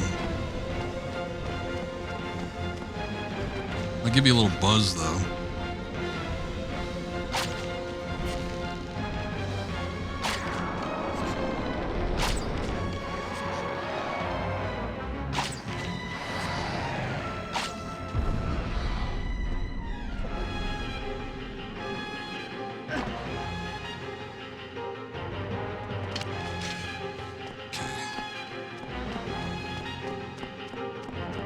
Balls are mine.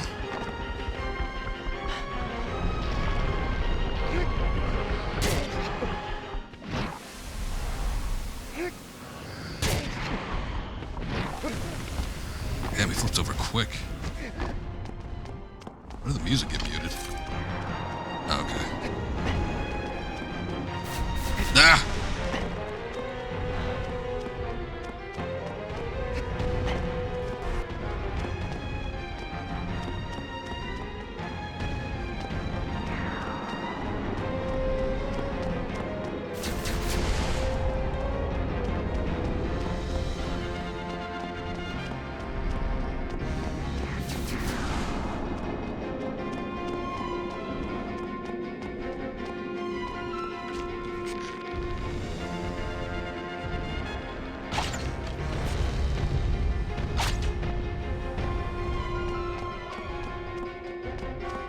Takes for that stuff to dissipate, but travel back around here because yeah, there's a bigger opening on this side. I was a little bit closer by.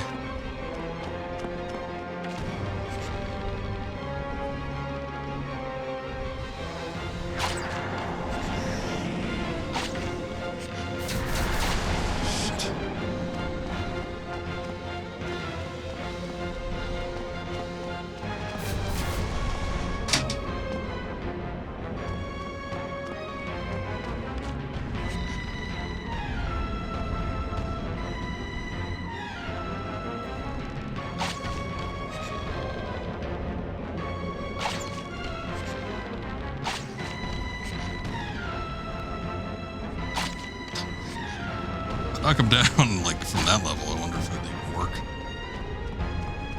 It's getting too close.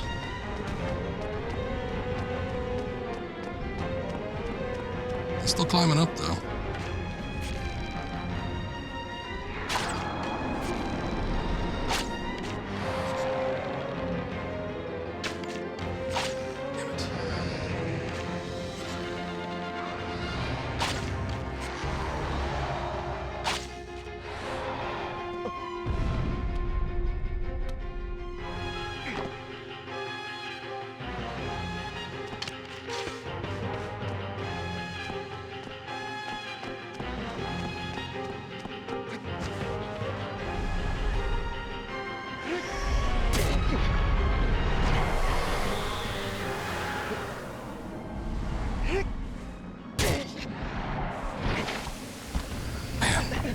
I don't know how you're supposed to do this one with like the time trial run unless it's fairly generous, because you can only ever get 2 hits at a time and it flips right back over.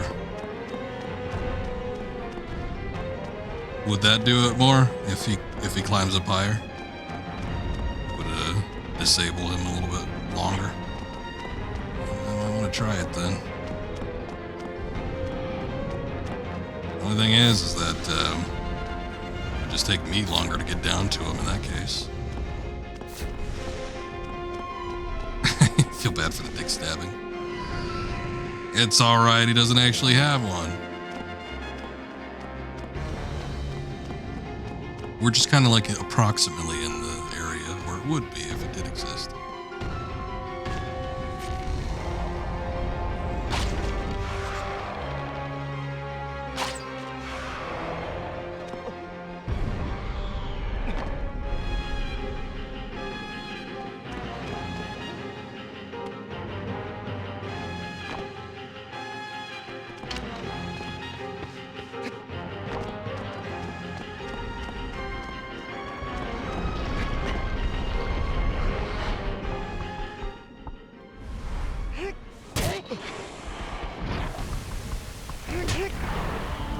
It's close. He almost got up after that. That's how you know you're in Japan. Do a lot of CBT down there. He just picked up Bentley over a hug after he noticed a weird glowing green tattoo across the big guy's neck. He gets lifted close. No! Gotta keep those weak points hidden.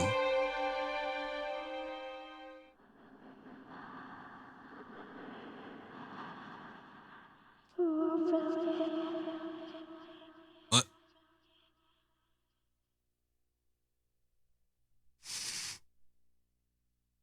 That was number 8, right? So we're at the halfway point. I think at the halfway point we get a cutscene.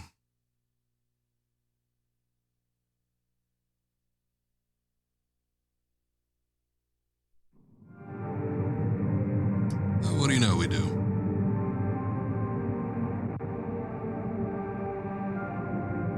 Wow, she's already up. Didn't even need to kill all of them. Wish granted.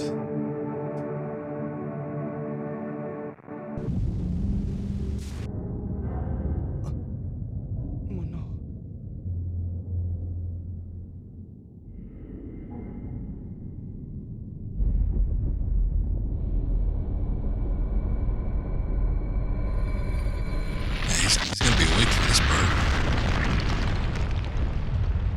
Look, she's getting away. For some reason, I was expecting the top part of the shrine altar to just slam down and crush Mono at any moment. It's kind of, I don't know, it's kind of weird.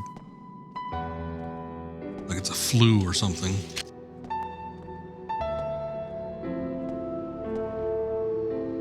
At the very least, like entomb her.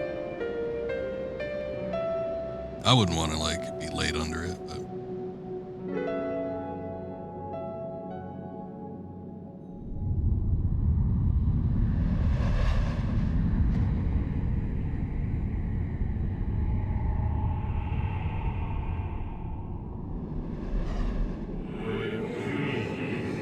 thy next foe is the land where trees nary grow, sleeps in a dry lake bed.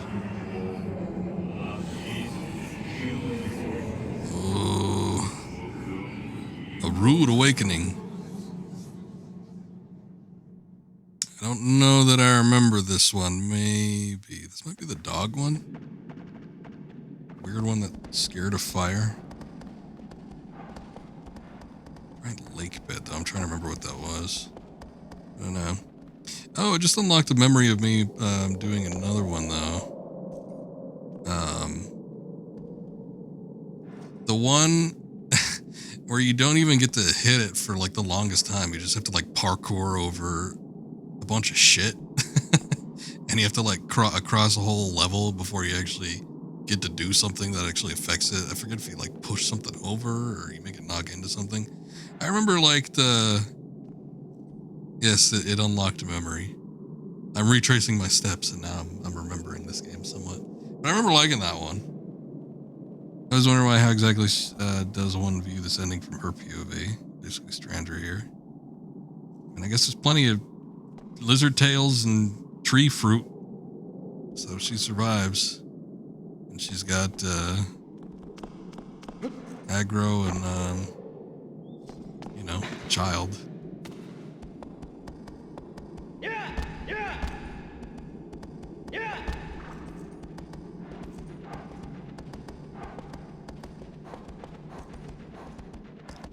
Yeah, my assumption was something comes of this. whether or not, you know, she starts some sort of civilization or whatnot, but something comes from her being in this area. I don't know if if it ends up that she ends up finding some other people or what, but the whole boy with the horns thing ends up carrying on through generations. That could be. Might be the queen from Eco eventually.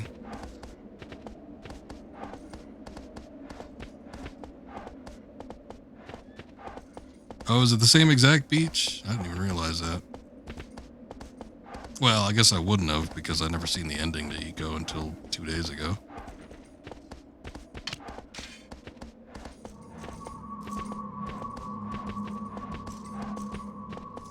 Okay, I do remember it being kind of in that area.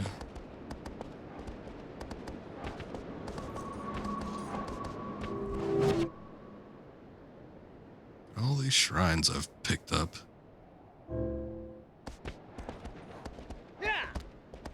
Actually, I'm gonna go this way. They should all be connected.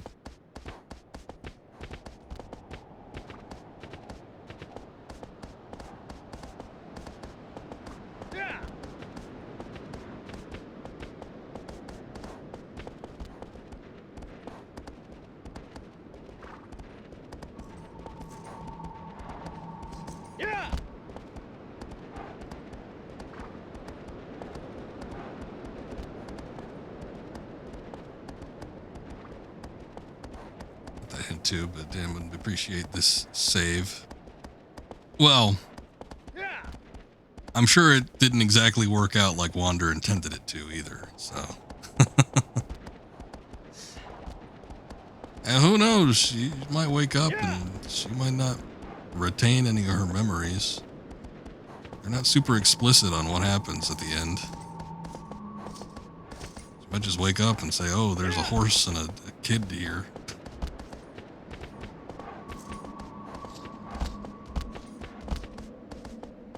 Guess this is life.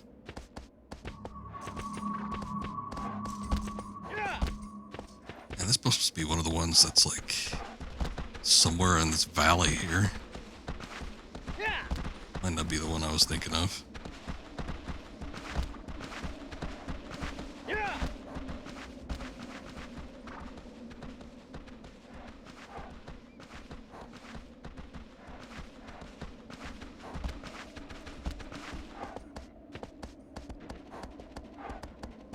I think the hope remains. Besides, it's not like he's got a mirror. Maybe he looks at his hands and sees some weird shit going on. But does he know? Does he know what's transpiring?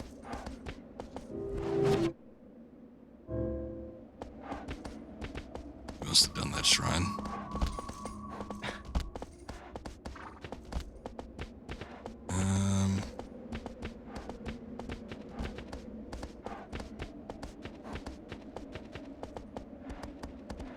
Sometimes it points you like just to like a straight up rock face. I'm wondering where we need to go after that.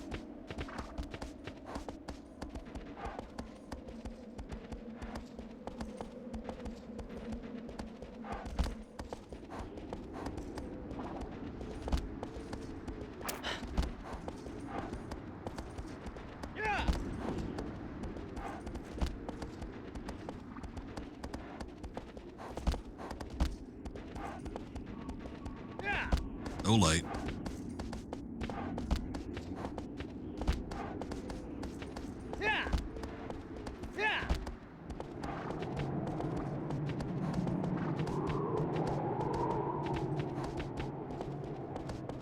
After about boss 5, you're like, oh, this is bad. It's like the big voice from nowhere telling you to kill things, feeling like you're tricked, looking at 2.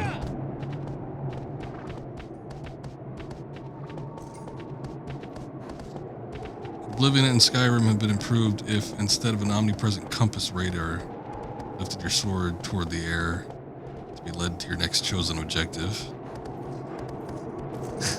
Maybe. I don't know. I've never really been in love with the Bethesda approach of map markers and the ever-present compass, but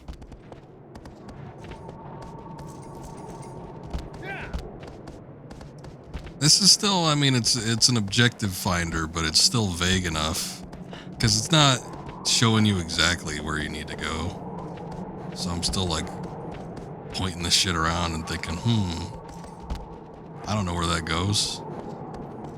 I can approximate. I can look at the map and say, sort of in this area somewhere. I like whatever method feeds into more exploration, something that doesn't point you exactly where you need to go. Oh, this is the turtle one. Shit. I didn't think this is going to be this one. But something that still makes you feel like you're taking part in some sort of explorative venture.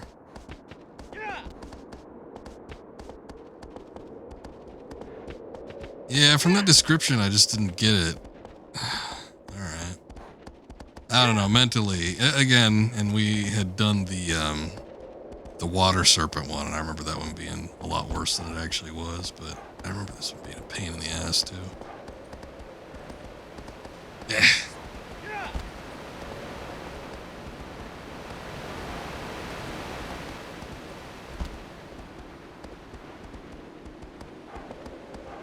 It's similar in nature to the quadruped one that we fought on Colossi number 2. But it's a little more complex than that. I also seem to remember there being a cave it was stowed away in.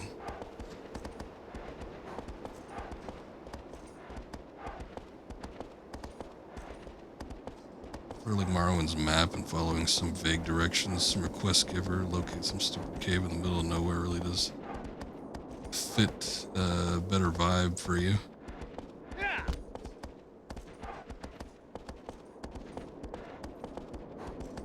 Yeah.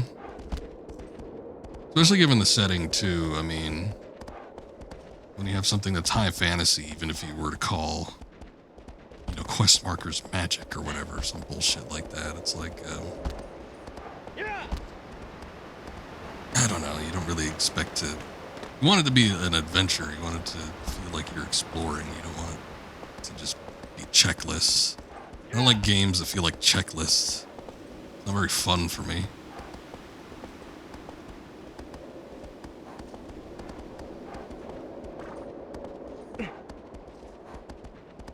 Simple thing of exchanging one method for the other. Game's map has to be designed for it.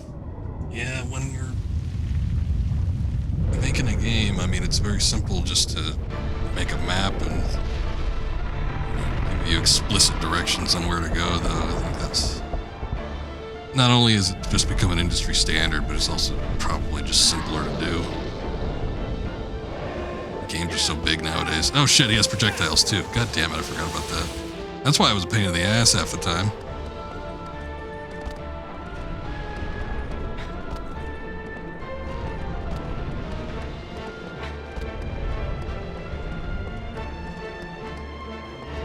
Section of the map must be a retirement home.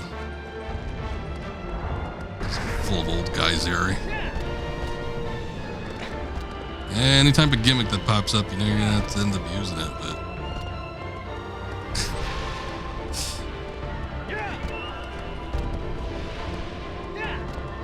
geysers will have a part to play.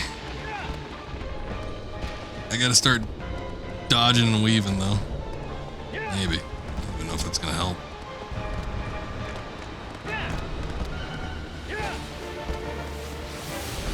Actually, just moving from one side to the other should help, as long as I'm not going vertical from its current position. I needed to get it over a geyser though, and I think I need to shoot it in the foot or feet, whatever the case may be.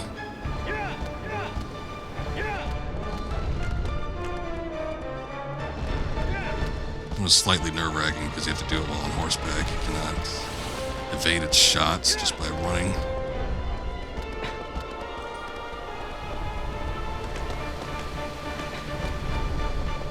Trying to see where the nearest one would be where I'm not going to get my ass killed.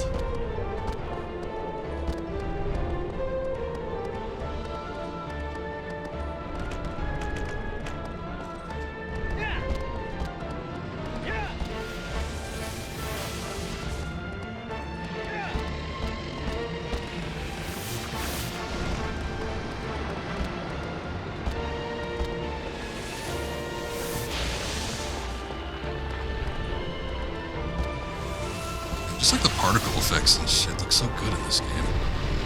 Wouldn't think it would. Shit. We got it, we got it, we got it, we got it.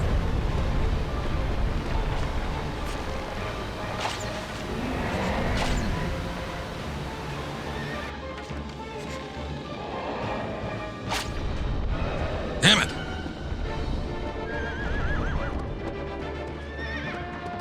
Yeah, this one kept getting the alignment off with the geyser. Just the hair, you turn around and leave it. I'm surprised I got it as quick as I did, but I didn't expect to be that lucky again. I do remember falling off this one before.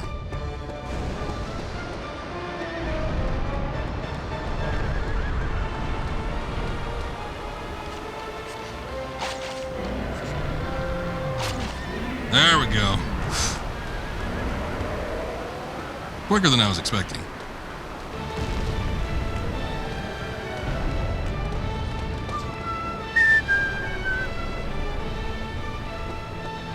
Shit, I gotta go all the way around.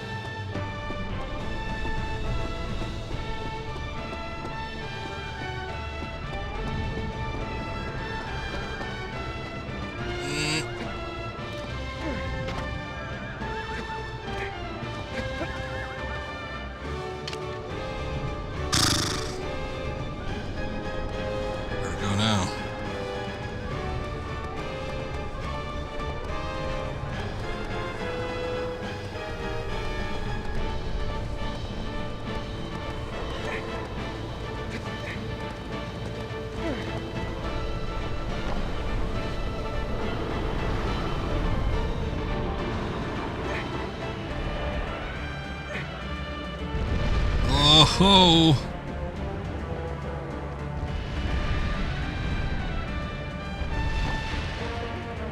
I think I gotta stop stumbling around. Go back here and walk up the center. Shit. Shit, shit, shit, shit, shit.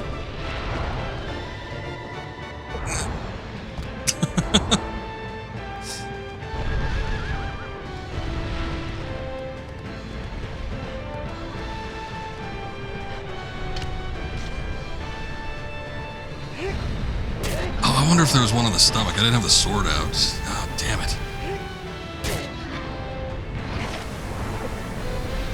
Oh, they use a mega stock sound effect for that. That's like right from Sound Ideas.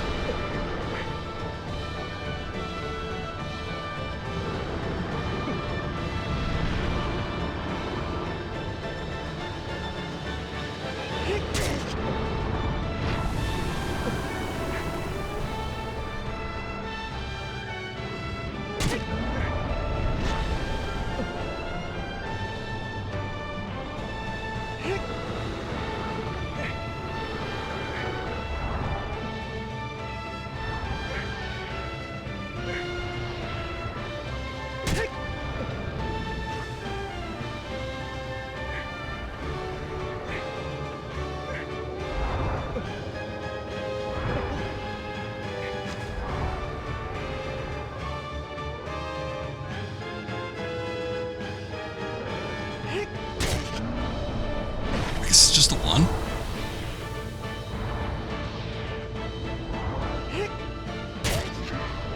Okay. Fair enough.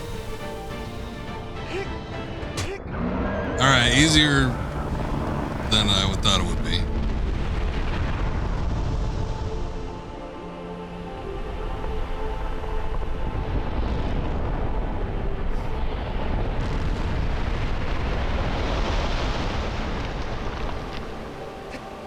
Oh man, we are right on top of that.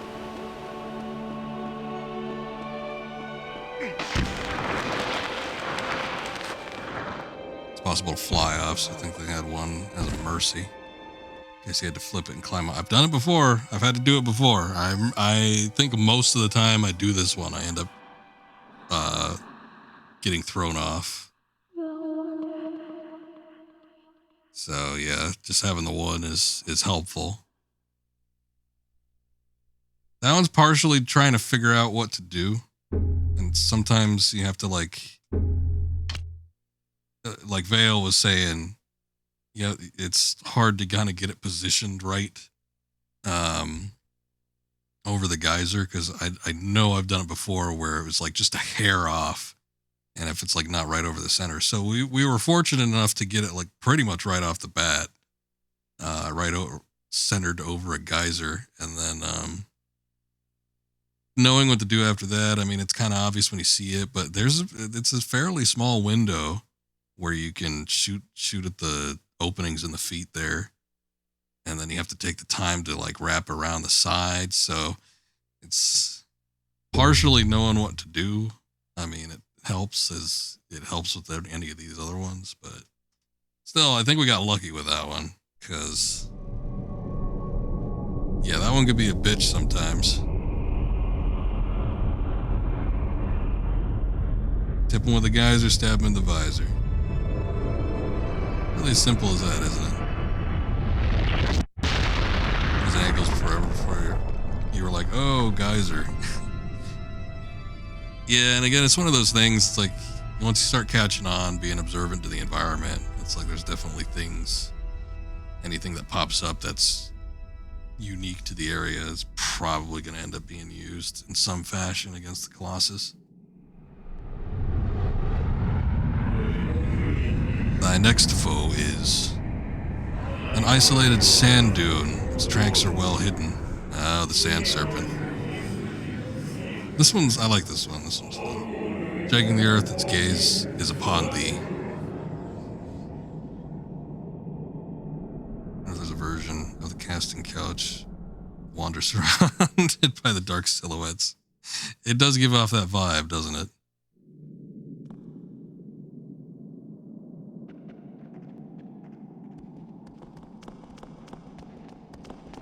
Seems to me like he's starting to look a little shittier. His face doesn't look all that worse, but he looks a little more pale.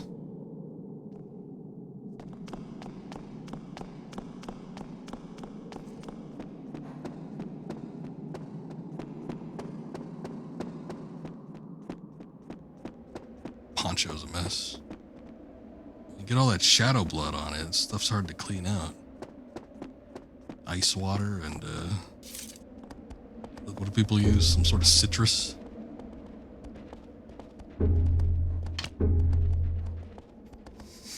Alright.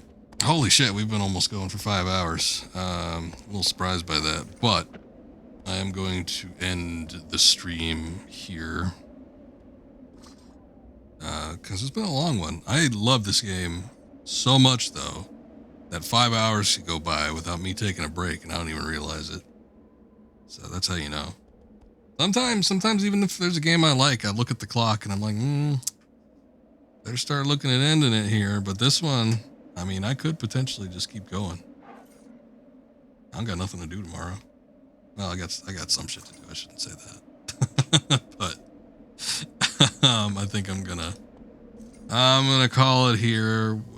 We might be able to beat this on the second stream, depending on how much time I give it. I'm not too sure. You felt the same way? It's such a good game, though. Really, like one of the greats, as I keep saying. Definitely one of my favorites. So, I'm just happy to be playing it again, because I haven't touched this game in like a decade or more. I don't remember exactly how long it's been, but it's been a long ass time. So, very fun to get back into it. Out of curiosity's sake, just because I like this one so much, I think I might end up doing the remake too. Just to see what it's like. Get lost in the environment and the bosses. It's so easy. Very easy to get wrapped up in this world. And it's still fun, like just looking around for the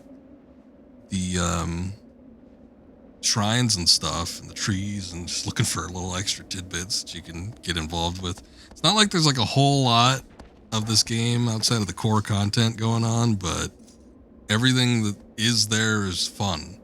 Even though this, the game world here is largely devoid of anything meaningful, it's it's very engrossing, I feel. So I don't know, something about it. But anyway, It's time to end this once and for all. Gotta wrap up the stream. Thank you guys for watching. I appreciate it. I don't see anybody streaming right now, so I think we're just gonna call it here. Appreciate you, Pasta. Always fun talking with you. Thank you, Vale. I appreciate you and Haikiri for the raid earlier. Haikiri, I appreciate the sub.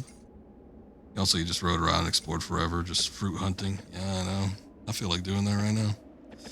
But you guys have a good night. I will be back maybe today, Monday? I don't even remember. Technically it's Tuesday, but yeah, I started Monday night. So I'll be back Wednesday, more than likely.